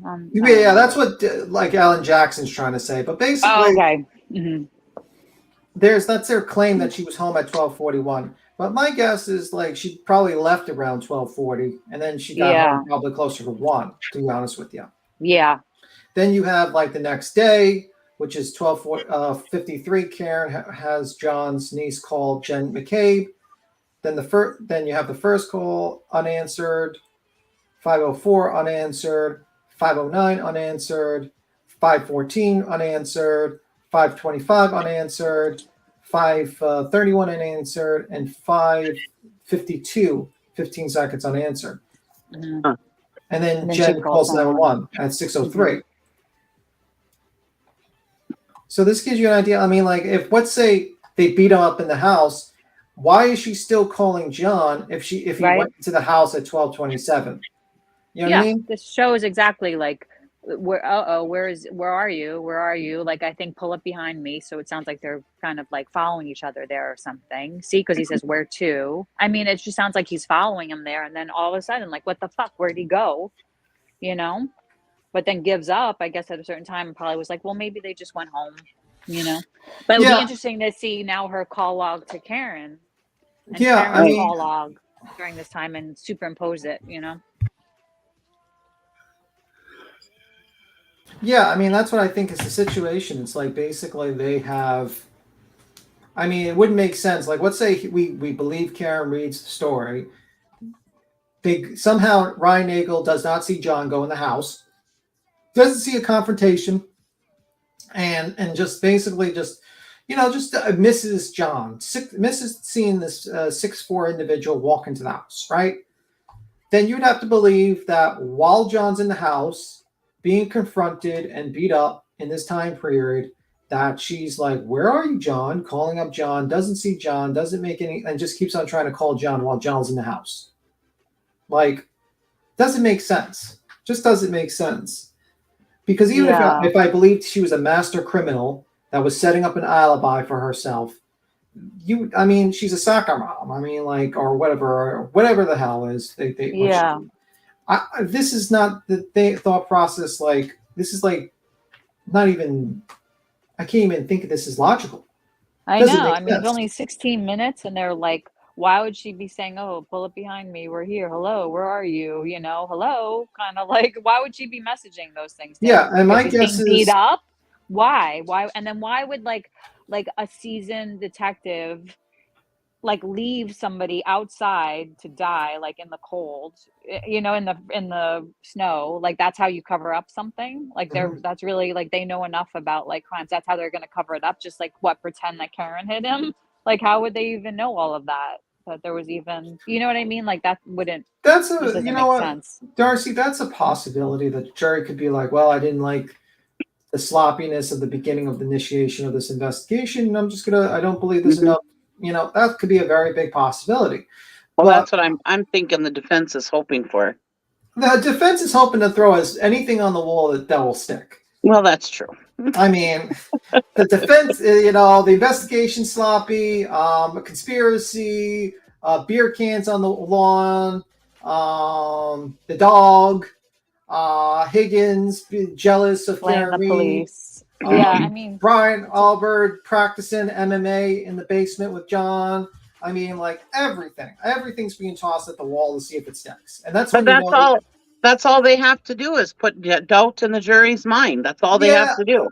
But like usually that's not a good sign that you have facts on your side when you're basically. But what is the doubt exactly? Like, do you doubt that maybe he was killed by somebody else? Doesn't seem like they have enough evidence in that direction yet. Yeah, like the crux of the defense's case is they have to prove John went into that house. That's all they need to prove.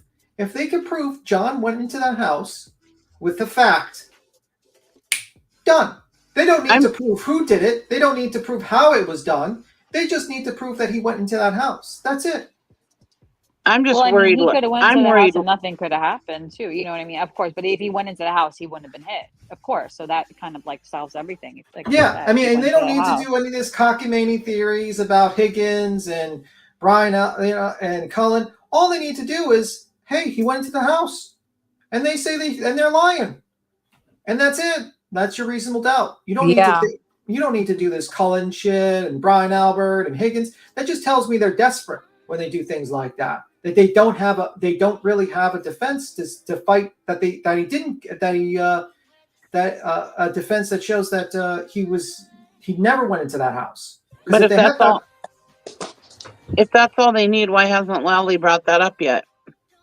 No, because that goes into the GPS celebrate and everything. That's later on. You have 150 witnesses, and we've only went through 9 days.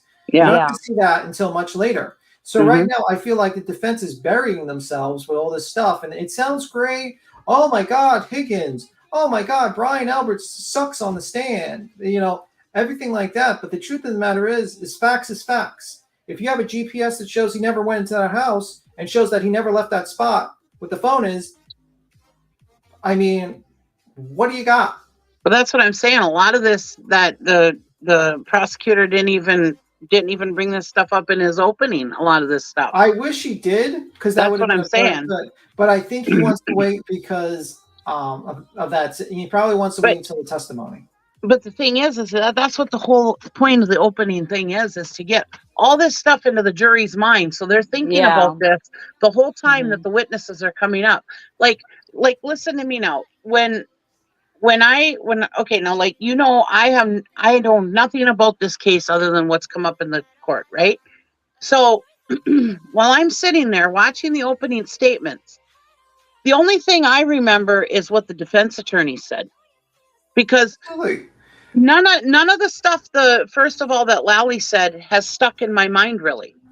Only the stuff about Proctor and looking up, seeing if he can get naked photos of her and this, that, all that BS that the defense attorney had said in his opening statement stood in my mind. Why is that?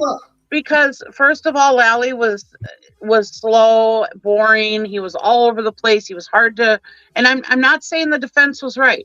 I'm just saying, just watching it, and I know more than just your normal person. I'm not saying I know anything about the law, but I'm just saying I know a little more about what to listen for than your normal Joe Blow on the street, right? Because I look at this stuff all the time. But what I'm saying is I should have been listening for key facts that the prosecutor was saying, but he lost me through most of that whole entire opening statement because he was off in Neverland here and he was off over here and he was off over here. He totally made it hard to understand what he was saying and what he was trying to get to. But when I listened to the defense attorney's opening statement, he had this, and this, and we're going to prove it, blah, blah, blah. And that stuff is the stuff that's stuck into the mind. And I'm afraid that that's what's going to happen is that defense attorney stuff is going to stick in the jury's mind this whole time. And that's the key points that they're waiting for to listen to. I think that's probably what the defense is hoping for. Yeah, exactly. That's what I'm saying. I They're agree doing their with you. job. That's what the defense is really hoping for. And- Personally, but I think the problem is, I feel like okay, you're putting something up. Let me just stop sharing mine. And she's going to play the opening from the defense. Is that correct, Queen? I don't know. This is just the tryout part. This is on. This is right now. No, that's that's today. This Okay, is right now. Yeah. The table This is as right well now. as situated right behind where she was sitting. And those other people around her, behind her, those are people that you knew far better on January 28th than the defendant? Yes, those are my relatives and friends, and that's is why Brian I was Albert. at that location. This is like a redirect. Yeah. Jesus, he's still up there? Wow. Yeah. Yeah, he just went through Jackson. He went through Jackson. He's stuck, and they got this guy out there for 2 days. Wow. Later on in the afternoon of the 29th, correct? Yes. Why did you go over there? I went to Jen's house because she's my sister-in-law. She was going through an awful time that morning, as we all were. And I wanted to be there to comfort her if she needed anything. Because we're so close, I didn't want her to feel like this was too much for her to handle. Again, how long have you known Ms. McCabe? I've known Jen since she was probably 6 or 7 years old. She's like a sister to me. Now, at your home on the January 28th and the January 29th, when people came back after the waterfall, did you at any point in time go into the basement area of your home? No, Did Brian Higgins at any time go into the basement area of your home? not that I know of. Did you see anyone go into the basement area of your home during the time that you were there after coming home from the waterfall? No.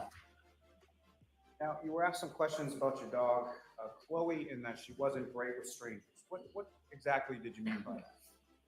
All I meant was that she wasn't overly affectionate with strangers. She's a heavy dog. Not everybody likes dogs. So if there's going to be people at the house that don't know the dog, they might not particularly want her around them. Were you more concerned about the people in the house that didn't know Chloe, or were you more concerned about Chloe herself? The people in the house. Never has the dog, to my knowledge, been aggressive to anybody except for the time that there was a fight between two dogs. Now, you were shown in Exhibit 66 that was sort of a drawing of your house. Do you recall that? Yes. And had you ever seen that prior to today? No. And do you recall specifically within the drawing or the artist rendering of your house, there were certain lights on around the garage and the front door? I did notice that, yes. And do you recall whether or not those lights were on when you came home from the waterfall on January 29th? I don't recall, but oftentimes those lights are off, and sometimes the bulbs don't even work in them. And when Ms. McCabe comes into your bedroom sometime after 6 a.m. on the 29th, Yes. that was following a day in which you woke up in New York City and went to a funeral. Is that correct? Yes, I went to a funeral that morning in New York. And that was for a fallen police officer from the New York City Police Department? Yes, a police officer in New York that had been murdered while on duty, and that was his funeral. And did you know that police officer whose funeral you attended? Objection. The objection sustained. Next question. Now, with reference to you then drive all the way home from New York to Massachusetts, correct? Yes. And you went out to a couple of different places, had a couple drinks, correct? Yes. And then went back to your home and went to bed sometime around 2 a.m. or so? Yes, after 2. And so about how long had you been asleep from the time that you dozed off to the time that Ms. McCabe comes into your bedroom that morning? Only a few hours, probably 3-4 hours, 3.5, 4 hours. Now, in relation to waking up that morning, you testified that you did not go outside, correct? Yes. And why not? Initially, when I woke up and I was told what was going on out front, I looked out my window and I saw some emergency vehicles. I did not see John at that time. I came downstairs with my wife and she asked, where was John? and Jen said that Sustained. Next question.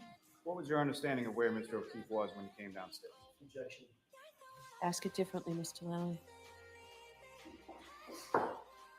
In reference to when you came downstairs, what was your understanding of medically what was going on outside your house? Objection. The objection sustained. Was there any reason for you to go outside of your house at that time? no, there was not.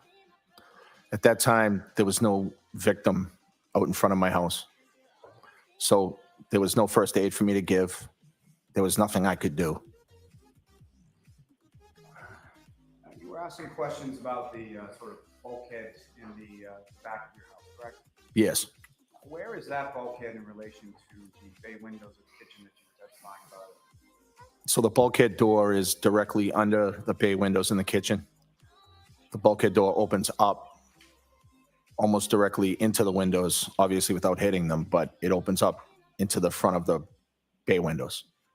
What you saw as far as that video that was shown to you, that's not what the bulkhead looked like. That's not what the door looked like at that time on January 28th to 29th, 2022. No, those are not the doors we had. And as far as the bulkhead was concerned, when that bulkhead was opened around that time, what, if any, kind of noise was that bulkhead making?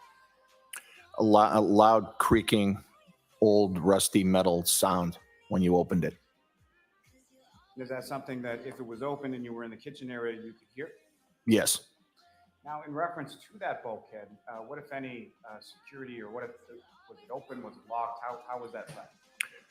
So the bulkhead door was shut and it was broken. So sometimes you could turn the metal thing to lock it, and sometimes it would be hard to do. But the wooden door that goes into the basement has a lock on the doorknob. That is a door that we keep locked because we don't use it.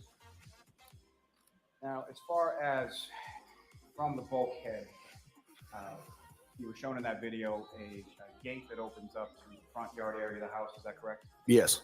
And what, if any, other gates are located on the fence in your backyard?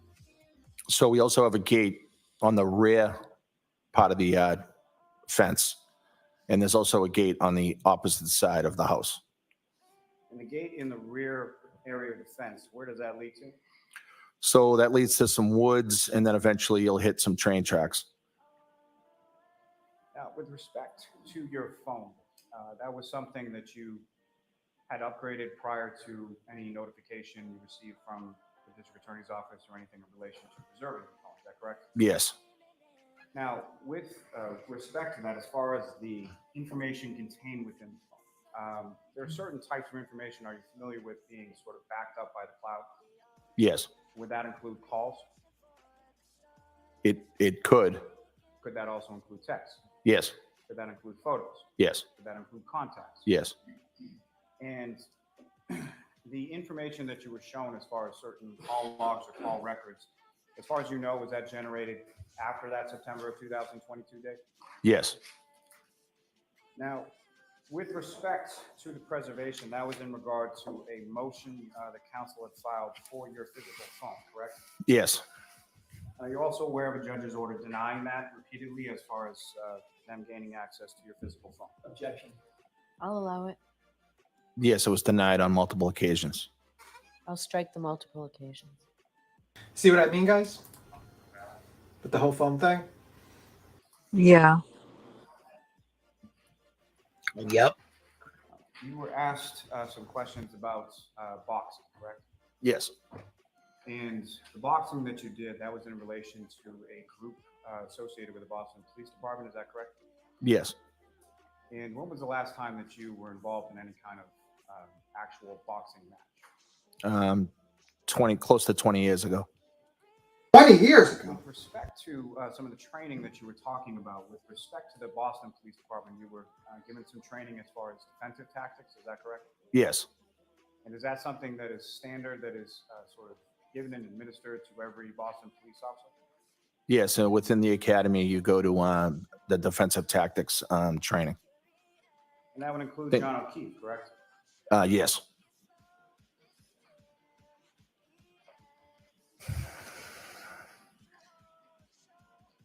Now, as far as your house, we used to live 34 Fairview Road. What, if anything, did you observe or notice with reference to cell phone reception in that area of your home? So oftentimes, using the phone within my house, it seemed like it was it's a slang term, the dead zone for the phone. The reception wasn't great. And is that something that recurred over the time that you lived there? Yes. Now, with reference to the phone, and prior to the intimate moment that you shared with your wife sometime after 2 a.m., do you recall whether or not the phone screen was locked at that time? Were you checking that at that particular time? I don't recall the exact timing, but I know it was opened sometimes and then it was closed, obviously, at some point, but I don't know the exact timing. So the phone may not have been locked at the time that you began that situation with your wife. It may not have been. With reference to the call logs or phone records that you were shown, to the best of your memory, is that the entirety of the phone calls that you made around that time? No, it looks like it's selective people and numbers. Interesting. And with respect to those conversations, if you recall, what, if anything, in general terms, were you discussing with either those people in the logs or other people in general? In general, I'm sure there was some discussion about the awful thing that had taken place, and there may have been other calls unrelated as well.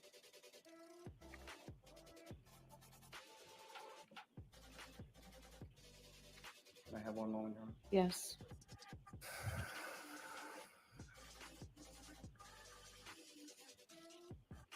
Mr. Albert, on the early morning of January 29th, 2022, did John O'Keefe ever come into your house that night? John never came into my house that night. He would have been welcomed, and the defendant would have been welcomed with open arms had they come in, and I wish they had. I really do. Were you ever even aware that John O'Keefe or the defendant were anywhere in the area of your house during that early morning of January 29th? I was not. I have nothing further on.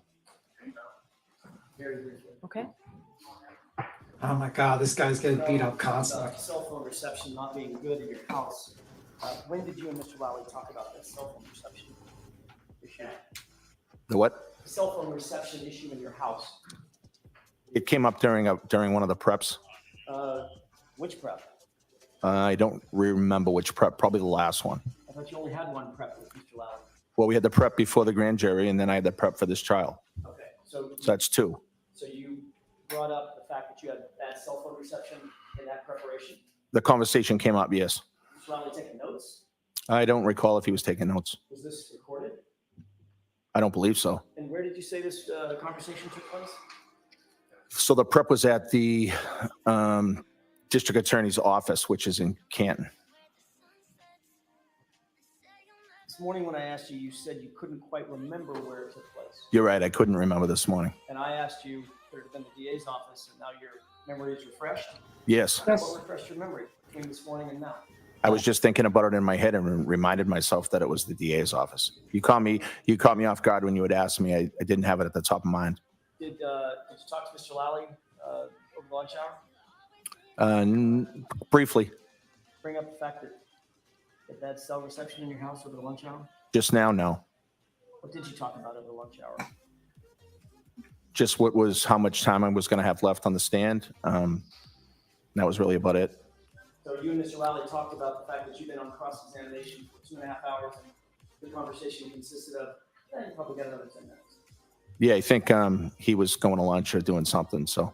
So you didn't talk about the substance of your testimony? No. He didn't tell you what questions he was going to ask you on redirect? Maybe mentioned one thing he may ask me, but that was it. Like, what was that? Just he was going to ask about what happened at the house in the morning. That's, some of the questions on redirect. That's all. Meaning he was going to ask you the question about whether or not John came in the house?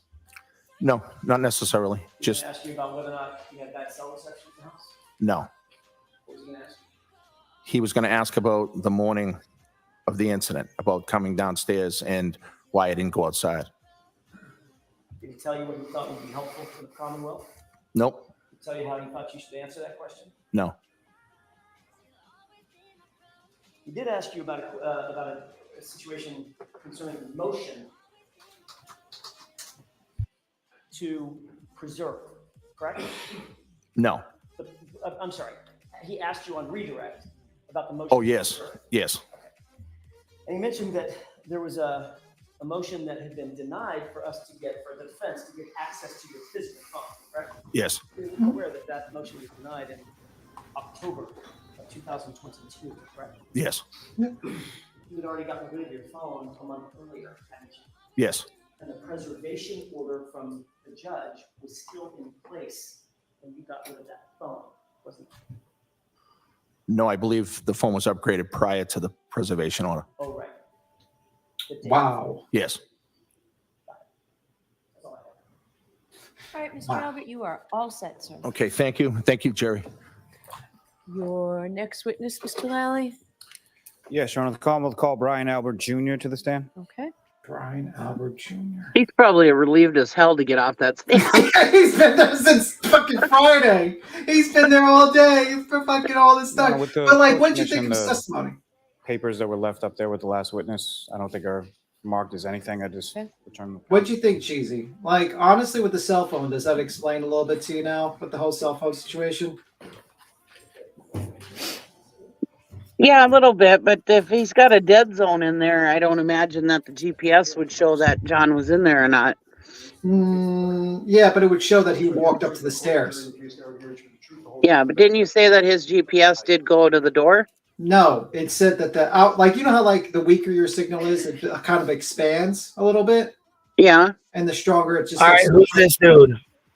This is Brian Albert Jr. Oh, hell, here we go. Brian Albert Jr., huh? Yeah. Yep. All right, Brian Albert Jr., put it on us here, man. You got like 3 days with this guy, probably, depending on how fucking Jackson was. Oh my God. You got 2 weeks of Alberts at least, right? At least Alberts. All the Alberts. I live Coming. currently in Norwood, MA. Don't forget how long Lally takes Lally to ask I believe one since simple last- question. I think it's about a year since last May. Christ. And prior to moving to Norwood, We're going to have a sleepover. I lived in Canton, and where specifically in Canton? 34 Fairview Road.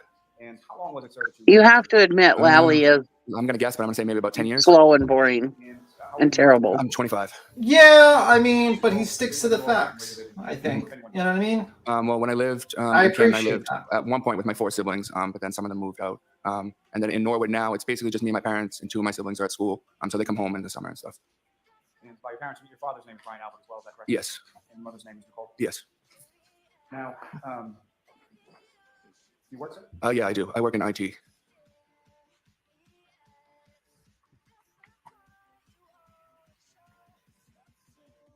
Oh, come on, shit. That job will be a year. Guys, it is storming here, so if I lose, if something happens or I lose signal or anything, or lose, you know what I mean? You want me to do it? Okay. You want me to do it? Toss me a link. Yeah, this is just the news channel. Shit, what is this here? Let's see. I'll go grab it real quick. I mean, it's playing fine, but I'm just saying if it goes out, I just wanted to make sure, Yeah, you're driving around basically right now, right? No, I'm at home. Okay. But I'm saying it's storming. We got a storm coming. Well, it's raining right now. It just started, but it's coming down pretty good. But I mean, if it starts in or I lose connection or whatever, you know what I mean?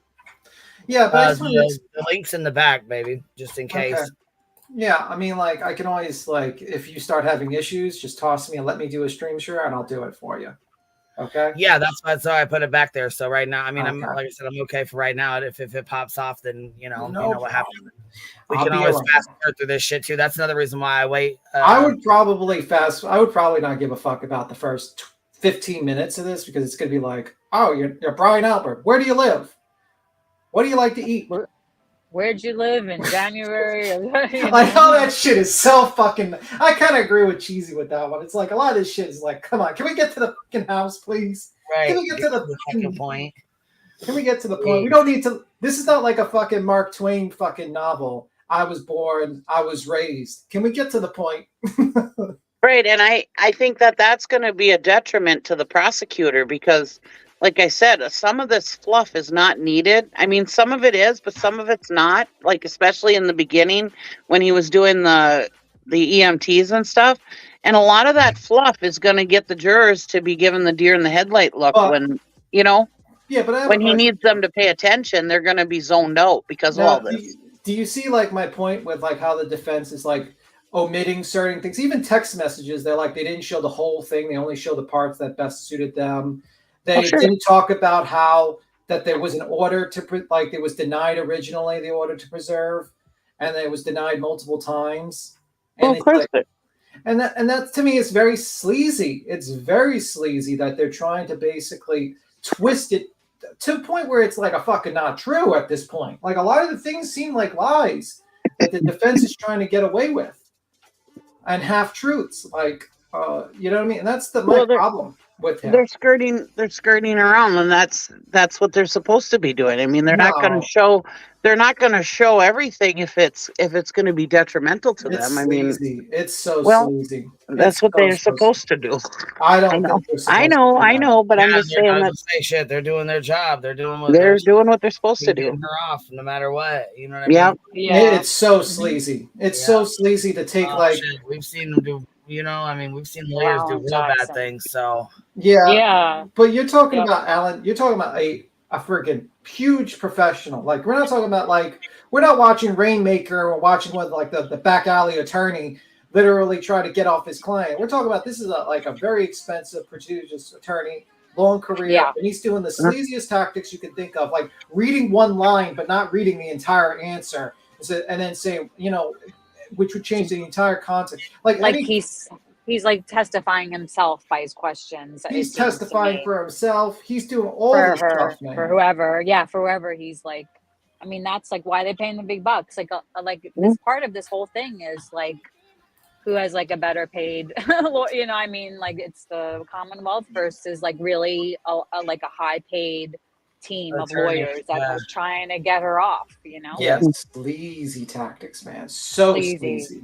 That's why I mean, that's what they get paid for. Shit, right? You know? Yeah, if you were that defense attorney, would you If give that was all my the attorney, I don't give a fuck what you do. You know what I'm That's saying? their job. That's Well, their job. I mean, if Especially I if was I'm paying you big dollars, shit. I honestly, if I would never be Karen Reed's attorney if I was an attorney, Right? Because the problem is, it's like they've worked with TurtleBoy and they put themselves so below the belt of what you're supposed to do. Like, I think honestly, it's very working with TurtleBoy. She's looking at prison time, you know, like her I life. don't care. I mean, I got and not only that, labeled as a cop killer. Yeah, right. You get that fucking label, it ain't never going away. No, I would have respect for. I would have a little bit more respect for myself. If I had to work with TurtleBoy to help my client, who I clearly is guilty in my eyes because I said it on the steps on the courthouse in the day that she was arraigned that it was a tragic accident. I would never work for that person. I don't care how much money that person paid me. But do we know that he's working with TurtleBoy? I mean, really? Yes. I mean, or is TurtleBoy going on his own doing this stuff? No, we do. If you look at the there's indictment, connections. yeah, Janelle Altman, that Signal app that they were contacting through. Yeah, Jen they also had Altman, lunch like, together. They had lunch together as well. All the lawyers and everyone had lunch together. He would get TurtleBoy would get files faster than it was actually being filed through the defense. There's been claims that autopsy photos were handed to the in-between Natalie that she's going to testify to. Okay. And she was the in-between. Also, the grand jury minutes as well.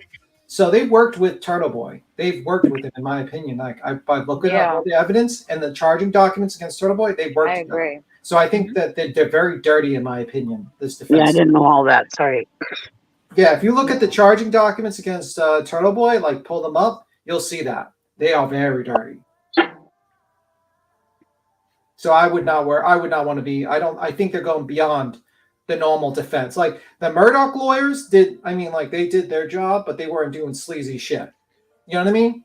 But if you compare the Murdoch lawyers and these guys, you know, one has a lot more integrity than the other, in my opinion. Mm-hmm. Step away for a moment. Ready? Ready.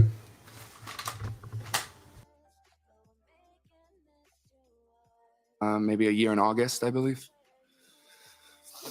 Sir, if I could turn your attention to the time frame of January 28th, 2022 into January 29th, 2022. Do you recall that specific time frame? Yes, I do. And the 28th and the 29th, do you know roughly what days of the week that was? Maybe Friday and a Saturday, I believe.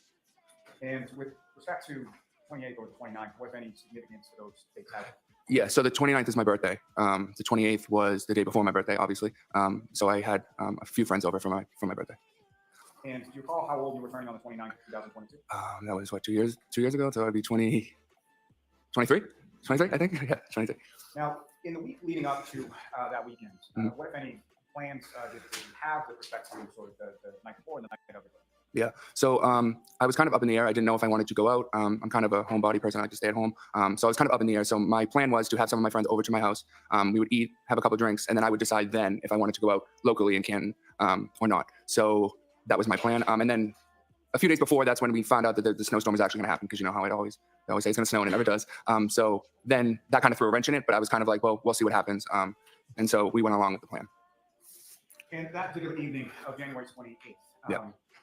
That's, at some point, people came over your house, is that correct? Yes. And about what time was it that the friends first started coming over? I would say my friends first arrived probably around 7:30 p.m. And who were the first of your friend group that came to your house? The first two were Sarah and Julie. And just for the record, Sarah's last name is what? Levinson. And Julie's last name? Nagel.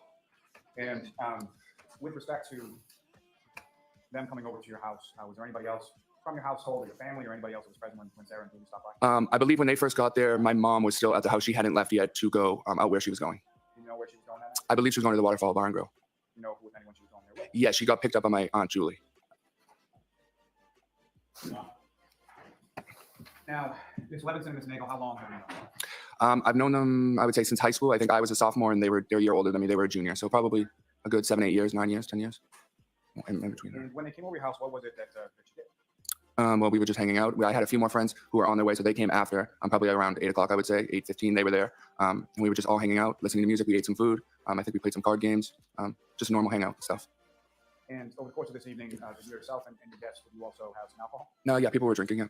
Recall, generally speaking, what people were drinking? Mostly like seltzers, like White Claws or Trulies and stuff like that. Now, you mentioned that some other friends came about a half hour or so after Julie and Sarah arrived. Is that correct? Yes. And who were they? They are. Do you want their full names or? Please. Okay. They are Catherine Duty. Trying to think. Emily Fabiano, Courtney Alba, and I think that's it that I can recall as I sit here.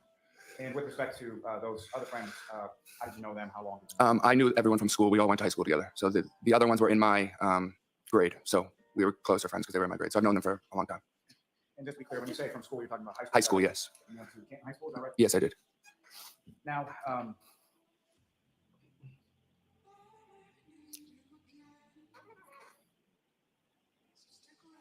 with respect to having your friends over your house, was where sort of within the house were you also hanging out? We would all just kind of hang out probably, I would say, mostly in the dining room. The dining room and the kitchen were kind of like one big open space. So we would be like in the kitchen or the dining room. And sometimes I think we may have like walked into like the family room area, sat down for a little bit, but mostly it was just the dining room and the kitchen. And the family room area, is that visible from the kitchen and dining room area? There's a wall, but there is a doorway, door frame. So you can't see all of the family room, but you can see a good amount of it, yeah. And as far as each of your respective friends that you were testifying from over your house, do you have any idea how they got there? No, I don't know. None of them drove. I know that, so I would assume that they got dropped off by someone, but I don't know. So there wasn't like a pile of cars like out in front of your house at any point during the evening? No, there wasn't. Now, later on that evening, who, if anyone else, came by? Well, my cousin Colin arrived at the house at some point, and then my mom and my dad and them came back from the waterfall back to the house at some point as well. Now, with respect to your cousin Colin, his last name is Albert as well? Yes. How is he related to you? He is my first cousin. He's my dad's brother's son. And his father would be Christopher Albert, is that correct? Yes. He's older, younger? Is Colin younger than me? Yes. Yes, he is. About how old was Colin around this time? Maybe 17, I think. Was he in high school around this time? I would assume so, yes. And if you recall, how was it sort of that Colin came over to your house that night? Did he tell you at any point? Did you reach out to him? Yeah, I don't exactly recall how I don't know how he knew that I was at my house, but at some point he did call me and said, "Oh, are you still at your house?" And I said yes. And he said, "Do you mind if I come by?" And I said, "No, of course you're welcome to come by." And with regard to earlier at your house, when you indicated that your mother went out to the waterfall, she went out with Julie Albert, correct? And that's your aunt? Yes. I'm sorry, I asked you about 3 different questions. No, it's all right. As far as Colin is concerned, Julie is Colin's mother? Yes. Do you recall about what time it was that Colin came by? I don't recall exactly. I would say maybe closer, maybe 10:45, 11 p.m. And as far as the other people at the house, the women that you had over, did Colin know any of them that you knew? Yeah, Colin knew some of them just from being in the same town. and Colin's older brother is just 1 year older than me. So Colin's brother is in some of the grades, some of the girls, in the grade of some of the girls that were there. So that's how we knew them. And just to be clear, Colin's older brother was also named Christopher Albert. Yes. And now, when Colin came over to the house, as far as the things that you were describing before, as far as hanging out, is that essentially what continued after Colin's arrival? Yeah, he was just another addition. We just were continuing to do the same stuff, hanging out. Now, with respect to within the home, you've mentioned sort of the kitchen, the dining area, and family room. Were there any other areas of the house that anybody went to during the course of the evening? Not to my knowledge. I mean, there's a bathroom, but it's just off the kitchen. So I assume the bathroom. But that's really it. We didn't go anywhere else than that first floor area. So mainly in the first floor, is that correct? Yes. Did you see anybody at any time go down the basement? No. Did you see anybody at any time go upstairs? Not to my knowledge, no.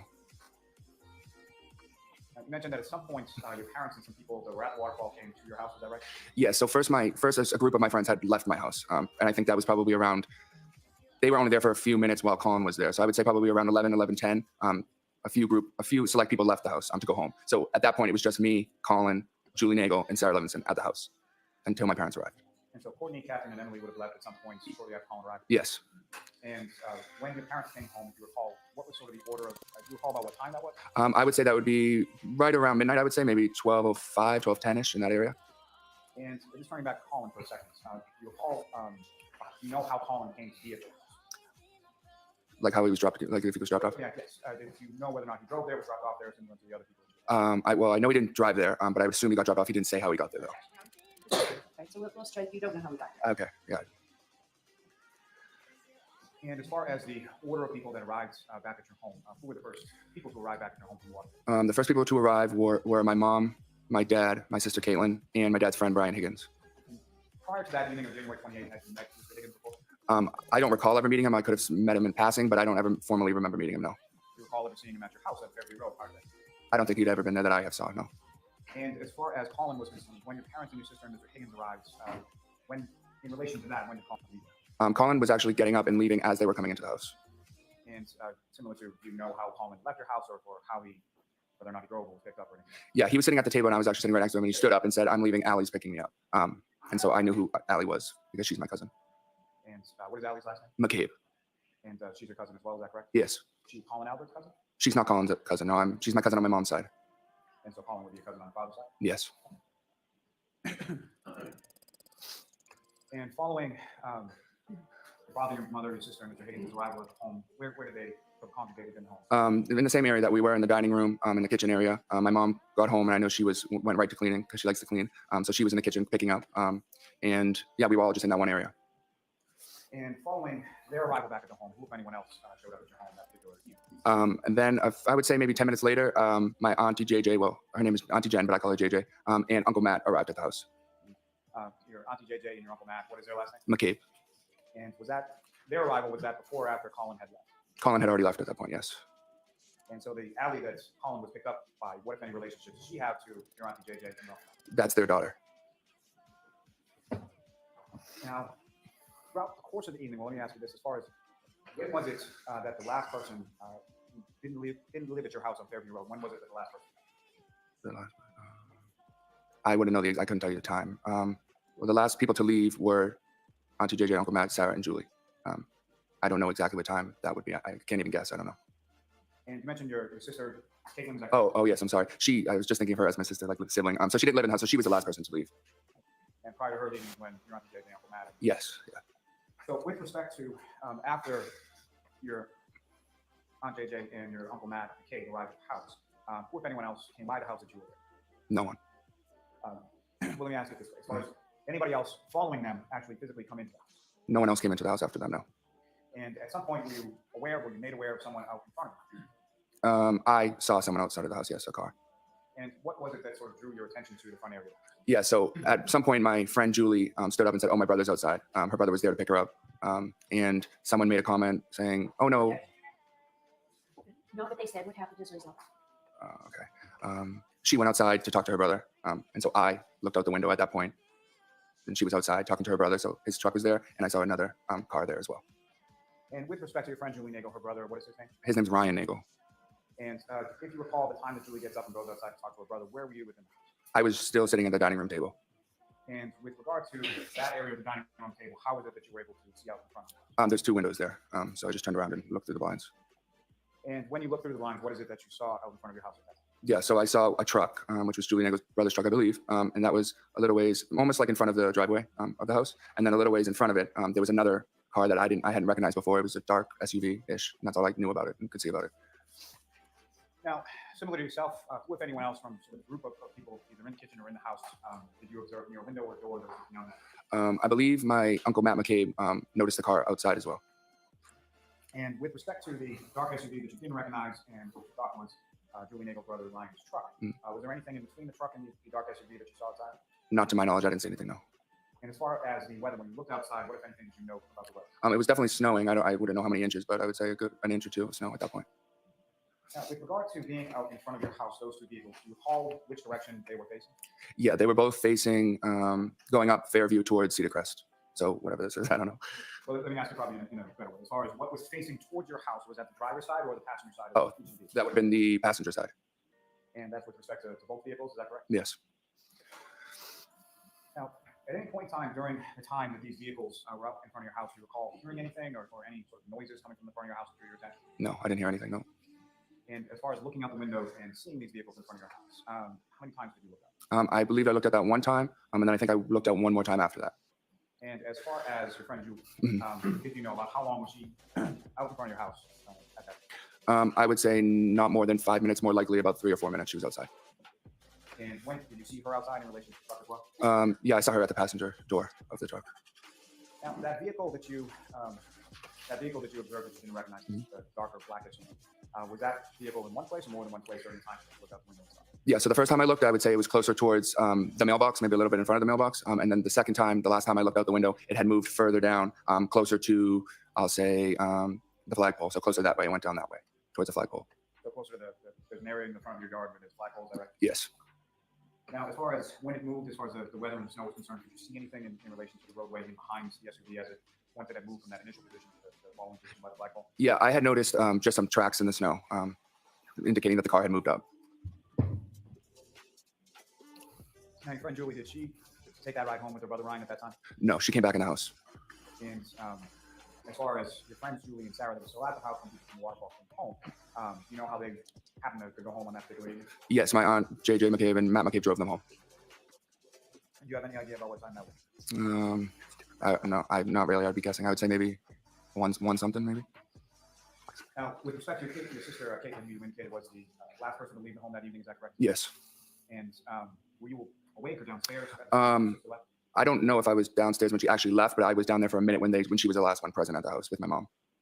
And do you know how she was leaving the house that night or how she was getting home? Yeah, I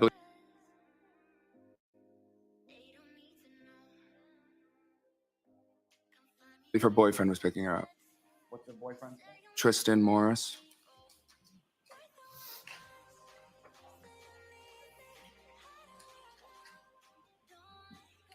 Sir, if I could turn your attention to the following morning. At some point you go to bed. You know about what time it was that you went to bed? I would say, I don't know, late 1, early 2 o'clock in the morning. And your bedroom is in the second floor of the house? Is that correct? Yes, it is. And with respect to how many bedrooms are up on the top floor? Or what? 4, I believe. And with respect to your bedroom, where was that in relation to the layout? My bedroom would have been the middle back of the house. So I had 2 windows, but they were in the backyard of the house. So the middle, but the back side. So the 2 windows that from your bedroom face the backyard area? Yes. Now, at any point in time after you went up to your room, same question as before, were there any noises or anything drew your attention outside of the home at any point prior to your waking? No, I didn't hear anything. And if you know about what time was it that you woke up later on that morning of the 20th? I can't recall the exact time. I'd say maybe, I know previous testimony I may have said earlier, but I don't believe it was that early. I would say 7:30, 8 a.m. What was it that woke you up that morning? My dad had knocked on my door. And without anything specifically that your dad talked about, following that conversation, where did you go?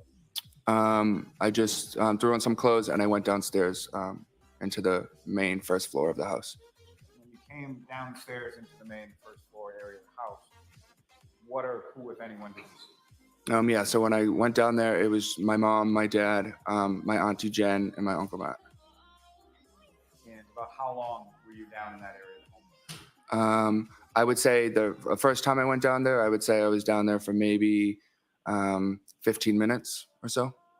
You said the first time you went down, were there subsequent times after that? Well, yes, I went back up into my room after I was down there the first time, and then I came back downstairs. And at that point, there was no one there besides me and my parents. And that second or subsequent time that you came downstairs that morning, do you know about how long it was after the first time? I would say maybe an hour and a half, 2 hours, maybe. Now, with respect to your birthday, as far as what, if any, sort of ritual or thing do you have with regard to your Aunt Julie? Oh, yes. So my aunt likes to get me donuts. It started, I don't even know, probably when I was like in middle school. Because I used to really like donuts. So every birthday she would give me six donuts in a box and a card. And that was just our ritual. She would bring it over every day, every time it was my birthday. And did you get those, as far as the donuts and the card and everything, at some point on that particular morning? Yes, I believe that when I went downstairs the first time, the donuts and the card were there already. So I had known that she had come by and dropped them off for me. Did you physically actually see your Aunt Julie on that particular morning? No, I didn't see her then.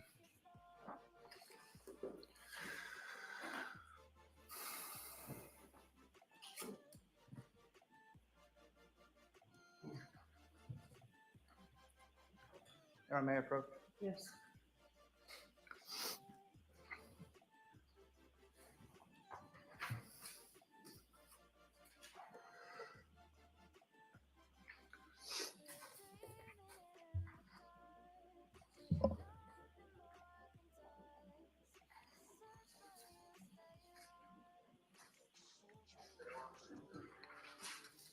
So I'm going to show you a series of four photographs. I just asked you to look at those yourself. And then Okay. look up with me.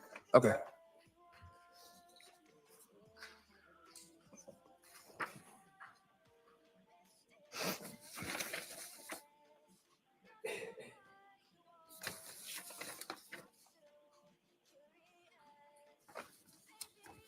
And just generally speaking, do you recognize what's depicted in those photographs? Yes, this is my old residence. Old residence at 34 Fairview Road, is that correct? Yes. And generally speaking, what's depicted in those photographs, is that a fair and accurate portrayal of what the house looked like around that time? Yes. May I approach again, Your Honor? Yes. Call Malta, seek to introduce and admit as the next court exhibit. Any objection, Ms. Little? No objection, Your Honor. Okay, thank you.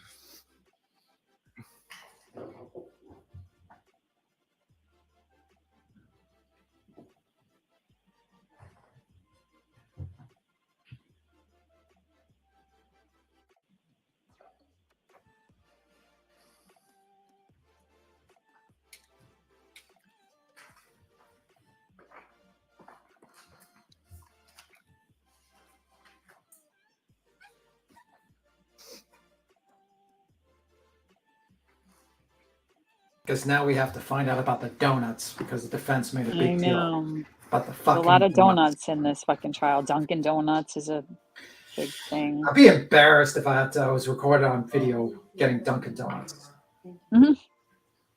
Embarrassing. It's really big in Massachusetts. Dunkin' Donuts is like everywhere in Massachusetts. It's just May I return to the witness, Your Honor? more than anywhere else. Jesus Christ. Place before you what's now been marked as exhibit 71, 72. Okay.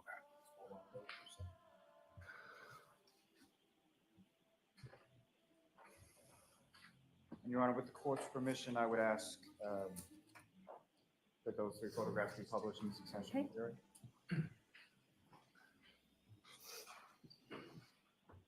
And Ms. Gilman, if I could first have, I believe it's 2592. Sir, what's up on the screen? Is that what you have before you? As I believe it should be exhibit 71, probably. Yes, that's the same. And again, just for the record, do you recognize what's up on the screen now? Yes, I do. Now, Before I get into the photograph, there is one other question that I can ask as far as with respect to the sort of tenor and demeanor of that evening. Mhm. How would you describe sort of from when your friends were there to the time that the folks came back from the waterfall? How was sort of the mood within that? Cheerful, fun. Everyone was having a great time. Any fights, any arguing, any tension, anything else that you noted of note with regard to that? No, not at all. And I believe, sir, there should be a laser pointer on the desk there in front of you. Push the button on top. Yeah. I'm going to ask you a question about it with respect to 2 inches of snow, guys. 2 inches of snow. With regard to the front area of your house, at 34 Fairview Road when you live in, there's basically 2 doors on the front of the house, correct? Yes. And if you could just use the mad laser pointer and direct the jury's attention to where in the photograph you observe each of those 2. Okay. So this would be the first door right here, and this is the second door. And the first door is sort of further away from the driveway. Is that sort of the front door area of the home? Yes, that's the front door. And the other door, where does that lead? The side door leads just right into the family room. And as far as around this time of January or on this evening, if you recall, where were people sort of coming in and going out of there? I don't know. I couldn't tell you specifically. I think some people use both doors. And what we're calling sort of the front door area, that's sort of one closer to the garage leads into the living room, is that correct? Yes. And so the front door further away from the garage, where does that lead? That's like a foyer area, and then if you take a right, it leads you to the dining room, kitchen, and then you keep going into the family room. Now, if you don't take a right and go into the kitchen and the dining room, and then sort of into the family room, you sort of go straight, where does that lead? Well, you can't really go straight. If you walk in a little ways to the left, there's a set of stairs that go upstairs, and you can go straight a little bit, and then to your left again, there's stairs that go downstairs into the basement. Now, in addition to you, your mother, your father, around this time of January 2022, did you have a pet as well? Yeah, we had a dog, Chloe. Well, the dog named Chloe? Yes. But how long at that point have you had it for? We had it for a few years. I don't know exactly how many years, but a few years. Now, on that night, specifically January 28th leading into the 29th, did you do anything as far as letting Chloe out to the bathroom or anything like that? Yeah, sorry. So the dog was actually upstairs in my parents' bedroom. She likes to sleep up there and stay up there. So she was upstairs when my friends were downstairs. And at one point, after my dad came home, it was asked if someone let the dog out. And I said, sorry, I forgot, because it was my responsibility, because I was the only one home. So he went upstairs to get the dog, got the dog, brought her downstairs, let her outside. And so when someone would let Chloe outside around this time, so can you describe that process as far as would it be a leash or just let her out, or how would that? Yeah, so we had a fenced-in backyard, so we just kind of let her through the back door and open the door, and she was able to run around out back. Whoever let her out, would they typically sort of stay at the back door? Yeah, we stay around the kitchen area, yeah. And Ms. Gilman, if I could have the next photo up on the screen, 2593. So the next exhibit would be number 72. Is that what's up on the screen? Is that what you have for you, sir? Yes. Now, if you could, with regard to this photograph, you were mentioning something about a flagpole in the area of your front yard. Is that correct? Yeah. Using that laser pointer, you could direct the jury's attention to where that is. Right here. Now, with respect to this photograph that's up on the screen right now, Ms. Nagel's brother Ryan, where was, if you could direct the jury's attention to where it was about to occur that point? He would have been more this way, so the photo doesn't show you all, but he would have been more in front of the driveway over here. And that first time that you looked out the window, where was the darkest? I believe that was right around the mailbox area, right about right here. And then again, if you could direct the jury's attention to the second time that you looked out and this would be moved, where had it moved? It was more down this way on the side of the road. Now, if you could, as far as the windows that you're talking about in the kitchen area that you were looking out of, could see those in the photograph as well? Yes, I do. Those are about right. Those two right there. Thanks. Yep. Ms. Gilman, if I could have the last photograph from that set. And then look up on the screen, sir, is that what you have for you now? Yes.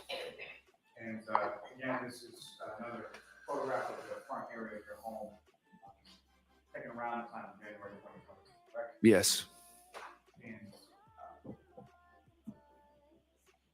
as far as the flagpole in this particular area, that's off to sort of the left center of the screen, is that correct? Yes. Now, in between the time that you saw that dark SUV that you didn't really recognize in the area of the mailbox and then further down, did you see it at any other points moving along? No, I just caught it as it had already moved. By the time I looked out the window, I noticed that it had moved up. And facing the same direction, is that correct? Yes. Same passenger side door that was facing your house? Yeah. And as far as the dark SUV was concerned, at any point in time did you look out and not see the dark SUV? No, I didn't look out the window again. So for the rest of the evening, you didn't look out? No. Now, in reference to the time that expired between the time that you saw it in the area of the mailbox and the time that you saw it over by the flagpole, do you have any idea how long period of time that was? I would say probably within a couple minutes. It wasn't a long period of time that I looked out the window. And as far as you know, your friend Julie, who had gone out to the pickup truck to talk to her brother Ryan, was she still outside around the time that you looked out the second time? She could have been. I'm not sure if she was at that point, but she could have been. And Ms. Gilman, you can take that. I have just one moment, Your Honor. Yes. Let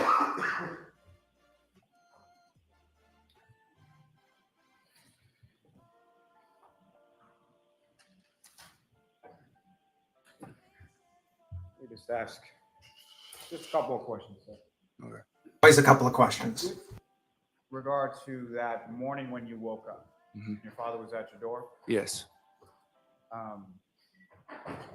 As far as from what you could see of his person, what, if any, injuries or anything did you observe on his person at that time? On my father? Yes. Nothing. Now, at that time, January 28th and January 29th, 2022, did you know anybody by the name John O'Keefe? I knew of the name, but I didn't know him personally, no. And when you say you knew of the name or you knew of him, how did you know? I knew he was friendly with my auntie JJ, Jan McCabe, and his niece was friendly with my cousin Jen's daughter. And as far as your cousins, as far as Miss McCabe's daughters, what if any sort of relationship did you have with them, specific to them, beyond sort of your other cousins?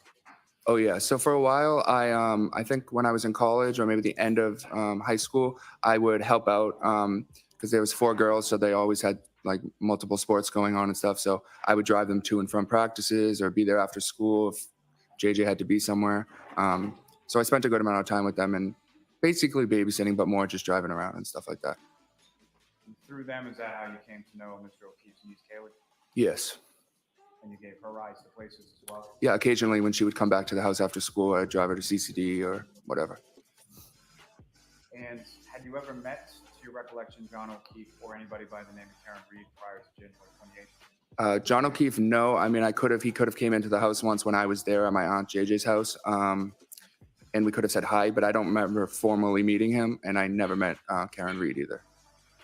And on that evening, again, January 28th, or the early morning of January 29th, beyond the people that you've already talked about, and specifically John O'Keefe and Karen Reed, did either of them at any point in time come inside your house while you were there that evening? No, never. Nothing further. All right, we're going to expect about a 2-hour, 3-hour cross. I know. Here we go. Oh, they have the other lady up. Oh, interesting. I wonder why they're doing that. Huh.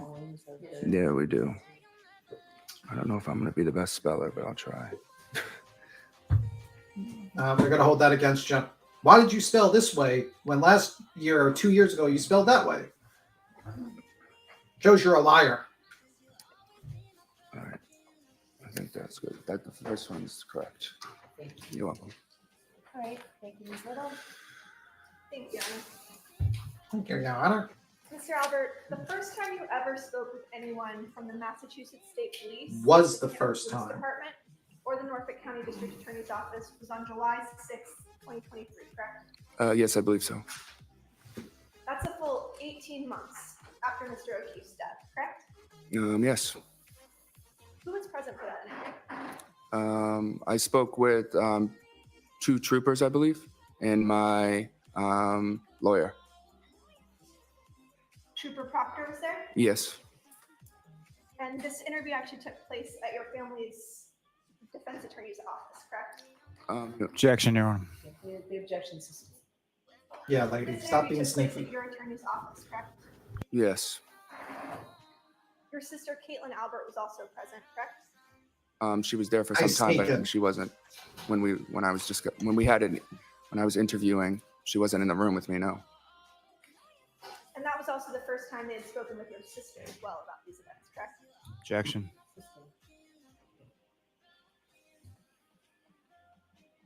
And to be clear, the Massachusetts State Police only interviewed you after you were called to testify before a grand jury. Objection. Separate proceeding, correct? Objection.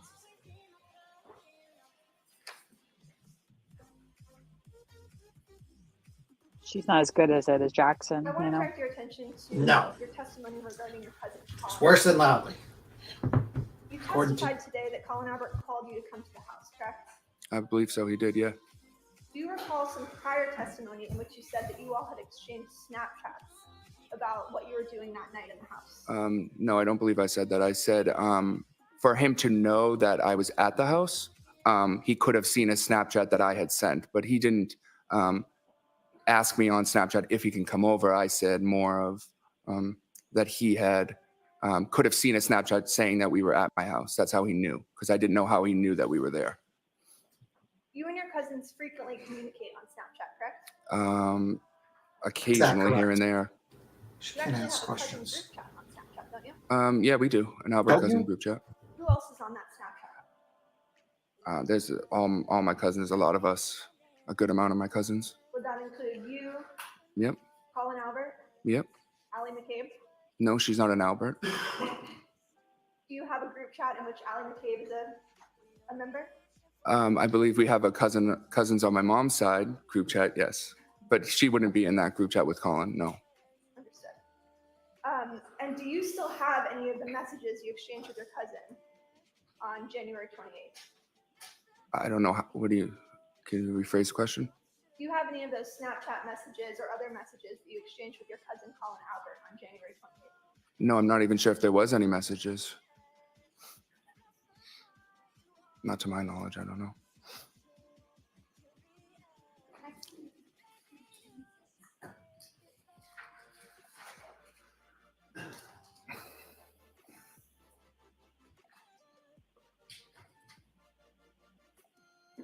Yeah, they don't ask questions. They make statements, and I'm shocked that it's not objected to. I know. It's like, is that the fact, or They're is that correct, testifying. or was that? And they're sneaking in. You're a defense attorney. Today, I said that. Yes. Yes.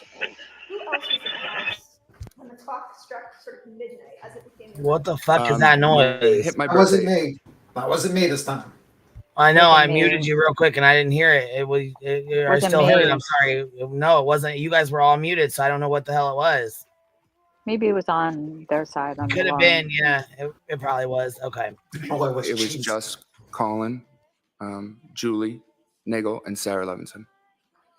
Was there any sort of celebration for your birthday when the clock struck midnight? No.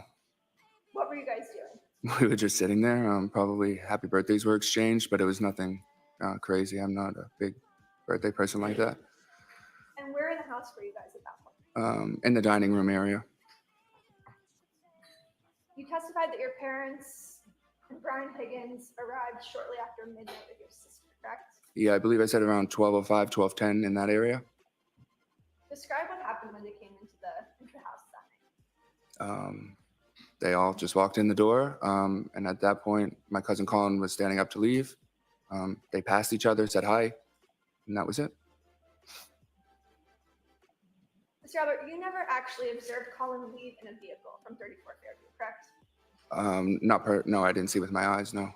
In fact, you said you only looked out the window 2 times that night, correct? Yes, that's true.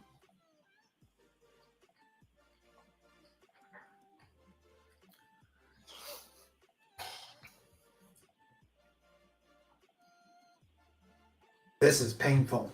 This is so painful to listen to. Approximately what time did your dad go upstairs to get Chloe to take her out? Well, that would have been like as soon as he got home, so around like a little after 12. So would that have been before or after Colin sort of walked towards the door? Colin had already left at that point. Where did your dad go? He went upstairs into his bedroom where Chloe was there, brought her downstairs and went to the back door and let her out. And you were asked by Mr. Lally if your father kind of stands by the door and waits for Chloe before he lets her in. Yeah. But you testified that he was just generally in the kitchen area, correct? Yeah, the kitchen is by the back door. But he's not standing by the door waiting for her. She's an off-leash dog. She can go out, do her business, and you can open the door sometime later, correct? Objection. Yeah, could you say it again, please? Yeah, that's a terrible Your question. father wasn't standing by the door, staring at Chloe the entire time that she was outside, correct? No, I wouldn't. Not the whole time, no.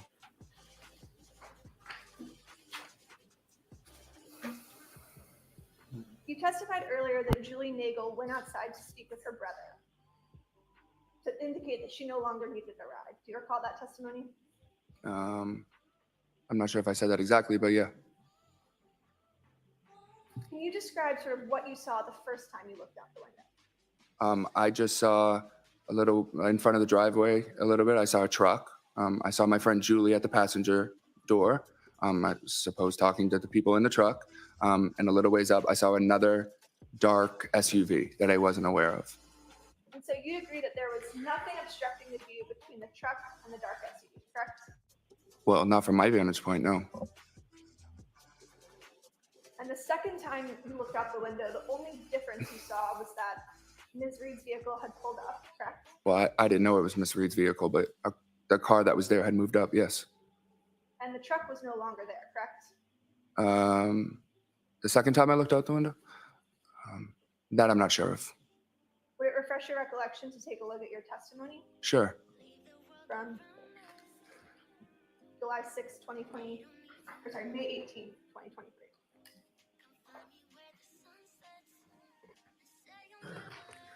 This is the grand jury from the FBI, by the way, that they're using constantly.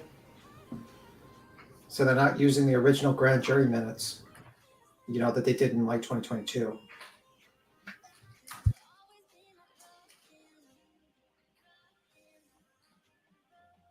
Can I put your honor? Yes. So show Mr. Lally.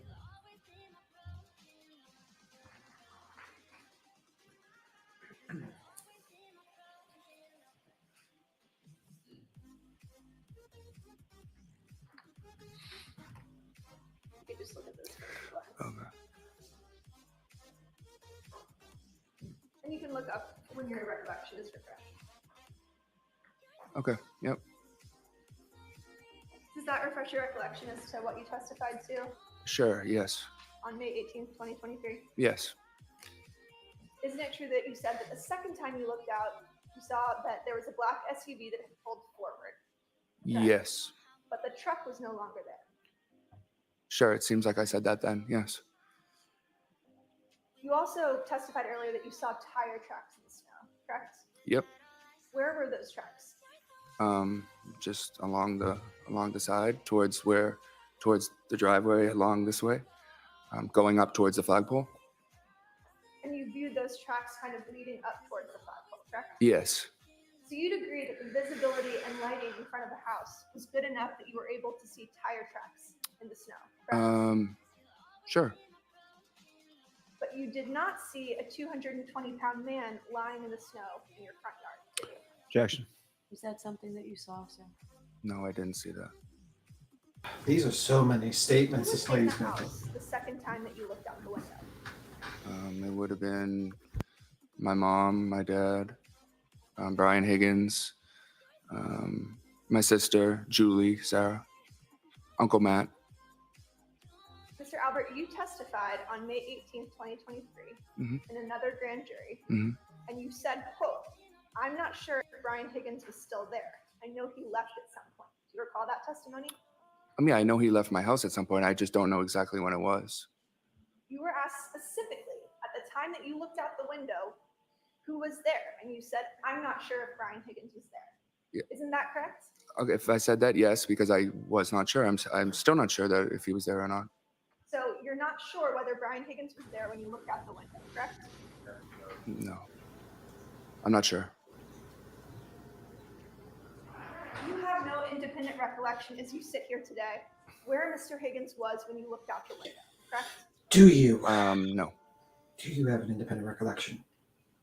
You also didn't recall Mr. Higgins having said goodbye, correct?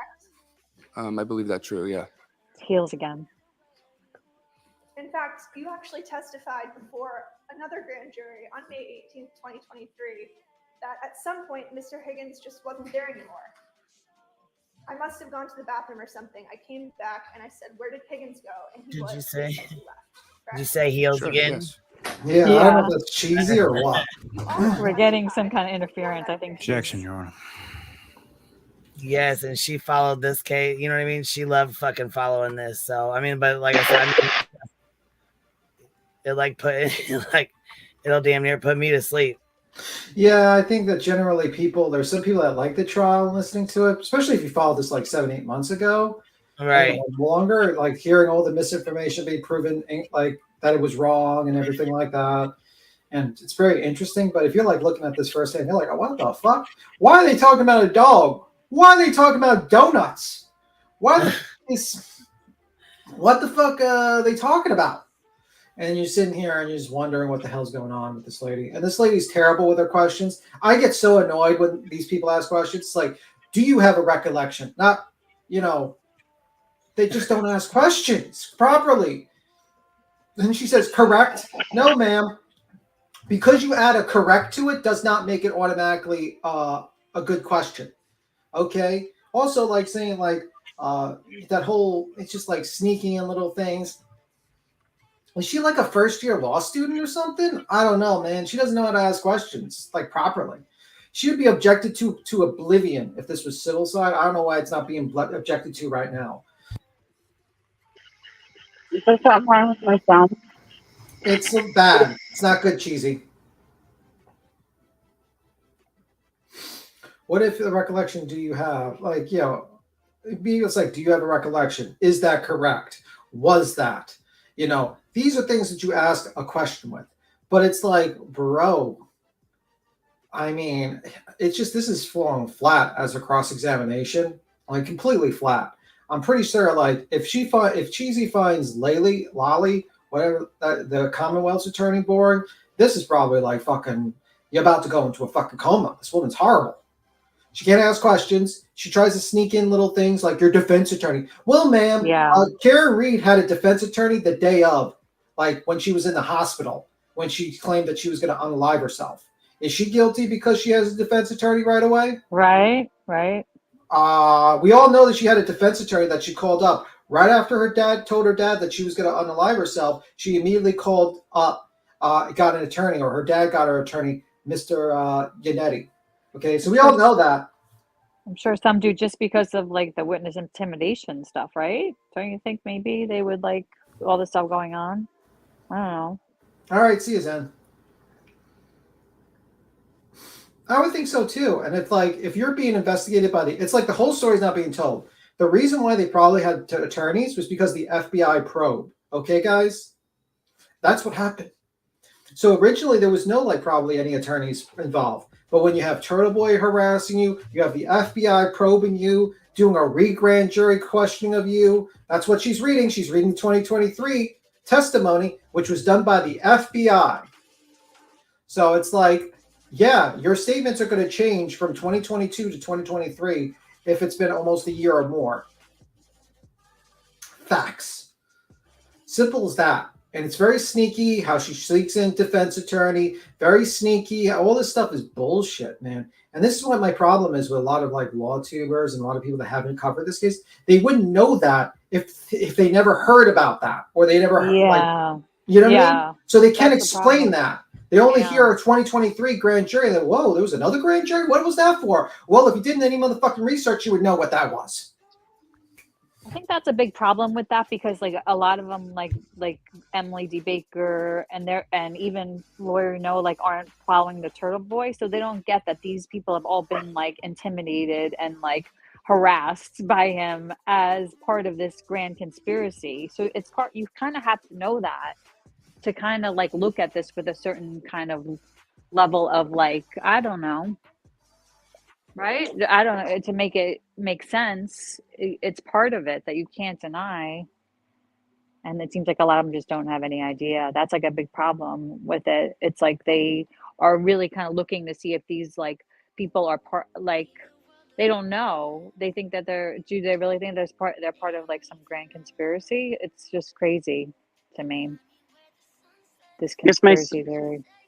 Is my sound better now? Yeah.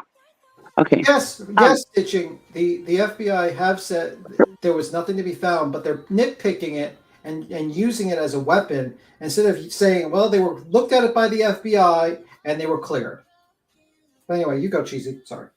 Do you think they're debunking the conspiracy theory, though? I hope so. I mean, it seems like, I guess they are. Like, you know, it's going to start coming together more. They're just now going through all the witnesses. Wait till they get to, like, some of the evidence with, like, autopsy, the, you know, the car data, right? The telephone data. There's, like, a lot more that I think will make things into focus, I hope. VTM. What's up?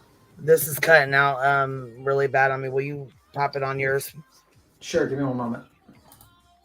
Is it stormy by you? There's Yeah, like it's pouring down rain here. Oh, wow. Second. All right, let me just do a share screen. Yeah, we're like 5 minutes. I'd say like 5 minutes behind, but you mean you can rotate it to... You can speed it up. Yeah, I know. Just give me a second. If you could bring that, please. Okay, I got to share it. And I could go 5 minutes back. Yeah. It was like let's see here. Here, good. Is this good? They're all getting up. Oh, she does have somebody said that she has a nice suit on today. Yeah, this is where we're at, right about there. Yep, that's exactly where we're at. Yep. By the way, someone pointed out to me on Discord that she looked like she dyed her hair. Yeah, it does look darker. Is it a sign that she's getting ready? Who knows? That's a nice suit that she got on, though. I like her outfit.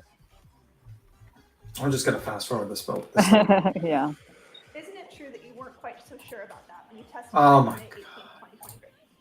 I don't know. You would have to show me. Do you have a specific recollection of your father leaving after Mr. Higgins was gone? Yep, I'm pretty sure he went upstairs after Brian Higgins left.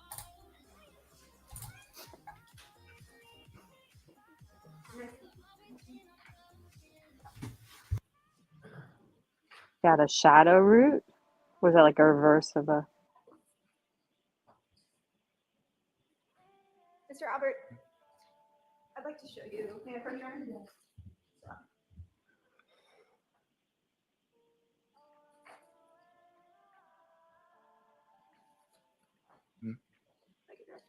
Right here? Okay, all right.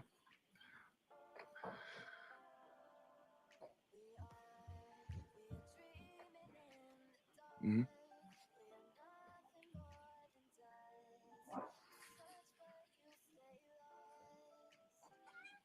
Mr. Albert, isn't it true that you told the grand jury, I'm pretty sure Mr. Higgins left first before my dad went upstairs, because he wouldn't have left if his friend was still there?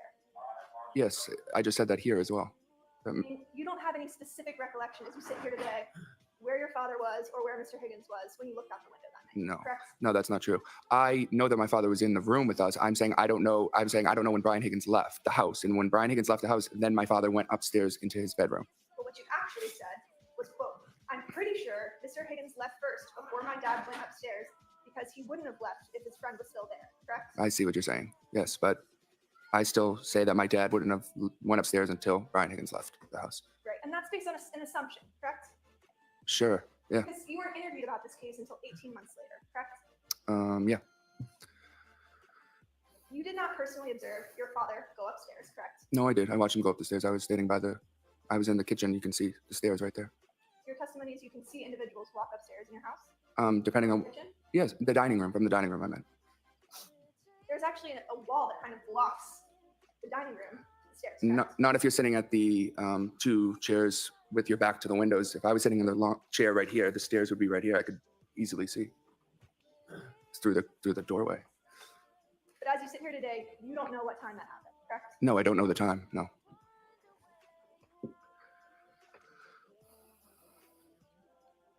Mr. Albert, I'd like to direct your attention to the morning of January 29th. Sure. Can you describe sort of how you woke up that morning? My dad just knocked on my door, and I woke up and opened the door. You didn't hear any dog barking? No, You didn't see any emergency vehicles? no, Didn't hear any ambulances? no, Didn't hear any screaming outside? no. What did you do once you woke up? I went downstairs. Did you ever look out the window? I don't recall if I did or not. Would it refresh your recollection to take a look at your grand jury testimony? from Sure, May 18th, sure. 2023? Thank you. I don't think any of the jury is going to give a fuck about this whole cross-examination, to be honest with you. I can't understand what the fuck she's trying to point out. Nothing. I know. This is just a waste. I think she's just trying to show that he didn't really know what he's talking about. Shocker. But he's not like a key witness. He's just basically on his recollection. His recollection can be off. It was his party, and like he would have known if there was like somebody getting beat up in his basement, don't you think? Yeah, if this was like a make-believe story that he created, there would have been a lot more. It would have fell apart completely based on logic. Slight inconsistencies are normal. Sure, yeah. I think it's gonna fall apart a little bit I at a say time. here that You know? I just would give me anxiety to look out the window. Is there a reason that you didn't want to look outside? I'm just an anxious person, and I got overwhelmed. I think most people would be overwhelmed in that situation.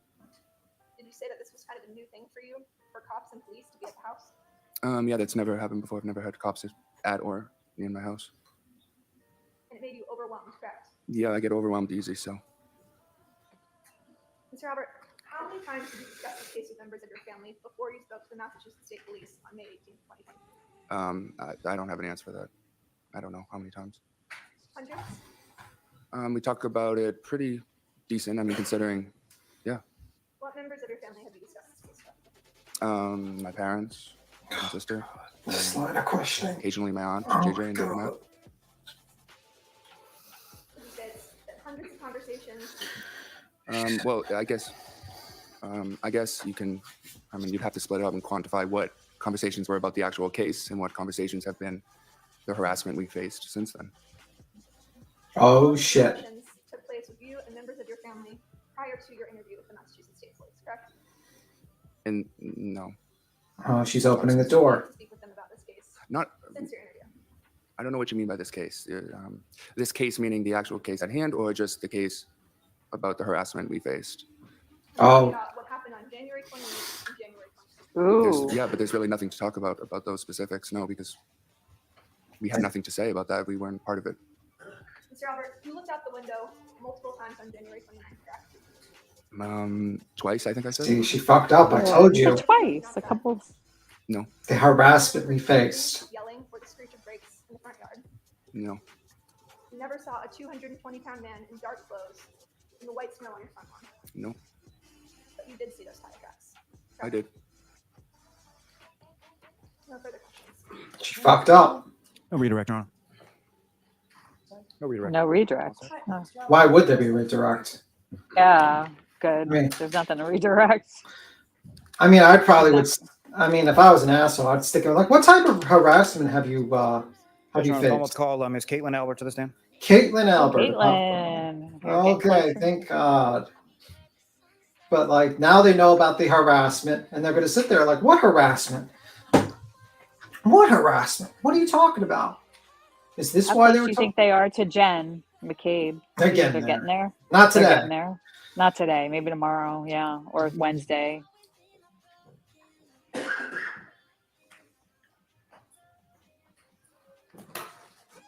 I would just love it if he just like pointed to, yeah, I was harassed by that guy over there. He basically said he was going to beat up me and my brother. in the streets. I have the live stream on my phone. Would you like me to pull it up? I'm joking. That's a joke. That would be fucking. That would be so overall. Right. The judge would like her head would spin. Right? She would just I think go everybody's fucking nuts. would. She'd be like, "Get the jury out of here. We're gonna have a sidebar." Fucking sidebar.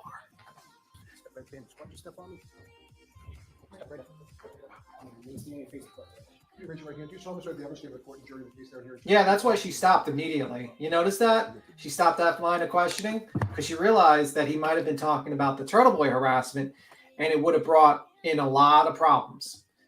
I think isn't This so. is Katie's BFF. This was the one in all the pictures with the Oh, firefighter okay. Katie. This one's gonna be electric. This is probably gonna go till tomorrow morning. Please state your name and spell your last name. Sure. Caitlin Albert, CAITLINALBERT. And where do you live now? I live in Easton, And how long have you lived? about 3 years. Would you like me to skip this part, like the front part where she just talks about her whole fucking life story? No. Okay. Just speed it up. I live with Tristan Morris, my boyfriend.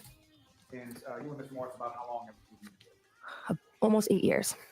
Now, prior to living in Easton, where was it that you lived before that? I lived in Canton, And specifically, where in Canton did you live? 34 Fairview Road. And how long was it that you lived at 34 Fairview Road? Jeez, I lived there from about 2011 to 2021.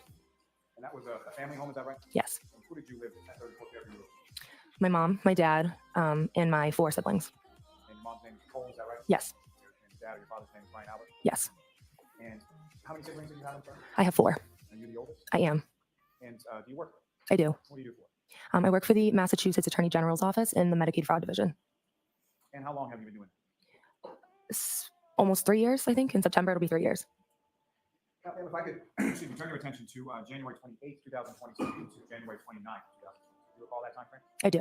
And do you recall what days of the week they were? I actually am not sure that I recall the exact days of the week. Maybe Friday or Saturday. Fair to say around the weekend time? Yeah, weekend, definitely. And as far as your family is concerned, the 29th, what if any significance is that? That would be my brother's birthday. And which of your brothers is it whose birthday? Brian Albert Jr. And is beyond Brian Albert Jr., just for sake of my own lack of confusion, is there some other name that you would call him as far as differentiating him between the brothers? Little Brian, sometimes, even though he's not so little. And so during the course of that week, sort of leading up to the weekend, what if any discussions did you have with mother or anybody else in your family in regards to Little Brian? So leading up to that weekend, I was aware that my brother might have like a friend or two over the house for his birthday. And then I had spoken with my mom and my aunt, Julie Albert, about maybe going to a local Canton bar, grabbing some food and some drinks, and just kind of seeing where the night takes us. And then maybe ultimately going back and seeing my brother for just to say happy birthday, kind of end the night that way. As the week went along, what if anything sort of affected or changed plans in reference to that? Nothing that I can really think of. Nothing really changed. I mean, that was sort of, I don't remember exactly how the plan came about, that we were going to, go get food and that my brother was going to have friends over. But I believe that was always sort of our plan. And so specifically on the 28th, at some point you came to Canton, correct? Yes. And do you recall how you came to Canton and where was it that you went first? So I can't say for sure. From what I remember, I believe that my boyfriend, Tristan, and I went straight from Easton to the waterfall and actually got there before my mom and my aunt Julie, from what I can remember. And then my mom and Julie ended up meeting us there. And that's when we sort of started just kind of like hanging out, ordering food, some drinks. And we were there for a little bit, just the 4 of us. And do you recall about what time it was that you got to the waterfall? Unfortunately, I can't remember an exact time, but it would have been around like dinner time. So if I had to guess, maybe like 6. And as far as drinking was concerned with that night, you were at a bar and you weren't driving, correct? Oh, yeah, no, I was not driving. And do you recall specifically what kind of drinks you had or what you had to drink that night? I believe that night I was drinking White Claw, I think. And your boyfriend, Mr. Morris, as far as what if anything was going on with him that night, as far as how long was he at the bar? Yeah, so we were aware that it was likely going to snow that night. So my boyfriend Tristan had gotten offered to do some like plowing or shoveling. So he knew that he was going to have to probably be up for the majority of the night into the morning doing some shoveling. So he didn't stick around at the waterfall for too long. I think he had some food, maybe like 1 or 2 drinks, and then he actually ended up going home. And you stayed at the waterfall after he went home? I stayed there, yeah, with my mom and my aunt Julie. And if you recall, as far as that evening at the waterfall, what if anything was going on as far as live entertainment? I want to say that there might have been a band. I just don't want to say for sure, but I think I do recall a band coming in and setting up, and yeah, I think that there might have been one. Now, as far as the evening progressed and went on, who, if anyone else, came into the waterfall and sort of joined your group? Sure. So I can't say for sure like times of people arriving or order of people arriving, but I know at one point, my uncle Chris Albert, he ended up joining us. He owns a pizza shop across the street. So when he was done working, he came and joined us. And then my aunt Jen McCabe and her husband Matt McCabe joined us. And then at some point, my father, Brian Albert, and his friend Brian Higgins also joined us. So at one point in time, I'm not sure the order of which, everybody came in or the time that they came in, but at some point we were all kind of there hanging out. Now, in your father and Mr. Higgins, do you know where they had come from or where they were coming from? Yes, I believe they were coming from New York from a funeral. And I remember I had asked my mom, like, is Dad going to stop by? And she was like, I don't know. He's tired. He's coming back from New York. And I was like, oh, I want to see him. So I think I convinced him to come. And then Brian Higgins just kind of tagged along from what I can remember. Now, as far as Mr. Higgins was concerned, is that someone that you were familiar with prior to this evening in 28? I knew of him and I had met him a couple times, but nothing more than that. As far as you're aware, the house that you, for lack of a better term, grew up in or spent some form of years in, had Mr. Higgins ever been over to that house at 34 Fairview when you were there? Not that I know of. Now, at some point later in the evening, who, if anyone else, came and sort of came up to your group or joined you? So from what I can remember, I remember sitting at like a high top table and it was me and my mom sitting next to each other and we were facing like the front door of the waterfall. And I recall a man and a woman walking in. And at first I didn't know who either of them were. But I noticed that the man started talking to like some of my aunts and uncles that I was with. And he seemed friendly with the people that were in our group. So I had said to my mom, like, oh, who is that? And she said, oh, that's John O'Keefe. And I had known of him because I knew his story about his niece and his nephew and his family. So I had known of him, but had never met him before. And so then I just assumed that the woman that was with him was his significant other, girlfriend, wife. I didn't know. So then, I didn't really speak to either of them. I think at one point, John came up to me and my mom and asked, like, do you guys need anything? Do you need a drink? And we said no. And that was pretty much it. So when you say you knew of John O'Keefe and sort of the story that you related, do you recall how it was that you came to know anything about Mr. O'Keefe? Or who was it that you came to know about Mr. O'Keefe? Well, in general, it was kind of like a known thing, the tragedy of what happened in the O'Keefe family. And so I had just kind of heard that story. And then on top of that, John O'Keefe's niece is either the same age or around the same age as some of my younger cousins. So I knew that she was friendly with them. I knew that my aunt Jen McCabe would like help out here and there, going to sports, going to different events, whatever. I know that my aunt Jen was friendly with John O'Keefe. And I knew that my aunt Julie and Uncle Chris were somewhat friends with him as well. And just to be clear, when you're talking about some of your younger cousins, the younger cousins, speaking of who they're so the younger cousins that I'm referring to would be the McCabe girls, and their parents are Jen McCabe and Matt McCabe. And they were present at the waterfall that evening as well. Jen and Matt were, yes. Now, with reference to Mr. O'Keefe and his significant others that you described, had you ever met them prior to that evening? I had not, not to my knowledge. I wouldn't be surprised if there was maybe like a sporting event or something where we, met each other in passing, but I had never formally met John or the woman that he was with. And so on that evening on January 28th, you had never met nor were you aware of anybody by the name of Karen? No, I was not. And if you know about what time was it that they came into the waterfall and came over? I can't say for sure. I'm not sure what time. But fair to say, the other people that you testified about as far as your uncles and aunts and things like that, were they all there at the time Mr. O'Keefe came in? I believe so. I believe that everyone who was there in the group that I was with was present when John O'Keefe and Karen Reed arrived. And about what time was it that things started to wind down as far as the waterfall was concerned? Again, I'm the worst with times, but I would say it was around like 12-ish that we kind of said, let's kind of head out and head home. I would say 12-ish, approximately. Now, during the course of the time that you were at the waterfall, either before or after Mr. O'Keefe and Ms. Reed arrived, how would you describe sort of the mood or the demeanor of the group that you were with? I mean, I didn't notice any issues or any negative things happening. All the conversation seemed positive, lighthearted. Everyone was just kind of having a good time, getting along.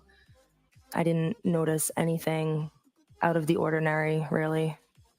So no issues as far as fighting or tension between your group, is that correct? Correct. And as far as you saw, with regards to Mr. O'Keefe and Ms. Reed, no issues as far as fighting or tension that you observed? Not that I observed, no. And when you, around 12-ish or so, when you started to leave, who was it that, how did you come to leave and who did you leave with? So I left with my mom and my dad. And again, I'm not sure the order of when like everybody else left. But I went with my mom and my dad back to 34 Fairview Road. And if you recall, who drove home from the waterfall to 34 Fairview? My dad. And about how long a drive is that from the waterfall to Fairview Road? I would say like 5 or 6 minutes, give or take. And when you arrived to the house at 34 Fairview, do you recall where your father parked in relation to the house? From what I can remember, he parked in the driveway. The driveway. And if you know about how many other cars were in the driveway when you parked? I'm not sure. I know there was at least like 1 or 2, but I can't say for sure. I just don't really remember how many were in the driveway at the time. I had like younger siblings in college at the time who would sometimes take some of the cars, so I just don't remember for sure. And if you know, essentially, there within the driveway, there's a garage at the end of the driveway. Is that correct? Yes. And there's a door on the left, door on the right. Is that right? Yes. And do you recall whether or not your father pulled into the driveway on the left side or the right side in relation to those two? I don't remember. And when you came into the house, do you remember how it was that you? I'm just checking. Is everyone awake? Is everyone okay? Sorry. I'm here. Okay. I'm almost going into a coma because I'm like, didn't we go over this like fucking 7, 8 times? Oh my God. I just want to put that out there. Sorry. And plus I kind of want to talk while we fast forward this lady because it's really freaking slow. So anyway, anything that stands I out thought to you caught up. Did you catch up? No, Yeah, that's why it was slow. That's why it was so slow. You want to like stop in so you could just like put her in fast forward. Yeah, put it in fast forward because I'm like, oh my God, we're going back to the scene. What's your thoughts so far? Anything that sticks out? Or were you just like everyone just fell asleep? We need Grant. No, I'm just sitting here eating cereal. You eat cereal for dinner? Wait. Yeah, it's kind of a snack.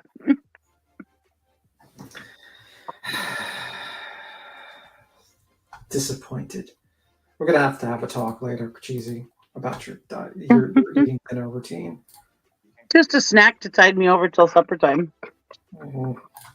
Yes. From what I remember, I went in the front door. So I would have gotten out and walked on the brick path over to the front door area, walked up the steps, and then walked through the door that enters into like a foyer area. And just to be clear, so when you walk into that front door, the foyer area, what if anything's right in front? So when I first walked in, I actually had seen my cousin Colin. He was standing in the foyer area. And I remember I said to him like, "Oh, hi, what are you doing?" Next question. Not what you said.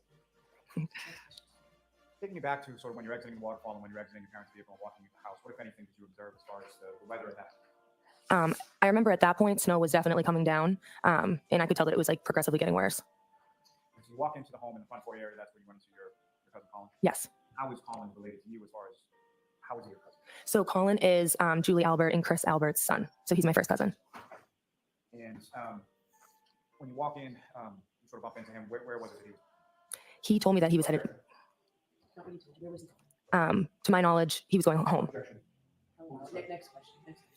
From the time that you walked in and bumped into Colin sort of in the foyer of the home, how long was it that he was in the home while you were? I would say How long was he in the home? minutes. And from For a group of defense attorney that wants to know where Colin is, they seem to they seem to be objecting a lot to her basically trying to give testimony where Colin was. I don't know. That doesn't seem like good faith to me. It seems like trying to manipulate shit, but you know. They want to be able to spin their narrative later, right? Yeah, man. Like they just seem to want like ladies trying to tell you, oh, where's where Colin was? It's like, no, objection. We don't want you to tell us. We want to tell you where Colin was. He was there. He was beating up that person with the dog. And Brian and Higgins. They all were just beating him up in the dog. The man that has no dog hair on his body magically and no saliva. This was a phantom dog. This is like, one of those weird phantom ghost dogs that just attacks people and leaves no traces on themselves. And also, there's no body bruises from punches and fist marks or anything. Is that correct? Sorry, what was that? From your group, when you entered the home, that includes you and your mother and your father. Yes. And who, if anyone else from the waterfall, arrived at your home around the same time as yourself and mother and father? I believe that Brian Higgins was the next to arrive. I think he very shortly after came inside. After myself, my mom and dad. And so when Mr. Higgins comes into the house at 34 Fairview, are you already in the house? I was already inside, yes. And so do you have any idea what Mr. Higgins was driving that evening or where he parked it? I do not. And then once you come into the house, when you come into the house, where is it within the home that you go? So I walked in through the foyer, and then I took a right turn, which leads into like the dining room area. And that's where my brother Brian and two of his friends were just sitting around the dining room table. So I said happy birthday to him and was just kind of hanging out in there for a little bit. And the friends that you observed in that sort of kitchen dining area, friends of your brother Brian, what were their names? Sarah Levinson and Julie Nagel. And were those people that you were familiar with prior to this evening, January 28th? Yes. Familiar with them as their friends of your group? Yes, exactly. And with regard to the house, after yourself, your mother, and your father arrived, and Mr. Higgins after that, who, if anyone else from the waterfall came to the house? My Aunt Jen and my Uncle Matt McCabe. And when your Aunt Jen and your Uncle Matt McCabe arrived, where was Colin? Colin had left by then. Objection. Wait a minute. Why are you objecting when she answers her own knowledge? They don't like that. They want him there because they want him there. Yeah. Like, bro, Messes like, like if all the witnesses are basically saying he went there and left, then like when she answers the question, objection, don't let her tell the truth on the stand. We need to manipulate. We need to ask our fucking statement questions to this witness to imply an answer. I mean, come on, man. Like, this is so transparent. It's like so transparent that they want to pin this fucking Cullen kid. And I feel bad. I mean, you got all these fucking weirdos after this poor kid who's completely innocent in my mind. And you got these weirdos trying to fucking spin these crazy narratives. It's fucking weird. Because he threw a couple, there was some cans that ended up on his lawn. I don't even think that was him. That was his friend. Yeah, his friend, right? And it was like a joke more than anything. It sounds like that he would walk on his right. I don't even know why they pushed the Cullen angle. They would have been better off with the Higgins. It's confusing. It's like Higgins would have been better because there's motive. Yeah, but they want to add Higgins, the dog, Cullen, and Brian, and Jen McCabe apparently, because Jen McCabe probably was I don't know, texting about how to figuring out how to murder the guy the best. I don't know, but that's all they want to do, and they don't want to stick to the damn at least one person. I mean, do you really need 5-6 people to have a motive to have the guy killed? Why can't you just say Higgins did it because he was jealous of Seriously, anything that Jen McCabe did goes towards Karen Reed's guilt, truthfully, because she was, with her the most, it doesn't matter that. Yeah. Yeah, it just doesn't make sense. It's come on, let's continue. And when Mr. and Mrs. your uncle and your Aunt McCabe come in, where is it that they go with him? I believe they did a similar thing. They either entered through the dining room or through the kitchen area, but the dining room and the kitchen are open floor, kind of all the same room. So we were just all kind of hanging out in that area. And if you know about how long a period of time were you at your parents' house on Fairview Road? I would say hour 45, latest 2 hours, but around an hour and a half, an hour 45. But yeah, I can't say for sure. It's an estimate. And for the balance of the time that you were there, were you in that same sort of kitchen dining room area? Yes. And what is it that you were doing as far as you and the group doing in that area? We were just kind of hanging out. I remember that my mom had grabbed a small speaker and put some music on. We had a couple drinks and everyone was just kind of having a good time, hanging out. We said happy birthday to Brian, and that was kind of it. And Ms. Albert, at any point in time when you were let me ask you this first. As far as the sort of demeanor or mood within the house, similar to how I would ask you at the waterfall, did any of that change once you returned back to your parents' house at Fairview Road? No. So everyone getting along, no arguments, no tension, anything? Correct, yeah. Now, beyond the people that you just described, did anyone else come into your house, into your parents' house that evening while you were there? No. And specifically, Mr. O'Keefe and or his significant other, Ms. Reed, at any point in time while you were there, did they come in? No, neither of them ever came into the home.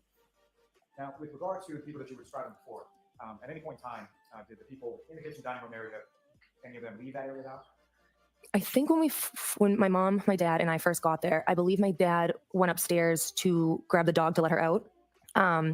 So he did that, and then I think there was another period of time where my dad might have been showing, or maybe my mom or my dad were showing Brian Higgins like family photos of one of my brothers who's in the Marines. And that would have been in like the family room area, which still is like there's an open doorway, so it's not like the door was shut or anything.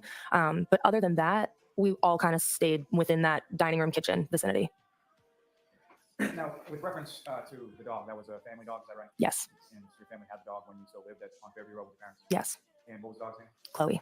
And with respect to letting the dog out, can you describe to the viewers sort of what that process entailed? Was it on leash or how was the dog you let? Sure. So we had like a fenced-in backyard, and we had a back door. So we would just kind of open the back door, let her out. She would kind of do her thing, and then she would come back in when she was done. And your father took care of that when you got home from the waterfall that evening? Yes. In the family room that you were talking about, where your father and or your mother and Mr. Higgins were as far as the photographs, where is that in relation to the dining room kitchen area? And specifically, can you see into that area from the dining room kitchen? Into the family room? Yes. So there's just sort of like it's like a doorway, but there's no door there. It's pretty open. And if you're standing in the dining room or the kitchen, you can see into the family room for the most part. Now, you at that point were not living at the address on Fairview Road, is that right? Correct. And as far as the people that were at the house who did not live at Fairview home on that night, who was the last person to leave? I was the last person to leave. And prior to your departure from the house, sometime hour 45 or so after you got there, can you describe the order in which the other people that you just described were there? What order did those?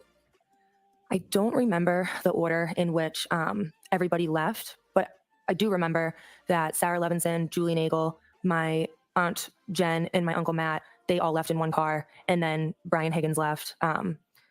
But I just don't remember the order in which it was probably within like a couple minutes of each other, but I just don't remember exactly who left first. And then I left pretty shortly after everyone else as well.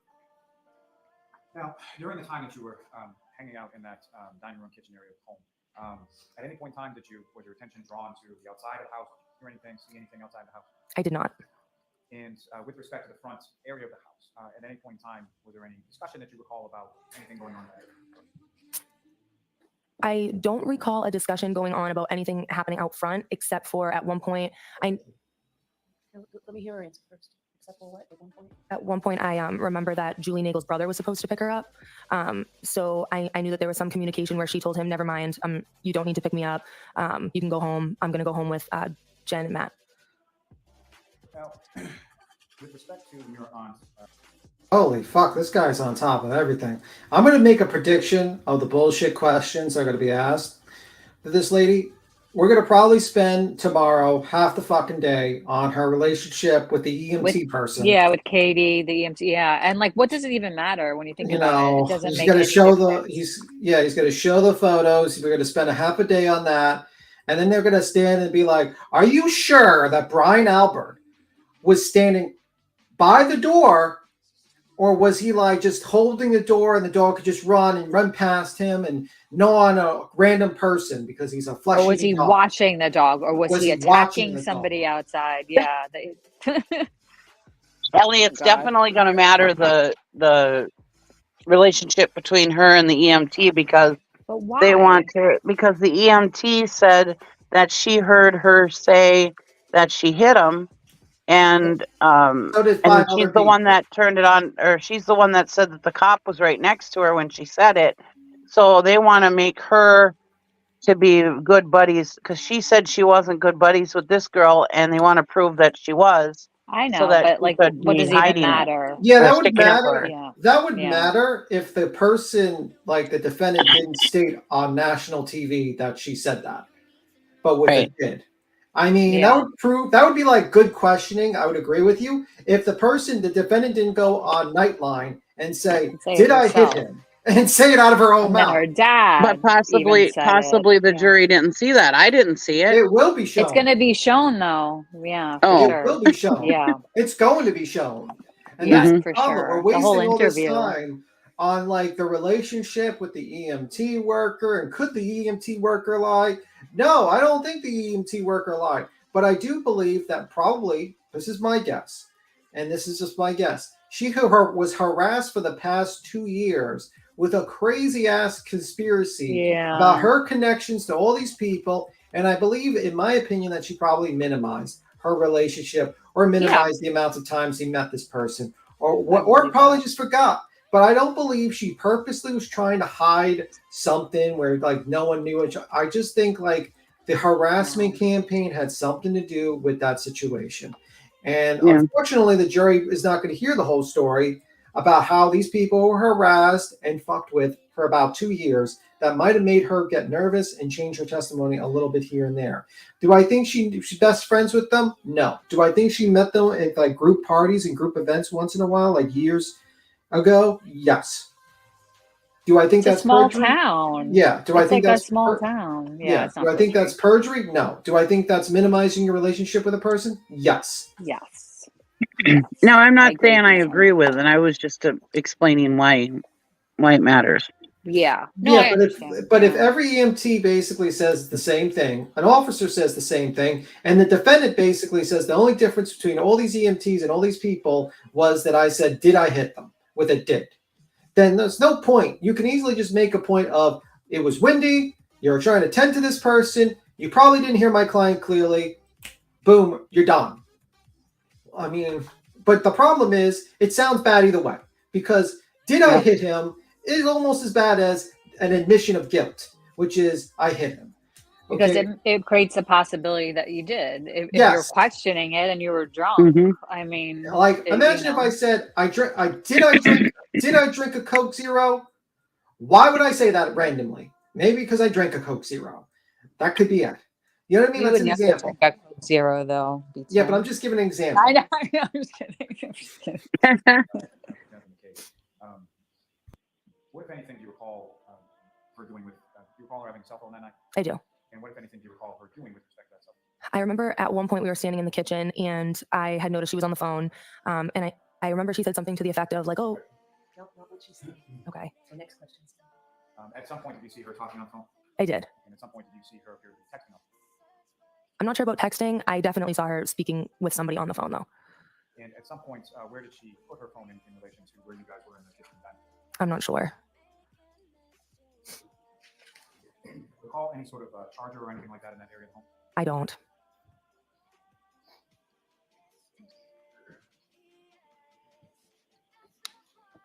Now, as far as who picked you up from the house that night? My boyfriend. And Mr. Morris came to the house in Fairview Road and picked you up at some point, about an hour, 45 minutes or so after you arrived there. Is that correct? Yes. And recall what Mr. Morris was driving on that particular day? I remember that he actually was driving my car, which is a 2019 white Jeep Cherokee. And what kind of car did Mr. Morris have at that time? At that time, he had a very old, I want to say like 2012 Ford Taurus. So that's why he took my car, because the Taurus wouldn't have been good in the snow. And how was it that you came? Did he call you, text you? How did you know that he was there? I believe that we texted, and that's how I was informed that he was out front. You received a text, something you expect to hear, and then you go outside? Yes. And when you went outside, if you recall, what was the weather like when you were coming out? When I walked outside, I remember, again, the snow was coming down a lot. I remember like sort of trying to watch my step because the stairs in the brick path were pretty snowy, and I didn't want to slip.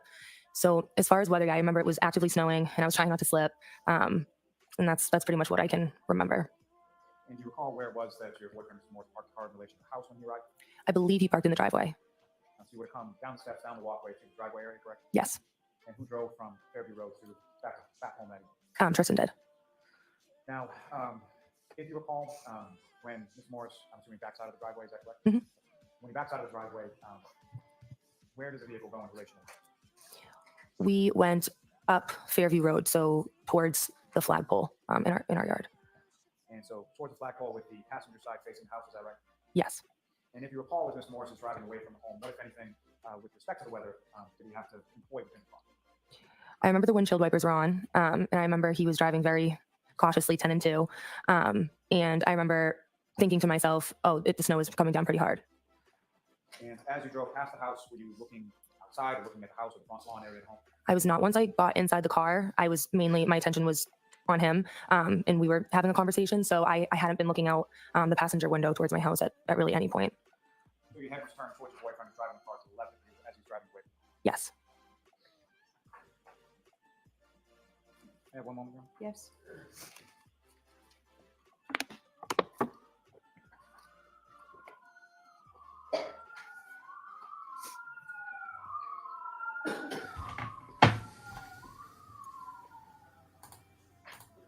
Ms. Albert, you were at your parents' home on January 29th by midnight or shortly thereafter, correct? Correct. And you were the last one to leave at 1:45, 2 o'clock, somewhere in that area? Yes. Hey, Bree, how are you, baby? Hey, baby, I'm good. I took the Davidson off for B-Tim because I know it makes him nervous. I know he says it every time. He's like, hey, that last name, your name's on there. Yeah, I get nervous. What's your thoughts so far? Because I'm surprised they even let Yannetti start questioning at 3:45 because you know this is going to go 4 hours. This is going to question this person. I was just going to say, I'm surprised Jackson isn't questioning her. He can't go too hard on her. He has to make I've reached the point where I say Alan in my head the same way Emily Baker says Elaine. Yeah, he has. Alan Jackson has no chill.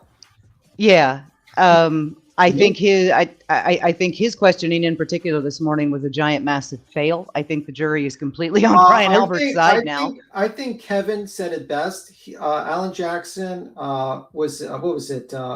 grabbed losing in the grip of victory or something like that. Like, what was it? Snatched defeat from the jaws of victory. Snatched defeat in the jaws of victory. I mean, like, he was doing good in the beginning. He got him off, and then he just fucked it up. He just completely fucked it up.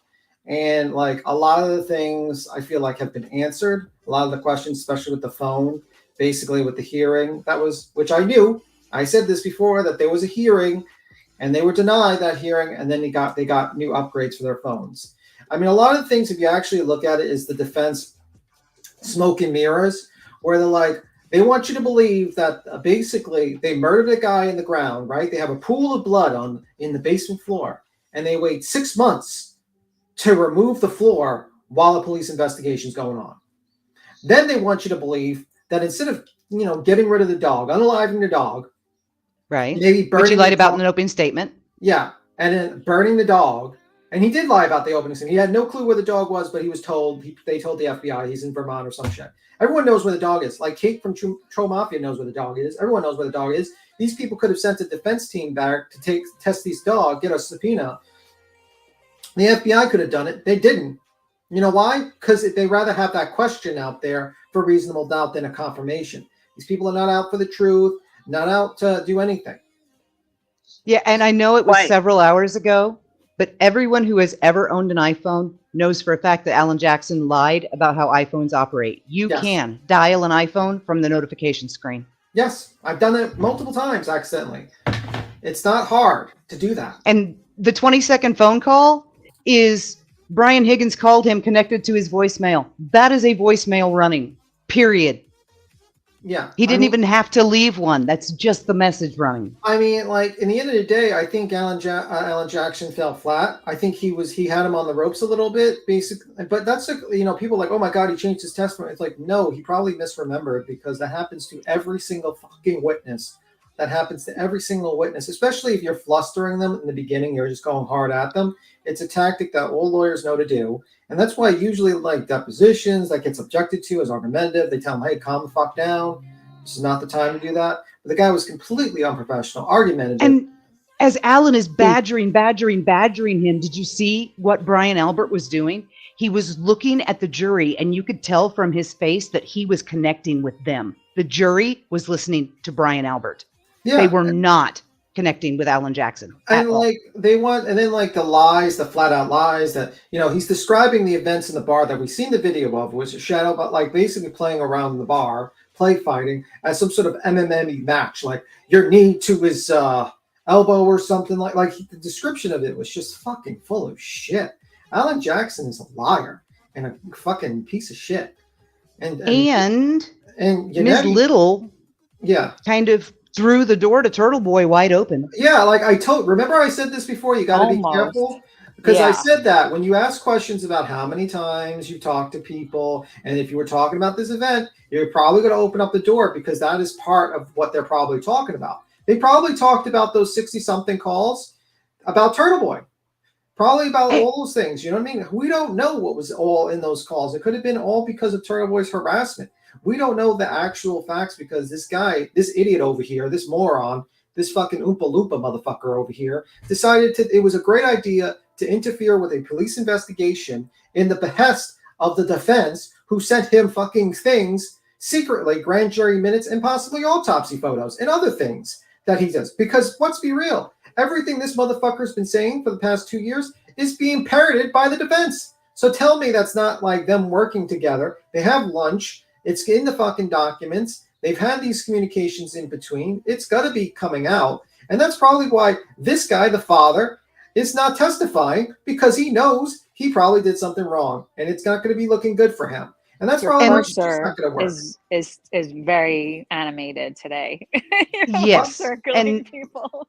like Scissors pointed out, him trying to paint two dude bros screwing around in a bar as anything other than two dude bros screwing around in a bar, he looked ridiculous. Everyone knows what those two were doing. They sent the shirt, the location of the supposed bite marks, to test for canine DNA, and there was no canine DNA. So that was done. That was done. And they're still shooting a theory with no facts. Think about it. Alan Jackson. Well, those gouges were caused by the edges of the tail light when his arm bashed into the back of the tailgate. I mean, let's really think about the defense here. Facts so far. Everyone's saying, oh, they're doing a fantastic job. Reasonable doubt. Have they given anything? They have no witnesses. Every person is testifying against this woman here of statements, and yet we're supposed to believe that everyone's lying, everyone's making up a story, but this woman here, fucking honest Abe circle her. Honest Abe here with just telling all the truth. Honest Abe. And the second Alan Jackson stepped over that line and said, "Isn't it true that you were covering for your son?" That judge went, "Get over here.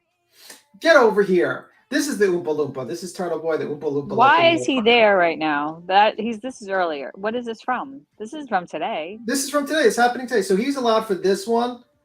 Meanwhile, he was harassing the boyfriend.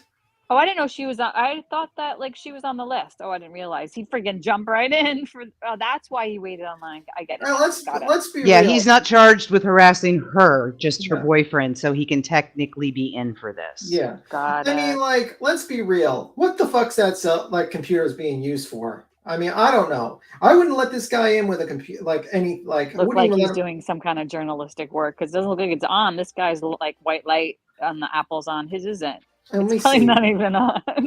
TurtleBoy Twitter. Let me see what educated things he's stating. Is he tweeting? Is he Yeah, live of course tweeting? he's tweeting. Of course he's tweeting. He's a fucking idiot. Let's see. Okay, so they're gonna get into the friends. Okay, what's got? Oh, he said dude stood next to Brian Albert Jr. in the hallways. Dude is like 6'6" and was in the house, and literally no one has suggested he had anything to do with killing John. Yeah. Oh I my loved how God. just Massachusetts casual Brian Jr. was back to little. He was fantastic. Yeah. Oh, did you see what he's saying? Cooper Proctor did not contact you on January 29th? No, He did not interview you on January 29th? he did not. What about January 30th? No. 31st? Nope. How about the entire month of February? Did you hear from Cooper Proctor wherein he set up a meeting or an interview with you? I did not.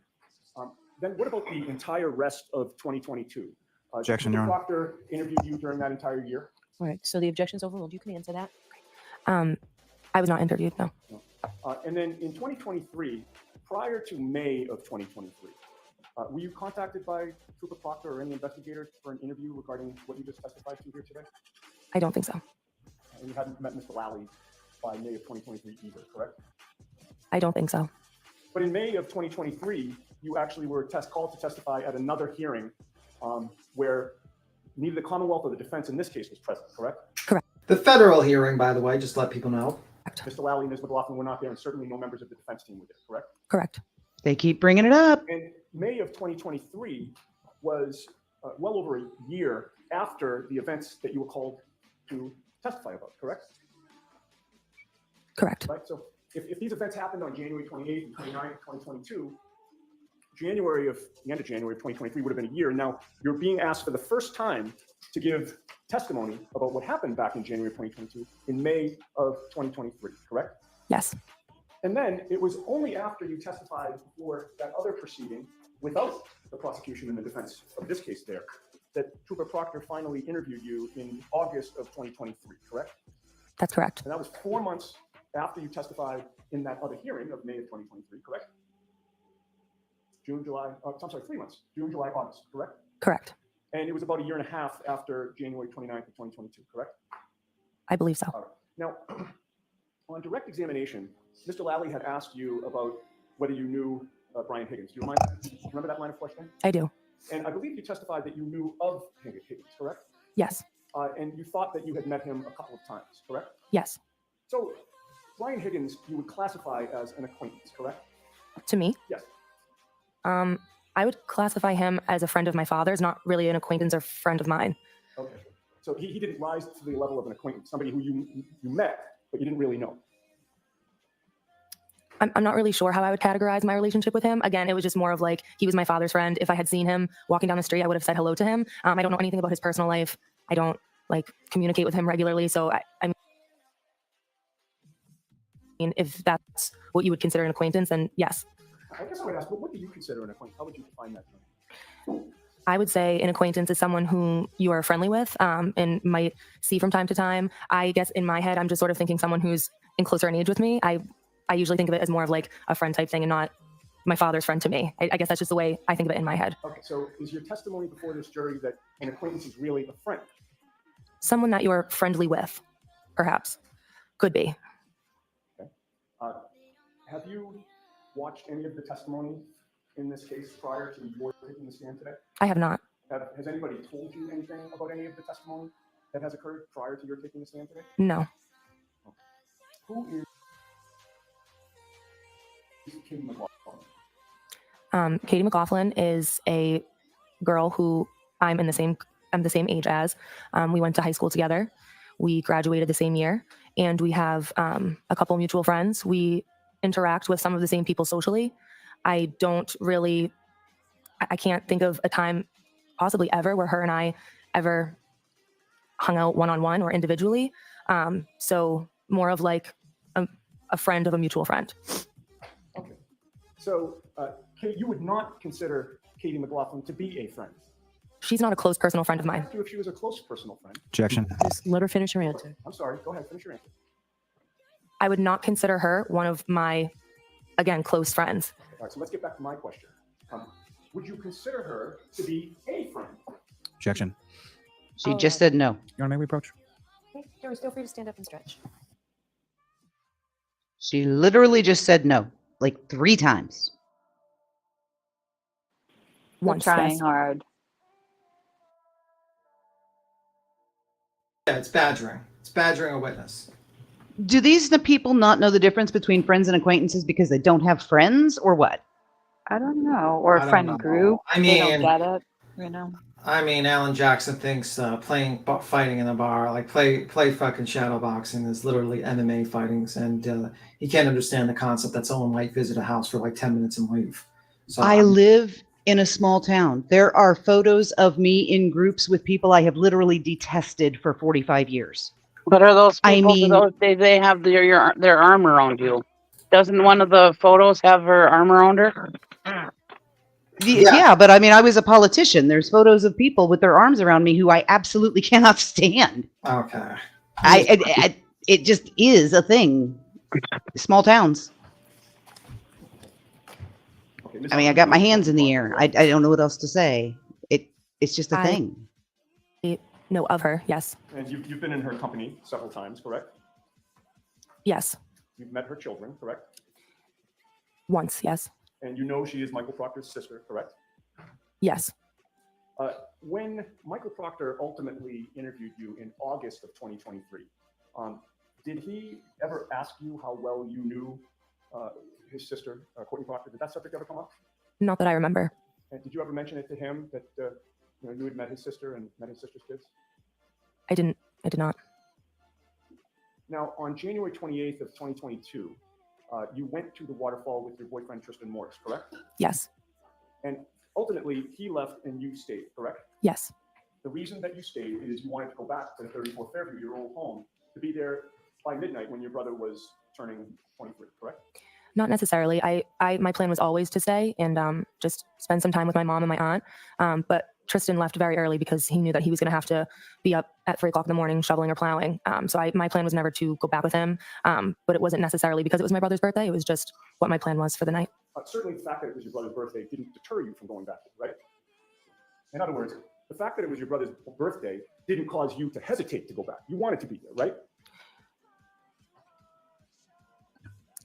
Well, my brother Brian wasn't at the waterfall. I'm talking about, let's start over.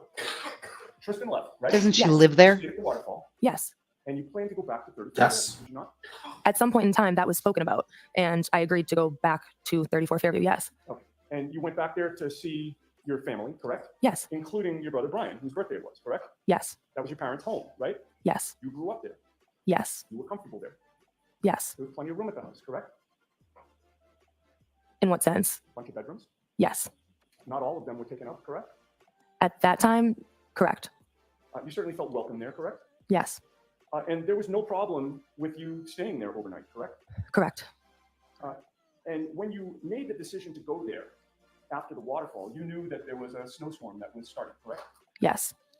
And you've already testified that when you went back to 34 Fairview, you saw your cousin Colin Albert inside the home, correct? Yes. In fact, you walked in and he was one of the first people that you saw, correct? Correct. He's been over your house many times, correct? Correct. You're close with him as your first cousin, are you not? I am. And your brother Brian Jr. is close with him as well, correct? Yes. Colin Albert is close with your parents, correct? Yes. He's certainly welcome at your parents' home, correct? Correct. And it was certainly not shocking to see your first cousin Colin Albert at your home, correct? Correct. And you had a brief interaction with him, correct? Yes. That was sort of toward the foyer of the house? Yes. And then you continued deeper into your parents' home and you saw other people there, correct? Yes. Where did you go within the home after you had seen Colin? I believe I entered through the foyer into the dining room area. And when you were there, Thanks, you saw your brother Coda. Brian, whose birthday it was, correct? Yes. He had two friends with him, Julie Nagel and Sarah Levinson, in that same area? Yes. You greeted them as well? Yes. And that's where your attention was focused, fair to say? I would say that once I said hello to them, I didn't just sit with them three. I sort of. So she didn't live there, just to do the correction, she didn't live there. Okay. Thank you for correction, Coda. Was walking around. I wouldn't say my attention was solely focused on them three, but I did greet them, yes. And where you were walking around within the kitchen dining room area? Yes. And once you greeted Colin and left him, it's fair to say that you then were not looking over your shoulder, monitoring what Colin was doing or where he was going, correct? Correct. And while you were in the kitchen dining room area, the door to the basement was kind of blocked from your view, was it not? If I'm in the dining room area, there is a spot in there where I could see it, but I don't believe I could see the basement door, no. Right. And from your vantage point, the door to the basement's kind of blocked from the area that you were in. For the most part, yes. And you weren't watching Colin to see where he went after you left him, correct? Correct. And you never saw him leave the house. Okay, so are they like trying to imply that Colin is literally hiding in the motherfucking closet? Basement. The basement. He's just hiding in the basement. And like, oh my God. Waiting to ambush John with a dumbbell. Waiting to ambush John with the fucking dumbbell with Chloe in one hand and dumbbell in the other. I mean, like, what's the fucking point? And by the way, they were shut down with that whole EMT because probably the judge was like, listen, can we get to the motherfucking questions or we're going to be here for fucking 6 months? Like, you're questioning her like, you're badgering the witness with, oh, close friend, acquaintance, friend, who gives... You have the photos. They were acquaintances. They hung out once in a while. Who gives a fuck? It makes no fucking difference. Maybe if it was like, if she was like the only one to hear the damn statement, I would be like, oh, maybe that could be a difference. But the lady went on national TV and said that statement about, did I hit him? There's no way those photos are coming in. There's no way they're going to have exit data. Yeah. Correct. Maybe a good time to pause. I don't know. Are we going to fast forward? All right, we'll pause then. Thank you. All right, Ms. Albert, we'll bring you back tomorrow. Okay. Okay, I'm actually going to stay here and just let the jurors final out the first thing. right, Jurors, thank the you. same three Fine, questions. Please do not discuss this case with anyone. Don't do any, please. Karen looks happy today. That doesn't look happy. Let me I'm see. kidding. I'm kidding. Look at that look. That's a face of fucking feltoning. Right. Holy fuck. That's like I lost Right. everything. I'm in the casino. I've lost it all. How am I going to pay my mortgage? What the fuck am I going to do today? Like, this is not a good look. Like, let's just rewind that. Holy fuck. She looks like she got beat up. She always looks like Satan to me. I don't know. She doesn't have The a good smirk jury. is gone, though. The She smirk does is not gone. look friendly. Follow them out. Okay, thank you. But why doesn't she do her makeup like she did when she was in those pictures of her and John? She looked like a nice person then. Oh, they're back sitting back down. Wonder what's going on. All right, so Miss Giannetti, why don't you tell me now what it is you hope to do tomorrow and basis for it? Right, so my plan, Your Honor, is based on the fact that Katie McLaughlin, when she testified. Oh God, here we go. Oh, we're going to try to enter the photos in, guys. So, Katie again. Yeah. So remember There's earlier not. So just letting people know in the chat. Remember earlier on with the ambulance person, they wanted to enter in more photos the next day. The judge said we wait until we revisit the situation with Caitlin. So this is the situation. So they had the jury out, and they're making a decision on that. So we're going to see that. There's no way they have exit data. No way. The reason why that's relevant is that we have proof that she has changed her story after she learned that 34 Fairview was the Albert family home. She was on record with Trooper Proctor stating that this came about, stating that what she heard my client say, she actually overheard.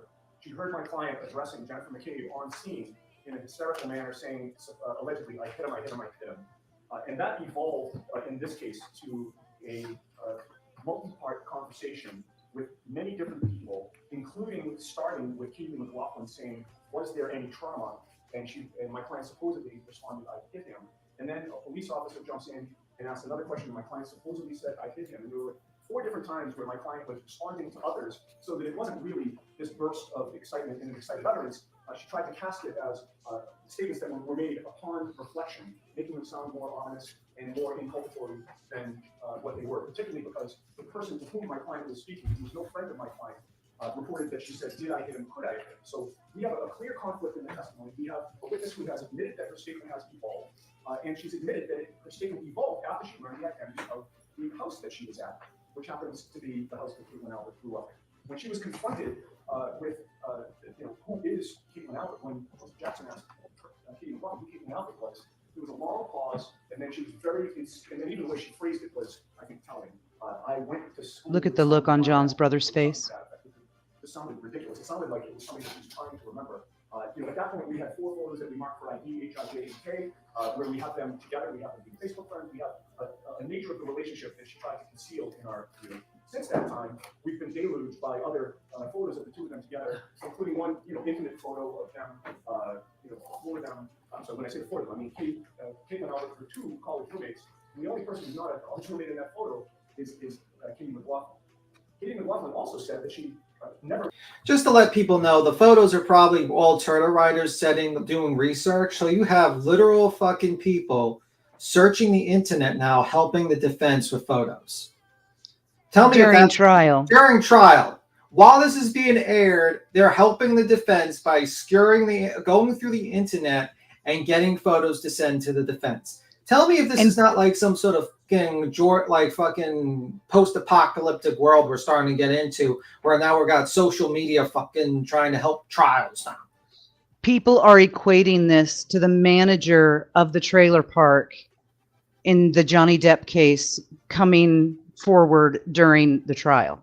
Yeah, that's a completely different thing. my That's God. a witness that they had been trying to locate, So who located stupid. himself.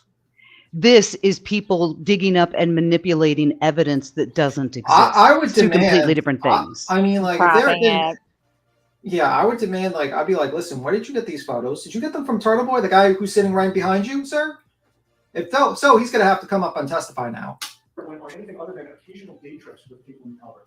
We now know that that's false. We have them together in a hot tub drinking in a photo that is from Maine, which is about a 4-hour drive away.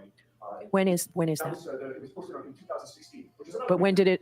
He said 2016. And did it occur? Did it occur in 2016, or was it posted in 2016? It was posted in 2016. I think that's when it started. So now he's talking about posted in 2016. So it probably could be posted earlier than 2016.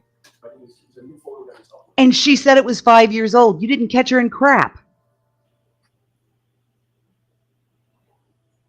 All right, so we got to have our meeting to twist the truth. That location was tagged on 2016. So we know it was after high school, which again contradicts Katie McLaughlin's testimony because she made it seem like this was just some girl that I knew in high school, and then we happened to be at the same places at various times, but I'm not close to it, despite the fact that I have my arm around her in both of the photos. The other aspect of this, Your Honor, is that she said that she had not, Katie McLaughlin testified she had not seen Caitlin Albert for I think 2 or 3 years prior to January of 2022. We have a baby shower photo that is from June of 2021, and they are standing next to each other. Do you have someone to Wait, didn't you say 2 to 3 years? So that would be like 1 year. authenticate that date? Caitlin Albert will authenticate that date. Why are you sure of that? She's going to be showing a baby shower which occurred in 2021. Okay. That's when it's timestamped on social media. And Caitlin Albert, her face and her body are in that photo. Katie McLaughlin's face and body are in that photo. How many other people are in that photo? There's 6. 6 other people. Okay. The uncropped one, Nettie. The uncropped one, just like you pulled that fast one when you handed the prosecution, the crop version, only 2 people in the photo, and then the last minute you showed 4 people when when it suited you.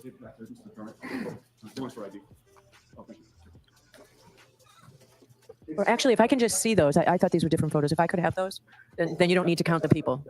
There are 5 other people in the photo with them. You better demand exif data. These photos impeach the testimony of Katie McLaughlin multiple times. How does it impeach the testimony? Technically, it could if she said 3 years and it was actually a year. It technically impeaches what she stated as 3 years. You're right, Glory, and that's what I keep saying. Nothing the cops did after the fact changed what Karen did. They're just trying to get her off on technicalities. The bias of Katie McLaughlin, who purports to give incriminating testimony against my client, brought in new testimony that only existed after she learned the identity of the homeowners in this case. This is classic bias and classic impeachment evidence. There's no reason why you shouldn't be able to show photographic evidence of this relationship, much like Mr. Riley's showing photographic evidence of what it looks like. It's intended to assist the jury. Wait, what? No, one is the crime scene, and one is like literally trying to fucking put other people to trial when there's no evidence to it. The 403 balancing test, Your Honor, the probative nature of this evidence greatly outweighs any prejudice. She's able to explain these photos any way she wants when Mr. Riley does his redirect examination of her.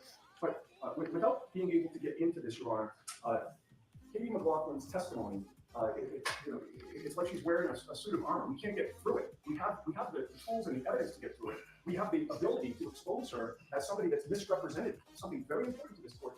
But we can't ask these questions and we can't get any of these photos.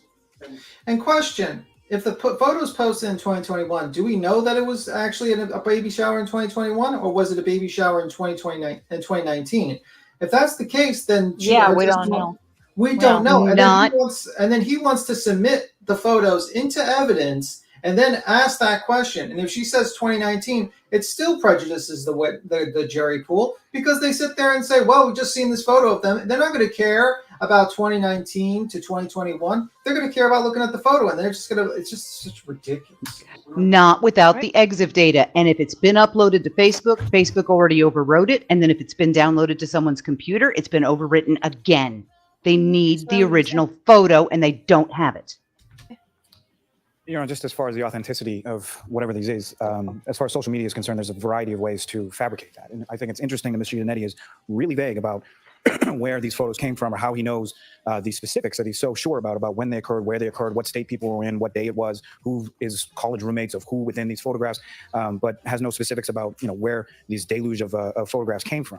Yes. More importantly, Your Honor, what I would submit as far as Ms. McLaughlin is concerned is she was entirely consistent. And I did the disparagement as far as what her testimony has been, as far as her statement within the report to Trooper Proctor, her grand jury testimony in this case, and her testimony before this jury on the stand were identical, if not entirely consistent. And again, it's not just Ms. McLaughlin that is attributing this statement to the defendant. The jury has heard from 2 other firefighters, as well as anticipated other witnesses who testified to these exact same statements that the defendant made outside of the home on that day. What counsel I think is referring to as far as the could I have hit him is something that the defendant said to Ms. McCabe, which was overheard by Ms. Roberts on a speakerphone on the way to Fairview Road. And then she modifies that statement when she's asked specifically about the bruising and how that could have been caused. And it's at that point where she repeats, I hit him, I hit him, I hit him, I hit him. So to then use prior statements to a completely separate witness that have nothing to do with Ms. McLaughlin to try to use that to claim impeachment or bias is ridiculous. And then as far as it applies to this specific witness, when it comes to impeachment and bias, what the case law is very clear about is if it goes to bias of the witness who is on the stand. And the witness in this case is Ms. Albert, not Ms. McLaughlin. All right, thank you. This will save us some time tomorrow. All right. Well, the only thing I'm going to add, Your Honor, so all these arguments go to the weight, not to this bill, because I pulled up my notes, I'm sure the court has. She has morphed her statement into, I asked if there had been any significant trauma. She said, I hit him. Then she repeated it. A woman said, you're hysterical, you need to calm down. She said, I hit him. Then a police officer said, what did you say? She repeated, I hit him. And, Ms. McCabe herself testified in the grand jury. That's not what happened. That she said at that moment, did I hit him, could I? She's on record saying it. All right, thank you. I'll take a look at my notes and we'll figure this out first thing. Good, all right. I mean, I can't understand. I can't imagine the judge sitting there and being like, okay, we're going to allow literal photos from social media given by turtle writers without any sort of exit data or anything where we know where these photos came from to be admitted to impeach a separate witness on someone else we think is lying. Like, what? Rules of evidence say no. But no exif data. They don't have the original photo. It can't come in, period. Yeah, like that just makes no sense. And it's like, and even if we just forget about the admission of evidence from fucking social media that's just being sent to the defense. So now, not only is the Commonwealth fighting the defense, but they're fighting social media. Fucking wild.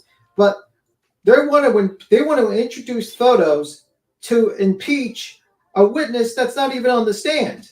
How does that impeach her? If she said, oh, I never met this person before in my life, or I didn't meet, that makes no fucking sense at all. It's crazy to me, actually. If it's a baby shower, it's an event that they can prove what the date of it was. That's true, but them being at a baby shower and everybody's like, oh, it was during COVID. Well, it was May of 2021. We'd already been dealing with it for a year. We were starting to come out of our shell, and them both being close enough to the pregnant woman to go to her shower implies nothing about their closeness to each other. It means they both love her. Well, I understand that. I'm just saying they can prove that. They can prove the date by it being a baby shower. But they have to have the original photo, and they don't. Yeah, I mean, and the issue is, I agree with the Commonwealth's defense. I can't say the guy's name, but it's like you use that to impeach the witness on the stand. You want to use this to impeach a separate witness that's not even on the stand to answer questions on photos, like for her to fucking be no. And like once it's out of the genie bottle, the genie's out of the bottle, those photos are submitted, and it's immediately going to prejudice. Like he's going to put up the narrative that they're lying about this. Yeah, he posted them 2 weeks ago. She can't let him do it. I mean, she can't. There's screenshots. There's no evidence they haven't been manipulated. They're going to come in with the date they were downloaded by TurtleBoy. And they're going to come in with the exif data from his Twitter. And how is it allowed that you can literally bring exhibits during a trial after discovery and all that stuff? And you can just bring this shit up out of nowhere while turtle writers are sending it to you. And no offense, I have a literal video of Yannetti spanking TurtleBoy in the ass the day that he was so excited about finding these new photos that he can use in court. Maybe that's why he was spanking TurtleBoys in the butt. That was his payment to him. You want to talk about people who changed their story after talking to Karen Reed? Let's talk to Yannetti. Let's talk about him standing on the courthouse steps and saying she hit him. It was a tragic accident. That's what you said after talking to Karen Reed, Yannetti. And you changed your story 2 weeks later, too. Can we get into that? Yeah, the photos that they want to use right now, JP, are photos that were literally given to them in social media last week over the weekend by turtle writers. When after Miss McLaughlin testified, and there was the weekend, suddenly they suddenly had the deluge of new photos that were just handed to them from social media. To me, that's like fucking nuts. And I would be like sitting there, I'd be like, okay, we need to know where you got these photos. And you can't say attorney work product here when you're literally got the TurtleBoy over there typing in his computer and has it on social media before he even presented it as a defense. The photos. We know where you got them. I brought up, first of all, I cannot believe that AP has not yanked those credentials yet, because they're going to end up in the headline, AP journalist Aidan Kearney convicted of 18 counts of witness intimidation. They really need to yank those credentials before they end up in that headline. Well, he's not going to jail for at least probably a year or so before they get to trial. Yeah, I mean, it does. I mean, like, let me see if we can find the hot tub. I gotta look for it. But the problem is that you don't know what the actual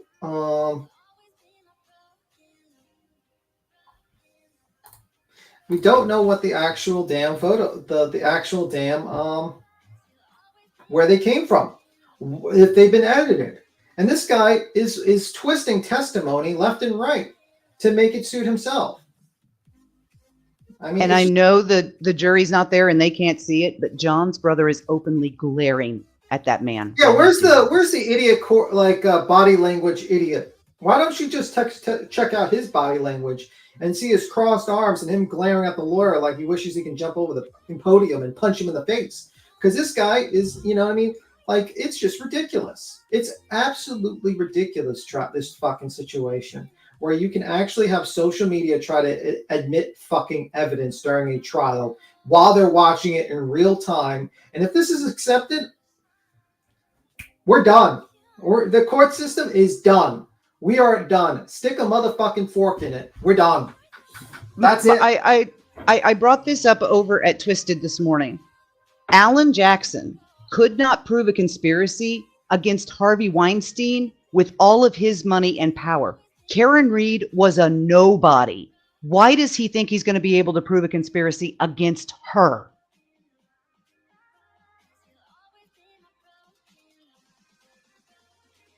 I mean, why? Why are we supposed to respect a man that, you know, painted a bunch of our victims as co-conspirators? This is how he made his name. I think the biggest thing is they're trying to do is just trying to make it so that to just put doubt in the jury's mind so that they can't say guilty for sure. Yeah, I think that's all they're trying to do. I don't think they're trying to get I don't know if they're trying to get the conspiracy so much as just putting doubt in the jury's mind of her guilt.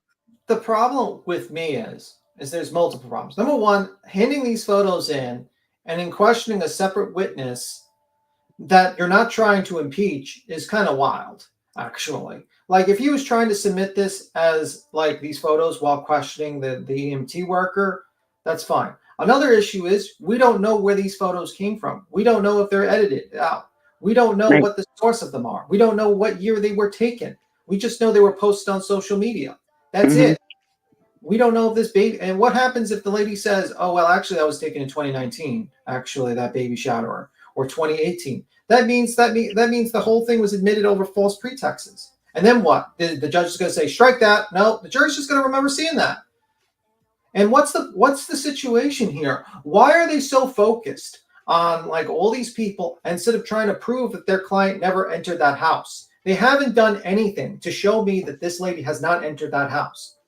I mean, like, the state hasn't done anything to disprove it either yet. I messed up the wording. The defense has not shown anything to show that, like, John has entered that house. I mean, that's wait. Yeah. Sorry, let me finish. Okay. Yep. Sorry. I'm fucking it up completely because I'm just not. Okay, this is my glare moment. I'm sorry, guys. This is definitely my glare moment. Okay. The defense has not shown anything to show that, like, basically that John has entered that house. They should haven't shown Baby gap.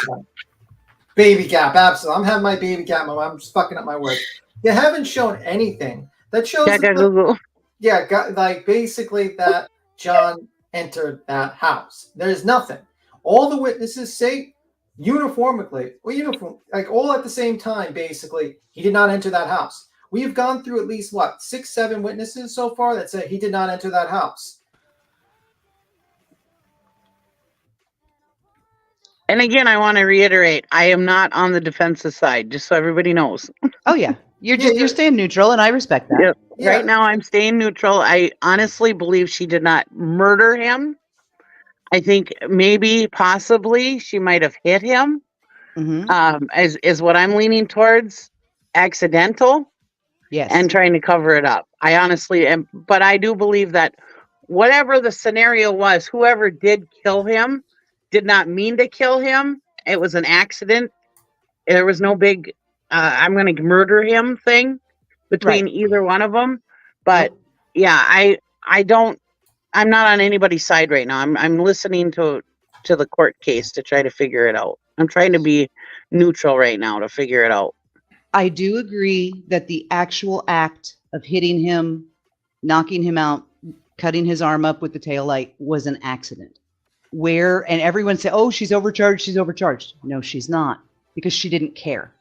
Well, if and that, that's depraved indifference. But that's depraved indifference. That's murder too. Yeah. She And I don't didn't think they can get care. murder too on it, but we'll see. She didn't care. That's the whole that's basis. the charge. But like the She problem, didn't care. The problem with she, I would have a lot of sympathy if she initially said, "Oh, I was drunk. Oh yeah, I backed into him. I didn't know I hit him.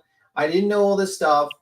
Your Honor, they're overcharging me. I'm, I did by accident." And then if she didn't harass those fucking 10 people, I'd be like, you know what? This lady has no criminal record. This lady is has a job. You know what I mean? We don't need to destroy more people's lives. Let her serve a couple of years in jail as a lesson to not drink and drive. Take her fucking license away and make her take the bus from now on for a little while, and that's it. And that would give some sort of closure. A tragic accident, a tragic situation. Everyone was fucking drunk. But instead, when the charges got up, do you know what she did? Well, actually, not even when the charges up. She started trying to cover up her tracks while, after she made those admissions and all that stuff. She got a lawyer. She started deleting shit. And then she started setting up like an alibi about it. And then she started working with TurtleBoy. I see Lolly's strategy here. No, he hasn't brought up that the shoe was never missing. He hasn't brought up that the hat was never missing. But what he's doing is he's letting Alan and Yannetti set all this stuff up, and he's knocking it down one after the other. His recrosses are brilliant. Without actually saying the words, he asked Brian Albert, "Are you stupid enough to dump a dead body in your own front yard instead of the train tracks and woods that are the same distance out the back gate?" Yeah, you could easily have, if you were a cop and you trying to frame shit, you would easily put it on the train tracks in the back. It would make a lot more sense, especially if there's a train passing by there. I'm not sure if it's active or inactive. I don't know what the times it passes by. But the fact is that the defense has to convince me, all this stuff is fluff. All this stuff, I feel like they're wasting everyone's time with this Higgins stuff and all that stuff. Unless you prove he walked into that house, she's guilty. She's 100% guilty. I'm sorry. You have to prove. You have to get a witness. You have to get witnesses or witness, even one witness, to claim that she saw her walk into that house. GPS data that shows that he walked into that house. And without that, she's guilty. It doesn't matter. All this does not matter. It really doesn't. Because at the end of the day, they chose a third-party culprit defense. They chose a defense where they said someone else did it. Well, if you're the only motherfucker around with a car and he ends up in that location, you're the only person that could have killed him. Sorry, kind of destroys your third-party culprit defense. The ME is going to nail this case to the wall. Because once the ME testifies, that will be the definitive end, the definitive answer. Here is how he died. He was hit by a car, then he hit his head on something, he was knocked unconscious, and he died. Yeah. Most likely of a cerebral hemorrhage. And let me tell you something. I am not ironclad. If they proved not even beyond a reasonable doubt, but they just proved that he went in there. They had GPS data, real GPS data that showed that he went in that house, and they had a witness or something. I'd be like, okay, she has a defense. You know what? Maybe she didn't do it. I would be like that. But so far, they have wasted almost 2 weeks on trying to put the witnesses on trial with the help of the FBI basically doing all the dirty work for them, and social media. And this is the best they got. They did not disprove any of the witnesses' statements about, like, you know, they're just like insinuating, like, oh, you're all just collectively lying that John never went into that house. Well, I mean, okay, if you want to go with that, but if there's like 10 people that say he never entered and they're all pretty much consistent with him not entering, and then you don't have and then GPS actually says that he never entered the house, then your client did it. Sorry. I don't care if Higgins texted, sexted fucking Karen Reed. I don't care if Cullen Albert threw beer bottles, which he didn't. I don't care if Chloe, the dog, had a dog fight with another dog in the other house. I don't care about the fucking 6 months afterwards they had the floors removed, that they decided to wait like 6 months to remove the bloody floor. They just left it there for 6 months. I don't know. Maybe it was a decoration piece. I don't know. I don't care. Show me evidence that he walked into the house. Then you've won your case. You don't have to prove to me who did it. You don't have to prove to me it was Cullen or Higgins or any of these people. You just have to show me he walked into that house. That's it. That's all. And that would be enough for you to get acquitted. 100%. I need to stop hitting my camera instead of the microphone. Well, all you're seeing is the ceiling when I do it. But I get you, Kodo. Kodo says the Emmy won't testify that he was hit by a car, only that he wasn't in a fight, which to me, that's almost the same thing. And they're saying that he wasn't in a fight, their defense goes poof. Yeah, because then it just doesn't make sense. It doesn't make, just like Judge Judy says, if it doesn't make sense, it's not true. Okay? If a person is not beat up and has no signs of being beat up, then it's not true that they were beat up. It's just that is simple as that. Okay? Like, and it's very interesting. It's like dramatic. All these lawyers are sitting there like, oh my God, Higgins. Oh my God, Cullen. Oh my God, this police guy with the solo cups. You know what that means to me? Shit. Absolute shit. Hey, Kodo and I are waiting for the same thing. Yeah. Which is the hair embedded in the bumper. Yep. The defense has already tried their plan with that. They're basically going to claim that the solo cups were thrown on the back of the car with the blood on it. That's what they're going to do. I know that for a fact. That's why they brought it up. Not going to embed anything in the bumper, though, and they could put any insurance adjuster they want on the stand who could say that. Was there hair in the bumper? Yes. There's hair that they recovered. They did the mitochondria test. I'm pretty sure it matches John. I cannot confirm it, but it's admitted. So we're going to hear about the hair. So a lot of people, I've heard one person basically claim that could be hair from his arm. Basically, maybe like it just got attached there. But if there's hair on the bumper, there's blood on the damn car, and and the guy never walked into the house. And your tail lamp is broken in the damn ring photo. But if the defense can prove that he went into that house, they don't need to prove who did it. They don't need to do the investigation. They just need to prove that he went into that house, and they have not yet. And that's what I think the jury should keep an eye on. Because with all these smoke and mirrors, all these they trip up the witness here and there, mean nothing. Because, yeah, that could be loosely thought of as motive. But is that opportunity? No. Dreamboat brings up a good point about, you just kind of, the defense just throws everything at the wall, sees what sticks in the hopes that one person doubts something. That's what they need to do. This is the problem with the current legal system. The way that Yannetti and Jackson are handling this is being praised on LawTube as masterful lawyering. Guys, this is the reason people hate lawyers, because of this stuff. Because at some point, reasonable doubt became all doubt. And it's not supposed to be that way.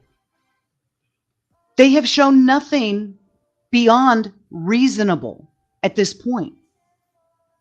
So Brian Albert sleeps with his phone and maybe butt dialed while he was getting it on with his wife. I've done that. I've chatted with you guys while I'm getting it on accident because I hit my keyboard.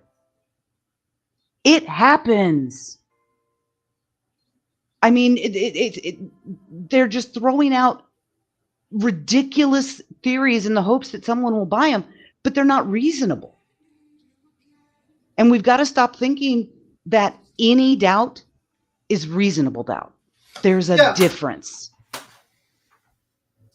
You just fucking simplified the case. Yeah, that's what my main focus is. Did he go into the house? If he didn't go into the house, she killed him. If he went into the house, she didn't kill him. Pretty much that's it. That's the simplified version to you.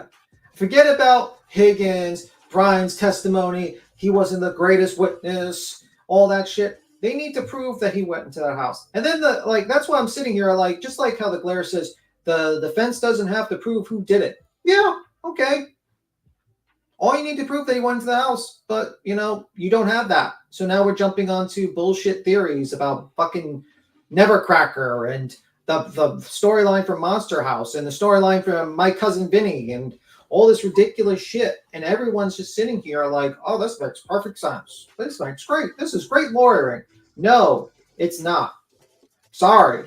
And if they I am so disillusioned with LawTube. Yeah, and if they think because of the Apple steps doesn't tell you shit except for how many steps you took. And they sometimes get tricked by cars. Did everyone forget about the Pokemon Go situation where people were literally driving their cars and catching Pokemon because the app thought that they were walking really fast?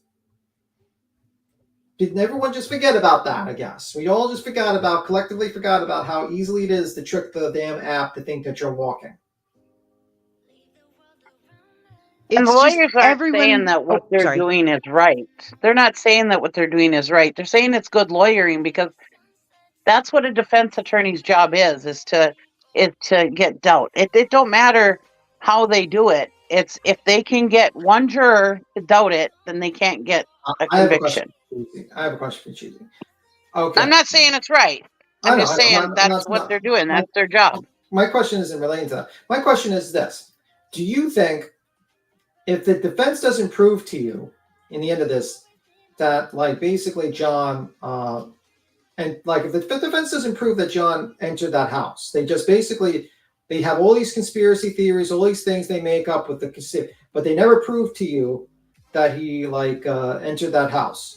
Would you quit? Would you think she's innocent or guilty? I already think she's guilty. Honestly, I honestly believe she's guilty that she actually did hit him. Oh, so the better question. And I know nothing about the case other than this little bit that you guys have told me today. Maybe a little bit here and there I've overheard, but not very, very, very little. And what I heard in the court case. And I do believe that she's guilty. So the only way for you to think that she's not guilty would be that they prove that he entered that house, basically. If he entered the house, basically that would prove she's innocent. But it is the state's job to prove that she did it. And if he doesn't do that, he's doo-dawing around. He is not. I'm sorry, Brenna, but I do not believe he's the mastermind that you think he is. I really don't. I don't have any faith in that guy at all. And if he wins this, it's only because possibly the jury heard something before or after, because I really don't think Lally's got it. I really don't. I think Lally is basically, personally, I would focus on the GPS data showing that he never entered the house and the injuries not being consistent with being hit by a car. Not being consistent with being in a fight. It being hit by a car and not consistent, actually, it's a long day when I fuck it up. Being inconsistent, with not being in a fight and situation, there's no other bruising of being in a fight and stuff like that. I don't know. I don't think people are too critical of people on the stand. A lot of times with these people, you're talking about two separate grand jury minutes being taken. You're talking about 2 years separation. You're talking about people being harassed and now being on stand while hundreds of thousands of people are watching. Of course, you're going to be a little bit nervous, and of course, your testimony is not going to be completely the greatest. And I think it's a little weird. I think it was an accident, but why do all the conspiracy stuff? Because they basically don't want to admit that she hit him with the car. So she has to do with the conspiracy angle. I do trust Lolly, and it might be a completely superficial reason, or he reminds me of Creighton. His style, his cadence, he's knocking down the defense's conspiracy theory before the jury is aware that that theory exists. He's planting the seeds against it, and he's being very methodical. I trust Lolly. Is it because he reminds me of Creighton? Yeah.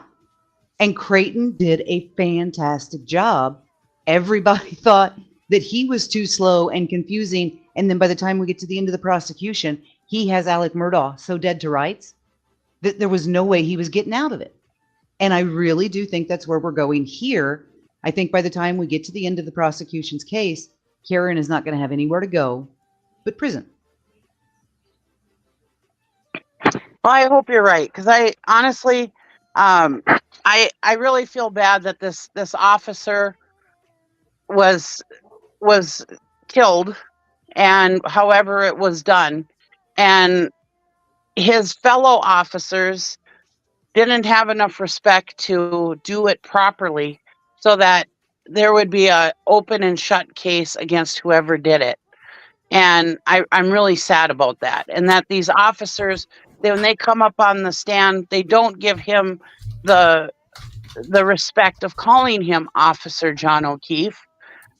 They keep calling him Mr. And I don't think that's right, because fellow officers do make sure that they do say officer out of the respect.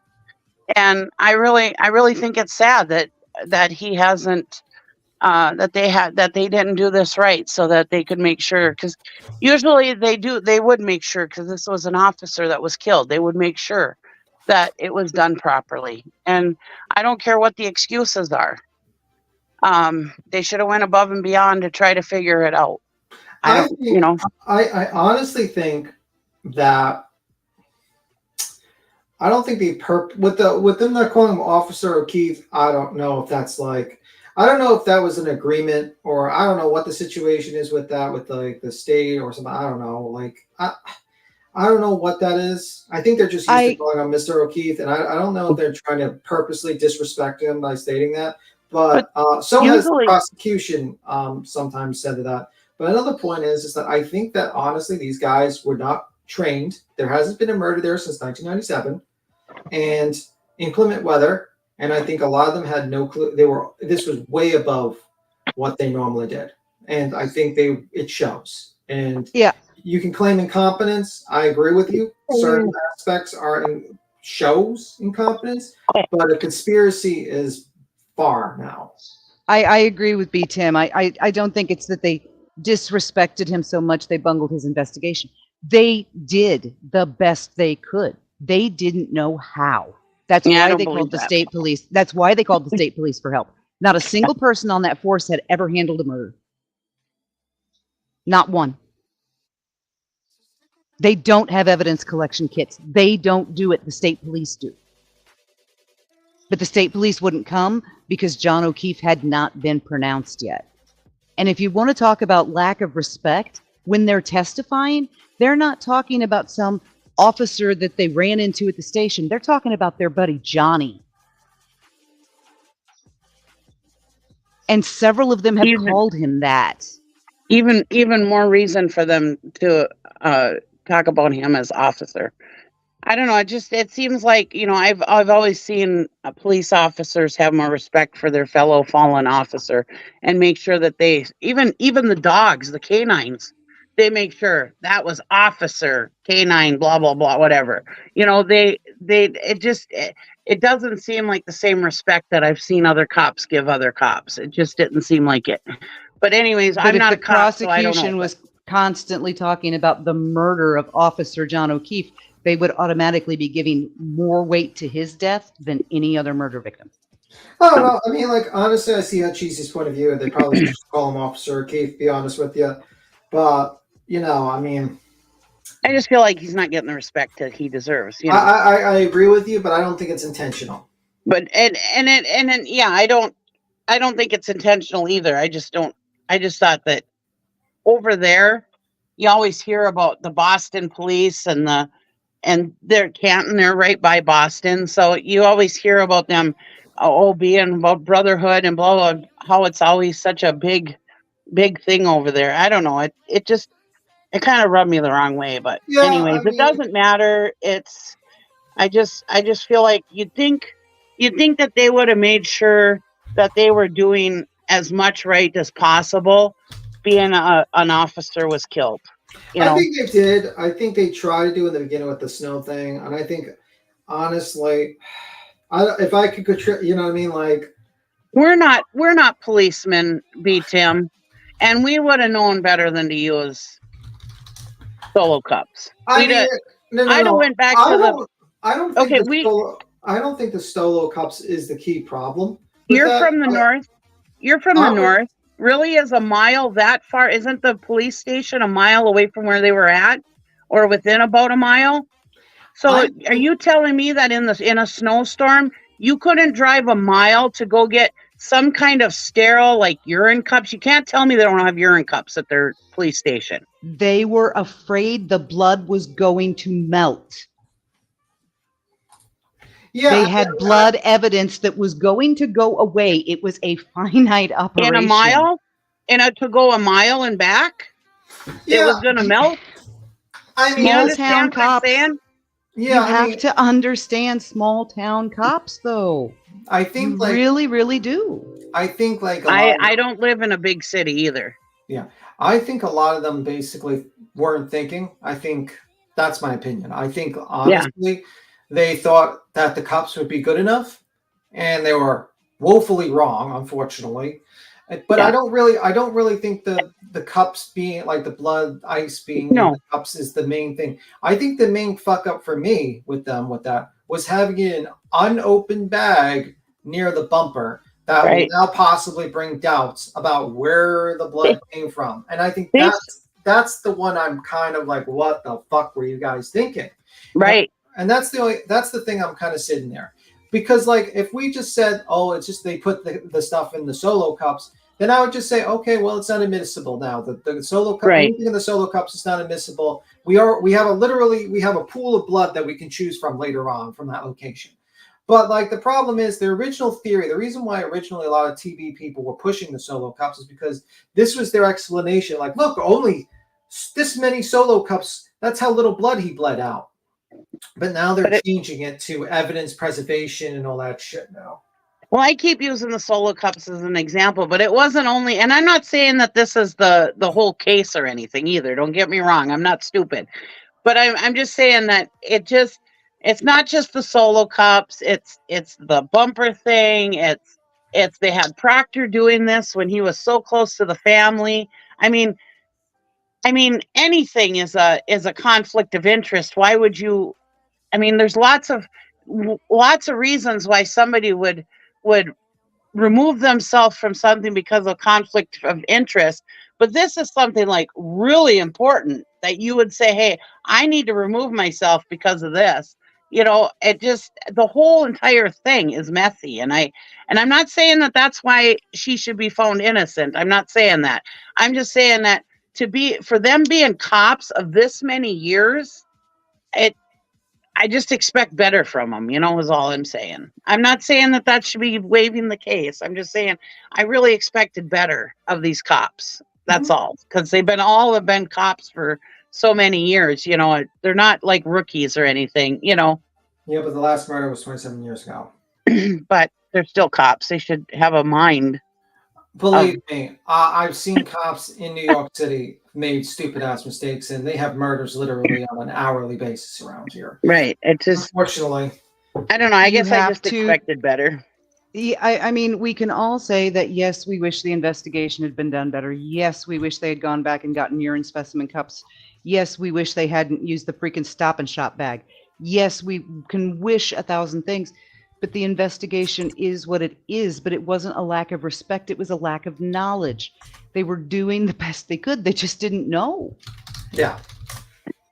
And they were begging for help that refused to come. I just think and also I look at the argument. Your argument should be the defense's argument that there is they're being framed. That was that was his first thing. And so far, Cheesy, I don't think they've proven that she's being framed. All they've proven was incompetence, which, yeah, I would agree with them. Certain aspects were incompetent. I will give them that. But There's that a was lot of their incompetence. yeah, definitely the cops showed some incompetence. We can all agree on that. But they haven't shown that she's being framed yet. Like, I don't. No, they haven't showed that yet. No. And that is the problem. Their whole argument is their client is being framed. And But we're only 9 days in, too. So we're, 10 days in today? Or my client is innocent and never hit him because these people fucked up the investigation because they're incompetent morons. Look, they messed up here. But instead, their opening argument was, my client's framed. So now I have to think, have they shown me anything that this lady is being framed? No, not yet. And the defense doesn't have a burden, right? I mean, in any hypothetical trial, the burden, of course, is on the prosecution. The defense, if they want to, can just sit there and not say a word the entire time. They don't have to do anything. But that was a very bold opening statement. He announced his intention from the very first sentence to prove that she was framed, and he hasn't even come close. Now, we haven't gotten to the defense's case in chief yet, but so far, every time they have tried to mention or pin it on a 17-year-old kid who was already gone, the judge has stopped them every time because they have no foundation. And they're not going to be able to lay a foundation because Colin Albert ruined left. his life. I mean, and he was a 17-year-old kid. Yeah. No, I don't agree with them on that either. I don't think the 17-year-old kid did it. I don't think Higgins did it. I don't think Dog Chloe did it. I think because the one question all these Karen did it. I mean, that's it. That's all. You know what I'm saying? I believe that. I don't think she backed up and was like, "Man, he's behind me. Let me run his ass over." Yeah, let me ask you. Backed up and left mad as hell because he didn't answer her. Let me ask you a question, Queen. You have dogs in your house, right? A lot of hair all over the place. No, not really. But I mean, you got like short hair dogs, but you've been to houses with like a German Shepherd or like a dog that has. Yeah, for sure. Okay, so if you started lying down on the ground, would you get hair, dog hair on you? He'd have hair all over him. Yeah. My lug nut sheds like crazy, and yes, I vacuum every single day of my life. Sometimes multiple times a day, and I still have dog hair on me. So why does your little one? Huh? Your little dog? No, my big dog, lug nut. Oh, I thought you said no. your little one. Okay. No, he's a German Shepherd mix. No, he's a black lab German Shepherd. Yeah, and I have hair everywhere, and I vacuum multiple times a day. The Dozer is a Mastiff and Kiwi is a Border Aussie. So yeah, we've got the fur thing. You lay down on the. I mean, I'm sitting here in black pants with dog fur because my dog exists. Yeah, and that's the question. I don't see that. Like basically, if this guy was bitten by a dog in the house, and then he falls to the ground, he's bloodied all over, right? Why isn't there one dog here on this guy, Officer John O'Keefe? Why isn't there one? Because I doubt that they used up one of those like hair spoon like cleaners on him before they put him outside. If they did that, so why isn't there one hair? Answer is he never went into that house. He never was beat up in the house.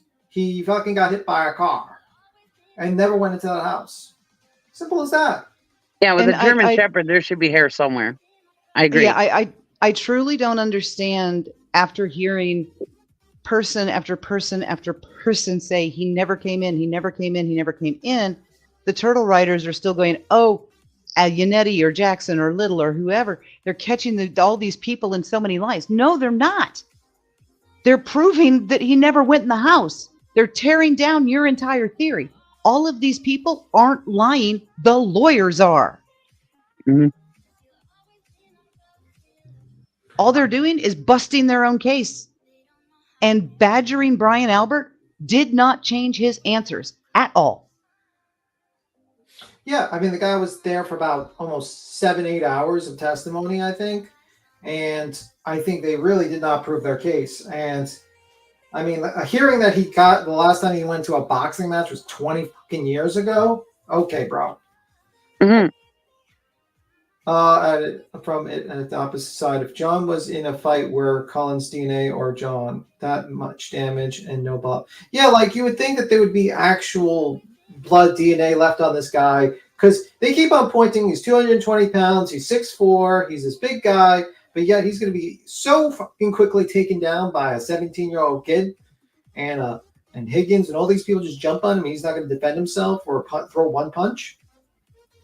And that photo that they showed of his arm, as they're showing it, the person on the stand was testifying that his body showed no lividity, but that photo had been darkened so much that he showed lividity on his back. Mm-hmm. So the photo didn't even match the testimony of the witness on the stand at the time. They manipulated that freaking photo. Yeah, and I think we're going to see the actual, like, I don't know if they're going to put the autopsy photos on. They're probably going to do that like the way they did with Gannon, where they don't show, like, identifying features, but they'll show, like, the injuries on the screen, and we're going to see that. And it's going to be very interesting to see the the medical examiner go through that. If there was a fight, there would be blood on him. Yeah, absolutely. Her text him were showing motive. Yeah. Her 1 a.m. text showed a lot of motive. Like, you can't sit there. They spent almost 10 days saying, oh, they were getting along in the bar. They know. But meanwhile, we just need to look at her text. She thought he was having sex with another woman in the house. That was in her text. She was jealous of any woman coming near him. He did kiss another woman. That was testified about. I mean, like, what happens when a woman gets a little jealous? It could end badly, just like sometimes men do. Then it kind of looks on the video like she's flirting with Brian Higgins openly right in front of John at the bar. I don't know about that, but it could be. I don't Well, know. it could be, it could be played that way. They're standing next to each other. He's looking at her. I mean, Brian Albert was definitely talking to her because he was looking in that direction where 7 other people were standing. And then, like, you're going to sit here, and it's like, you didn't see Cullen leave, right? Well, what is it? Either they all knew that he was there and he beat up someone, or they didn't know. Like, he's hiding in the closet now? I mean, like, I don't understand this defense. This defense makes no sense. Prove to me that John came in that house. All these witnesses have said he never went into that house. Thus far, and if the GPS says he didn't go into that house, he didn't go into that house. And if he didn't go into that house, your client killed him. Plain and simple. Sorry. So far, we know it was snowing, and the Alberts house has a bulkhead under the kitchen window that has been renovated since they moved. Yeah, prove to me he went into that house. If you prove to me he went in the house, you don't have to point fingers at Colin. Don't have to point fingers at Higgins. Prove to me he came into that house at like 12 something, 12:40, whatever, and all that stuff. Even if it was like he went into the house for 5 minutes, it would be a devastating win for the defense. 5 minutes, but they can't even do that. Fucking crazy. Stitching, I think she's thinking on it overnight, and she's going to rule in the morning. Yeah, she's definitely going to think about it overnight, and she might. I mean, I don't know. The judge has been very fair, so she might let it in. She might not let it in, but she's been very fair with both sides, I think. And Yeah, at first I was. She a little better not concerned let it about in, the 'cause judge, that but violates- She seems to be a little better now. I don't think she's as bad as she was. No, I think It violates every rule of evidence if they don't have the original. She better not let Facebook screenshots in. You can hear me, right? Yeah, we heard you. Can you repeat what you stated before? You might have been like talking over. I apologize. I was talking over you, Cheesy. That's all right. Sorry. No, I just said I didn't care for the judge at first, but I'm not seeing it anymore. At first, it seemed like she was kind of like against the defense, but the first few days, but no, it doesn't seem like it anymore. No, I think she had to like kind of, with the certain witnesses, she would basically keep an eye on them, and now she's gone into the groove of it. But it didn't really help that the TurtleBoy was doxing the judge's home location and where she was living on a live stream. I was going to say, we have to keep in mind she is also the judge in the other case, so she is very, very well aware of what TurtleBoy is indicted for doing. I was surprised that she let him stay for any of the witnesses. I thought she was going to boot him completely. I think she's doing that so that he can't have an appealable issue. Because if she just kicked him completely, there's a possibility that he could just outright come in for all of them if he had that argument. But since he's being allowed with some of them, it's going to be a tougher argument for Mr. Brittle to go in front of the jury and be like, go in front of like another court and say, well, my client's right to be oppressed is being denied. It's like, no, you have an open case with this, and this person, and you know what? You're not going to make it fair for the Karen Reed's case if you're there. For those You can definitely tell that the judge is sick of the bullshit on the defense's side. You can definitely tell that she is trying not to let absolutely anything happen with this case, like as far as a mistrial or they weren't treated fairly or whatever. You can see that she's not going to let any of that happen in this case, which is good.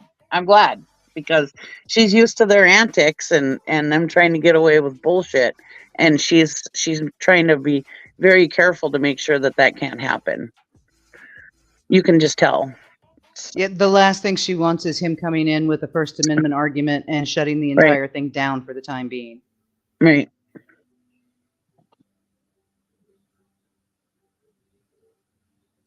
But Julie Albert was also visibly, noticeably more nervous the morning he was there than she was the afternoon before. Yeah. And that's what that was the game plan. I mean, that was the game plan all along, you know. And unfortunately, it worked a little bit in the morning. The defense is playing very, very dirty, in my opinion. Very dirty, in my opinion. And yeah, I think it's outrageous, to be honest with you. I do too. I don't understand. I truly don't understand how so many intelligent people are lining up to help a murderer get away with it. I don't understand. Well, I think because cheesy is like a lot of people didn't follow the pre-trial stuff, and I'll give you that. I hold like law tubers a little bit higher standard because these are not just like Joe Schmo, or the jury members or stuff like that. You are literal attorneys that practice law.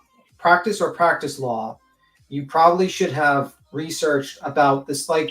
How are you doing a service for your chat when you're sitting there and you're like, oh, well, they're talking, what was the 2023 grand jury hearing? Why wasn't the state involved? Well, if you did a little research, you would know it was the federal investigation. You would know about that. And that actually puts a lot of things into context. And you can't say that you're sitting there and being like part of the jury when you're basically watching all the things where the jury is not allowed in the room. So it is what it is. But we will see. I think the defense has a long road to go, and I think the prosecution has a long road to go, because at the end of the day, prosecution has to prove that she hit him with the car and he never went to the house, and the defense has to prove it's just throwing everything on the wall when they could just simply say, we have proof that my client, that Officer John O'Keefe went in that house, and this is our proof. Boom. We're only on day 10 of a 68-week trial, so we got a long ways to go, beat them. I wonder how many witnesses Lolly has left, and I wonder if the question that Ms. Little 60. asked Brian is enough for them to add Aiden as a hostile witness for the prosecution. 60, I believe. Yes, how many? There might be 60 left. Oofta. And then they have 60 witnesses as well. My Minnesotan is coming out in me. Oofta. That's a lot. Let me see. What was the witness list? Let me see. I have the witness list. Let me see. One moment. So there's 87 witnesses for the prosecution. Yeah, the Commonwealth. And there are 71 witnesses, 30 of which are the same witnesses for the defense. And we just went through, let me see. Let me see how many we went through.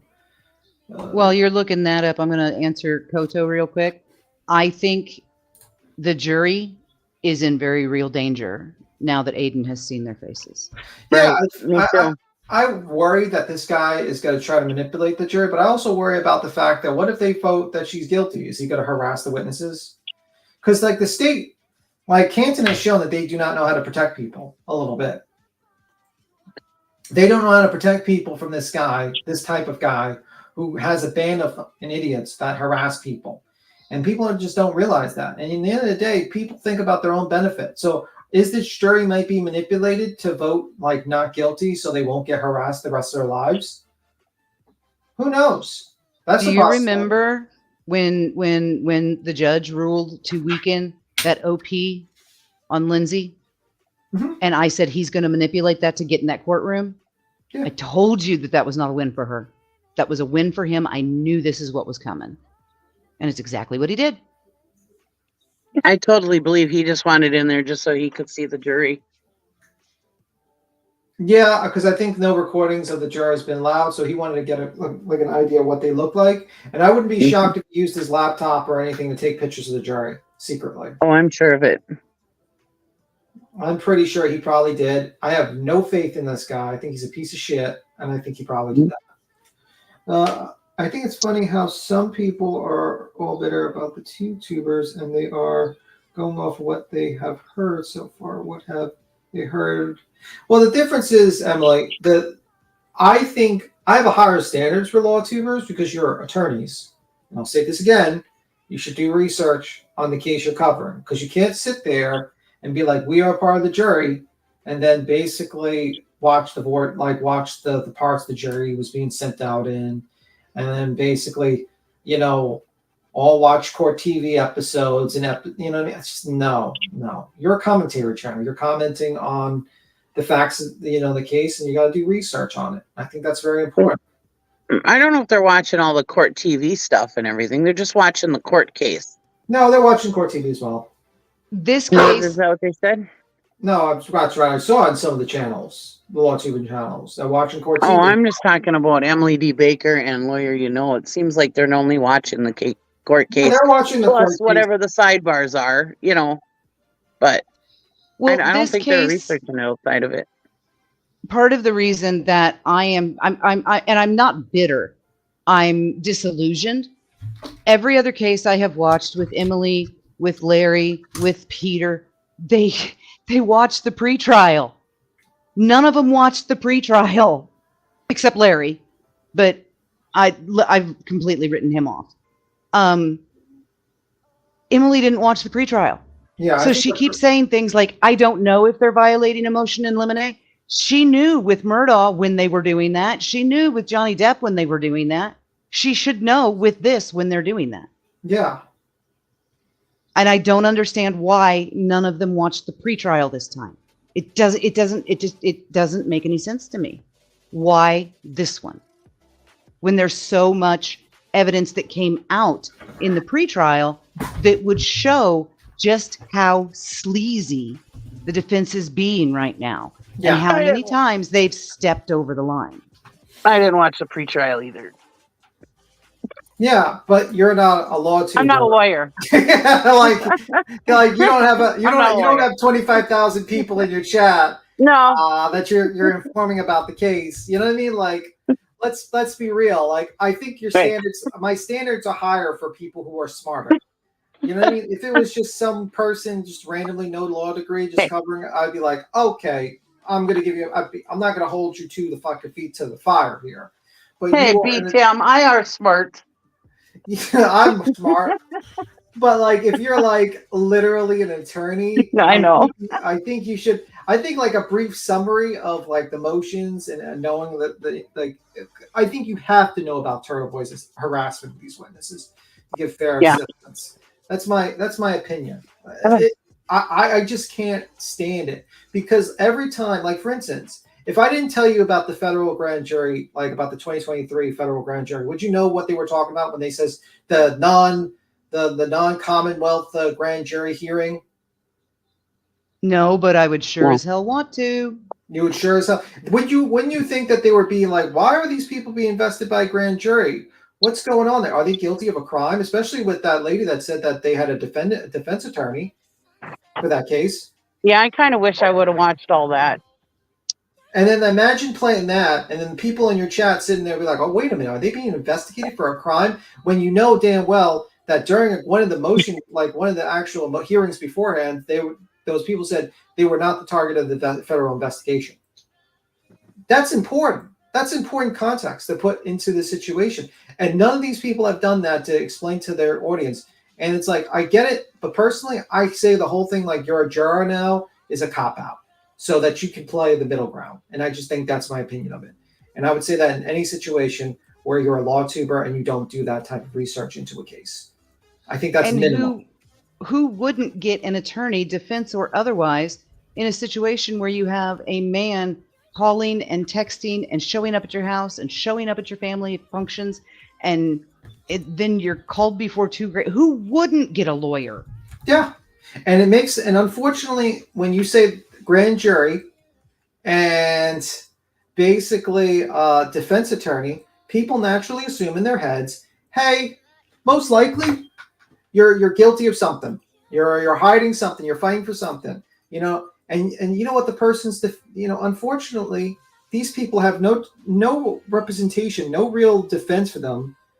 They're not being protected, but Karen Reed's rights are being protected, but these people's rights are not being protected. These people's rights have been completely violated by the federal government, who's decided to just walk all over and just grab their fucking cell phone records without a subpoena, basically dive into their entire private life, and then proceed to investigate the investigation, and then say, okay, well, we didn't find anything, we fucked up, but you know what? Here's all the private information that we gathered to the defense, so that you can be harassed by these people, and that on the stand on national public television. While you're doing that, we're going to also not make sure that these people don't hand this shit over to a guy named TurtleBoy, who's going to basically release all this information as well secretly, but with an in-between. Like, come on. It's just ridiculous. And once again, if he has access to an image of their phone, he can log into their accounts and he can fake text messages and make it look like they sent them. And we already know that he did that with Lindsay's phone. If Emily was on my side, if Emily Baker was on my side and she had no idea what the 2023 grand jury hearing was, I would still call her out on that, because I'd be like, that's kind of shows that you're not researching. I'm sorry. I'm just like, I would still call her out. If she just basically sat there and had no clue what the 2023 non-Commonwealth grand jury was, or had no clue about certain key aspects about TurtleBoy, I would still be like, yeah, you should probably know about this guy, because he's kind of important. So yeah, I would call her out equally. Emily Pickles.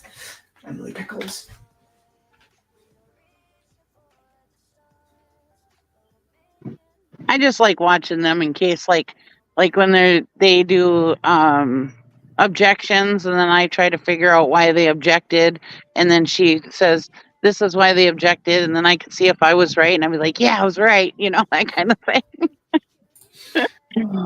I kind of like her. I like listening to her and Lawyer, for that reason. Yeah. I am purposely not watching Peter because I don't want to get disillusioned with him. So I'm completely avoiding him at the moment, because I'm sure that he's going to be, doing the non-biased jury lawyer thing. And yeah, I'm just avoiding everyone so I don't lose complete faith in them. I just like, that's just my opinion. I'm not telling you not to watch people. I'm not telling you all these people are tragedy pimps or anything. No, it's just my opinion on the coverage of the case. And I'm welcome to that. The one thing I'm holding on to is the jury was still in the box when they called that sidebar, and Bradel just happened to be hanging out at the courthouse for no particular reason on Friday morning. They saw a reporter's lawyer called to sidebar, and when they came back, that reporter was gone. At least one juror caught on to that. I guarantee it. At least one juror is aware that there is something hinky going on with that reporter. And they're going to notice which witnesses that reporter is not there for. Yeah. Are you playing with your buttons, Queen? She's playing with the buttons. But yeah, I mean, I just think like that's my opinion. And I think like I have a higher standard for law tubers. It's as simple as that. Simple as that. And you're welcome to your opinions. You can follow them. I didn't say don't watch them. I didn't say don't watch these people because I just gave you my opinion. As someone who's followed this case for almost 7-8 months, sitting there and watching people who I would generally think would do some research on the case before they cover it and give, tell almost 100,000 people about the case, my standards are higher for you. If it was just Joe Blow walk the streets, starts a YouTube channel, I would be like, oh, okay, whatever. I Yeah, I'm expect Peter to be better at this than Vinnie Politan. I'm not saying I know anything about the case, and I'm not covering it, so I got an excuse. Yeah, Emily says, I like Emily, and once it turns B10, she's going to freak out, and I can't wait to see it. She will go nuts. Nah, I don't think is the case, to be honest with you. I'm holding on to that because, like I said, where I ran during the Johnny Depp Amber Heard thing. Found guilty, I think that she'll appeal it anyways. She will, absolutely. I say where I ran, very few people were on Johnny Depp's side, and LawTube originally thought he was going to lose. They didn't, maybe they believed that he was a victim, but they thought Amber was going to win. They thought the law was on her side. That's not a great track record. She testified. That's not a great track record, to be honest with you. They were completely wrong this last time. They thought Amber Heard was the nice person that was being harassed and fucked with. I'm like, oh my God.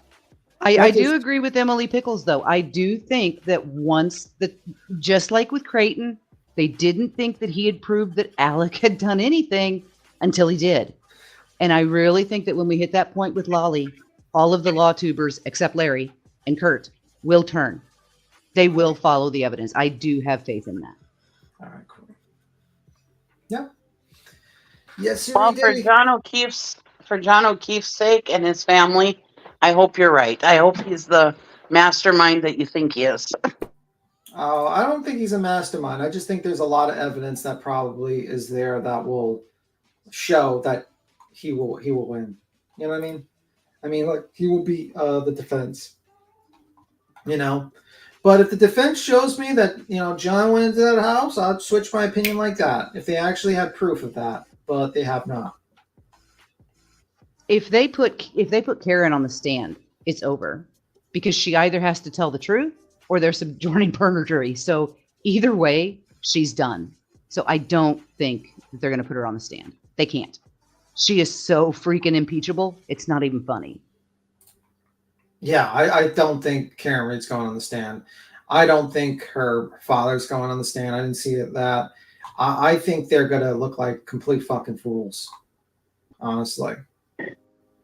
I don't think I'm feeling like maybe she doesn't know for sure if she hit him. I don't know for sure yet, but I think she doesn't know for sure if she hit him, but she's thinking there's a possibility that she did. And I feel like they're worried that she might portray that she could have done it. So I think that's why she's not going on the stand. I don't think she knows whether or not she hit him, honestly. I think she knows she did, and I think she told Yannetti and Jackson both, which means they know that if they put her on the stand, she's either going to implicate herself, take the fifth, or lie. I think she thinks she could have hit him, but I don't know if she knows for sure she hit him, is what I think. I don't know though for sure. So like I think if she didn't know for sure, Yannetti would have never stood on those courthouse steps and said she did. Yeah. She told him she did. She knows she did. Because he would never have made that statement without her having told him to. Yeah, I never saw that. Like I said, I'm really fresh to this. I haven't, most of the time when you guys talk about it, I just kind of go off into my own little world. I stay here for the view for Queen Bee, but that's about it. Yeah, but there's a lot of witnesses in this case. I mean, you got the vet, like for instance, you got UC Davis Veterinary Lab, Bodie Technology, Good Samaritan Hospital, Good Samaritan Hospital, Good Samaritan Hospital, Good Samaritan Hospital. Just I knew it sounded like a good case, though, and I was very excited about the trial, just to watch the trial. Yeah. I think, though, like, I don't know. I think this woman's did it. And if she gets off, she gets off. It is what it is. I just don't think people should get harassed. I agree Oh, with no, Darby. definitely If not. she didn't, oh, I'm sorry, Cheesy. No, that's okay. I was just agreeing with BTM. I don't think people should be harassed ever.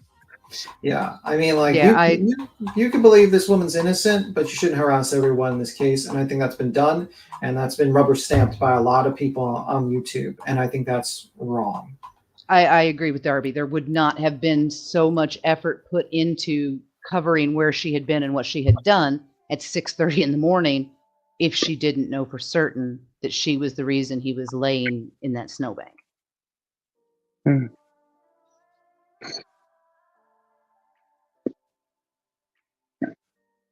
And all of that evidence has already come out, the vast majority of it.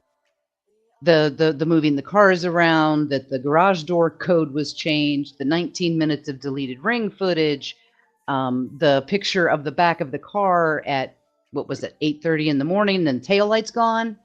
Was the garage door code changed, or was it just not working? It hasn't been really confirmed. I mean, like, honestly, I heard that both the the adopted daughter and of John O'Keefe and the neighbor tried, like, not the neighbor, the friend of John tried to close it with the code, and it didn't work.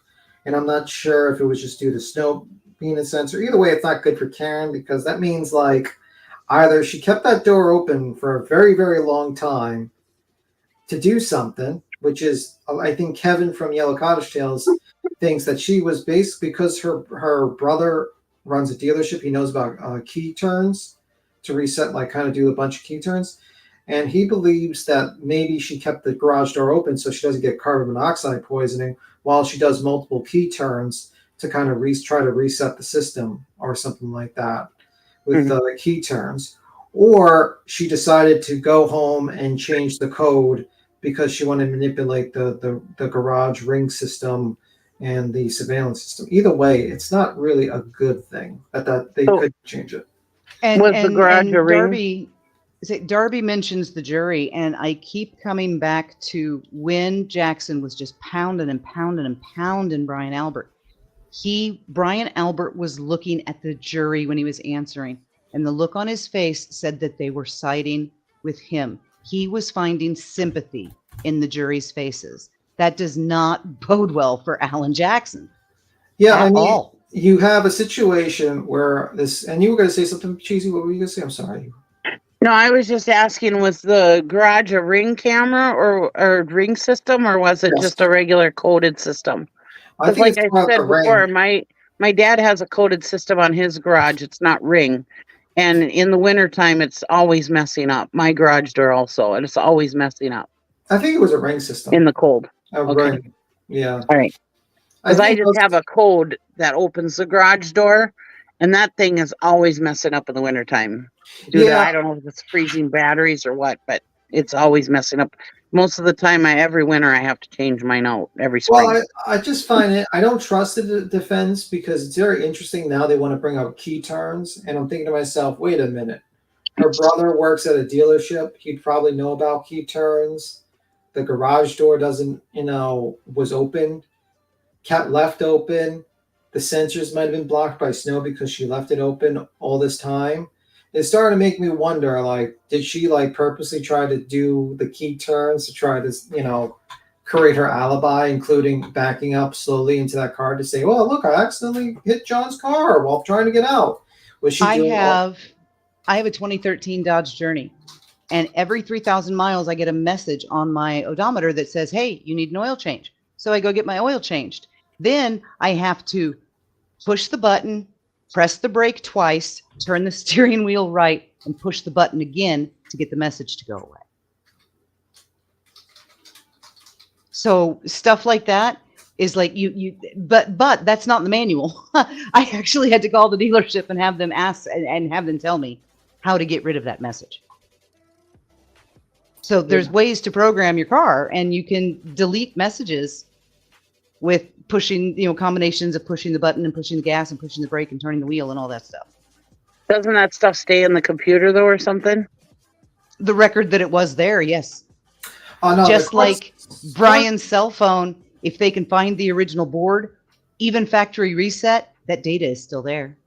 Yeah, and I think that's what she was trying to do, but they were able to find the data about 60-something feet and 20-something miles per hour backwards. You know what I mean? And they were able to find that. Oh, is that where that came from? That 22 miles per hour backwards in a snowstorm like that seems odd to me. Yes. Doesn't it? Yeah, it does seem odd, and that's going to be one of the points I'm going to try to explain. It's a little fast to go backwards. And I mean, especially for her being I don't imagine she's a master driver or anything. You know what I mean? So 22 miles per hour backwards when it's snowing out like that, it just seems really weird that unless she revved up the motor and that's how it got up to 22, how they got the 22 miles per hour. I don't know. It seems really odd to me. Just stomping the gas would do that because you're going to rev the motor so she much. Must have revved it. And she was over 0.08 6 hours later. So how drunk was she at 12:30? I mean, when I'm mad, I will stomp the gas in my journey and I throw rocks. And it's a 4-cylinder. Her Lexus is a heck of a lot more powerful than my journey, and I can get it up to 22.5 a block. So it's not going to be that hard. She just stomped it. She didn't care. Yeah. That's what I said. She must have really stomped on that gas to get it up to 22 miles per hour to. Yeah. And another thing I was wondering is why was she dropping him off? If she was just dropping him off, why was she dropping him off over there? Why wouldn't she have dropped him off over at the driveway? Or do they feel that she pushed him that far? Laura Lee, I was not the mayor. I was on the city council. Oh, by the way, breaking news from Grant. Chairs and spot savers are now banned during the trial of Karen Reed. As to the lows, this is from Grant. All media must line up in person on the sidewalk when allowed in the morning by court officers. More as you know it. Oh, boy. Will be interesting. So I guess they're not going to be sleepovers all night, all the time. It's first comes, first serve now. Whoever's there first gets the chairs. And you can't have people sitting there either, right? Yeah, you can't no have line people sitters. You see what you did, TurtleBoy? You stopped job creation. There was a bunch of people making $80 an hour just sitting on their asses listening to their iPhones. And you stole that job opportunity from those people. You were a job destroyer, not a job creator, sir. You destroyed those jobs. Kodo says, because they were told to park behind a car to allow room for more people, Jen texted him, park behind me. Oh. See, I told you I don't know anything about the case other than. Yeah, and unfortunately, you're like listening to 7 connections of Kevin Bacon here. With everyone, oh, well, did you know Proctor's sister or brother? Did you babysit Proctor's sister? Did you go to high school? The whole babysitting thing, the whole babysitting thing is absolutely ridiculous. I ran an in-home daycare for over a year. And I mean, I had clients. I didn't know their siblings. I barely knew them. I didn't hang out with them in social settings. I ran a daycare. I babysat their kids while they were at work. That was the extent of our relationship. Yeah.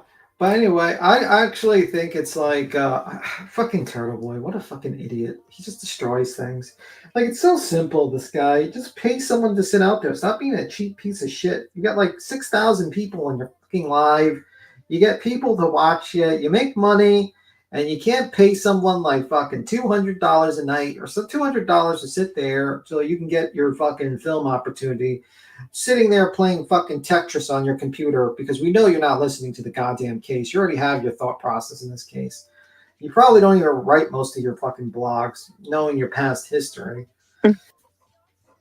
Chopper, People I feel like him bad is why we can't have nice things. Go ahead. I feel bad for the sculpture. I feel bad for the sculptor being associated with this nonsense. Got a dark past, that sculpture. It might be one of those cursed objects in the middle of Boston they need to get rid of. I don't know. It's the bean. It's the bean. Like, they need to get rid of that turtle because it's cursed. It's cursed. What a stupid name for followers. Yeah, what's stupid is naming yourself after an artist's depiction of a naked man humping a turtle who later unalived himself because people thought he was into bestiality because most of his photos were naked men humping animals is probably something I would not want to be associated with as a name of my organization as Turtle Riders, as in I am having sex with turtles. Is that what it is, really? Yes. The artist basically was accused of bestiality because if you see the turtle, the guy riding the turtle, it looks like he's having sex with the turtle. And then and all of his artwork, a lot of his artwork was like that. And then he unalived himself because of the embarrassment. So basically they're naming themselves after a guy humping a turtle. It is very disturbing. Is my snack option a little better this time, B-Tim? I'm having everything seasoned cashews now, not cereal. Oh, I love cashews. Did you know that they are natural Ritalin? I love how Queen comes back when like Prozac, food is being natural discussed. Prozac. She's like, "Fuck this, Karen Reed."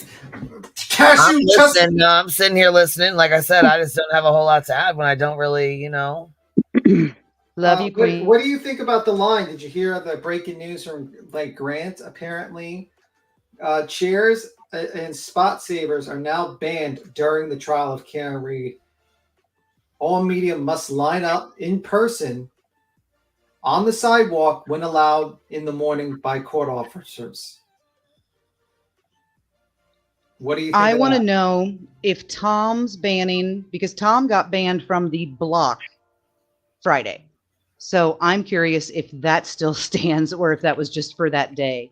Because he was harassing Grant. So he got kicked off the block. He got kicked off the block too. Like, I don't know, man. That guy, he's a interesting one as well. Turtle Idiot has been annoying in Boston long before the case. Yes, I've heard he's been infamous. I especially found the video of him standing in front of a school at night screaming, "I'm a sex goblin," continuously. What?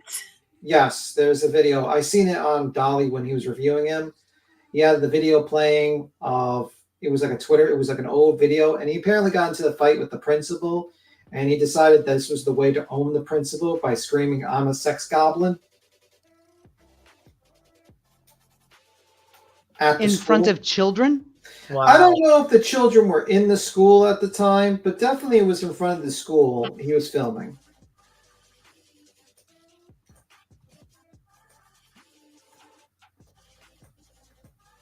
Pecan, you should have heard the cops that kicked him off. They walked up to him and they went, "You know better. Get off." Because they're not supposed to be harassing anyone on that block. They're not even supposed to talk to him when they come out.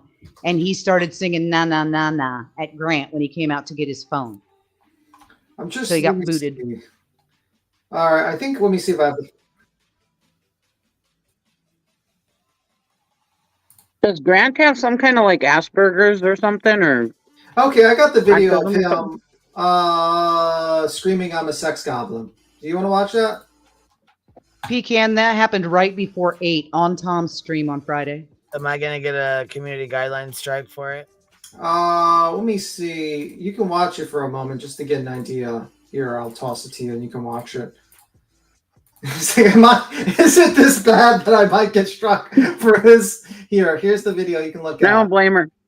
Yeah. I don't want to. I mean, I don't want to take a fucking strike like that for no dumbass. You know what I mean? I got a community guideline strike this morning. So yeah. See, I don't want for to. what? I have no clue for what. I have no clue.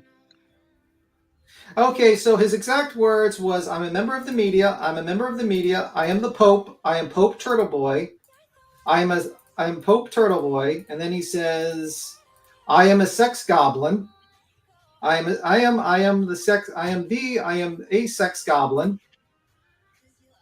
head of the alt-right toxic. He's saying he's part of a sex cult. And then he confirms with the gentleman that he is a sex goblin. This man needs help. And this was in March of 2022.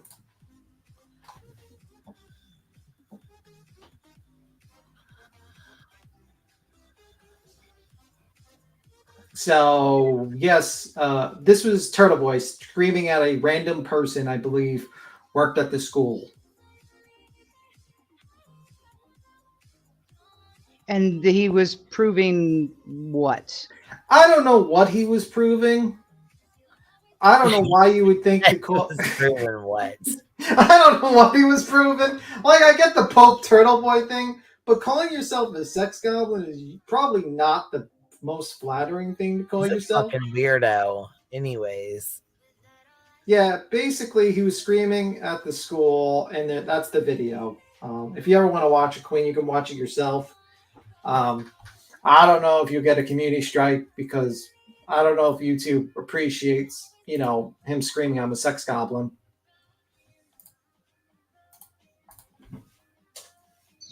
Cassie, I am high quite often. I have never yelled that. Was he sober? Yes. Sober, shit.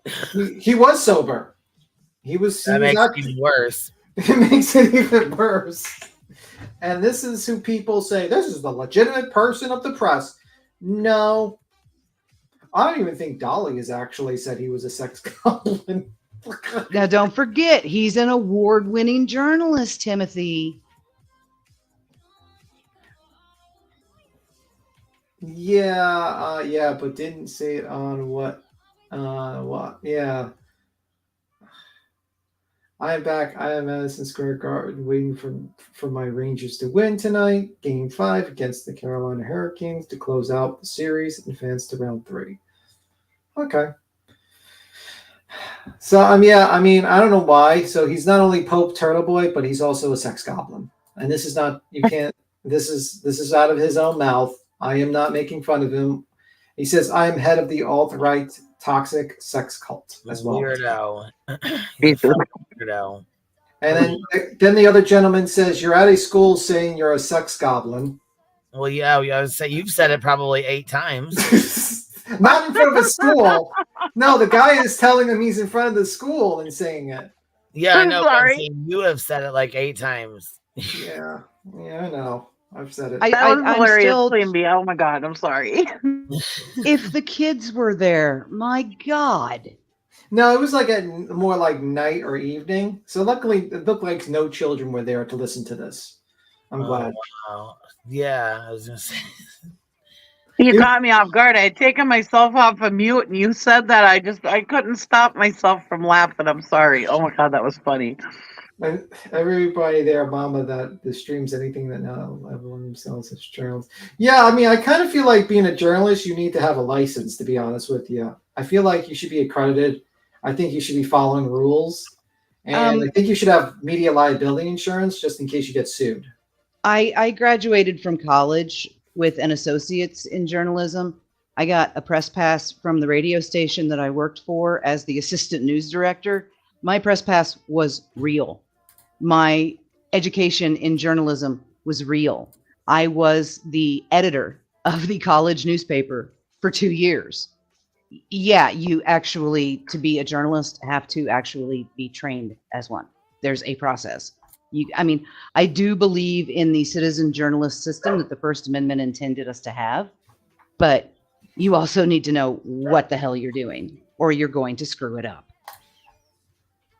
Yeah, I don't know. I don't understand that thought process where he thought that was a good idea. The Pope thing, you could probably laugh at a little bit, but that was just weird. But yeah, this is the journalist. This is the guy who says he's an award-winning journalist. Okay, sir. Our standards have dropped of late. They have dropped drastically. Like this is like bottom of the fucking barrel dropped. Used to make fake press passes to get into shows and worked much of the time. Who did? At least until after the trial, but then he can probably won't I'm want sure to. they're gonna say Turtle Boy. Yeah. Anyhow, Brune, we did not need that visual in our brain. we've been on here a while, and I got some stuff I got to get done, so I'm gonna have to get off of here for a little bit, guys. All right. I'll see you later, Queen. Love you, baby. Bye. Bye. Thanks for having me. Later. Thank you guys for hanging you. out. We'll talk to you guys later. Bye, Cheesy. And I appreciate y'all hanging out. Thank you guys for spending the day with us. We've been on here like 6.5 hours, almost 7. So it's been a long day. and I got to get some stuff done. But I appreciate y'all. Thank you guys for hanging out.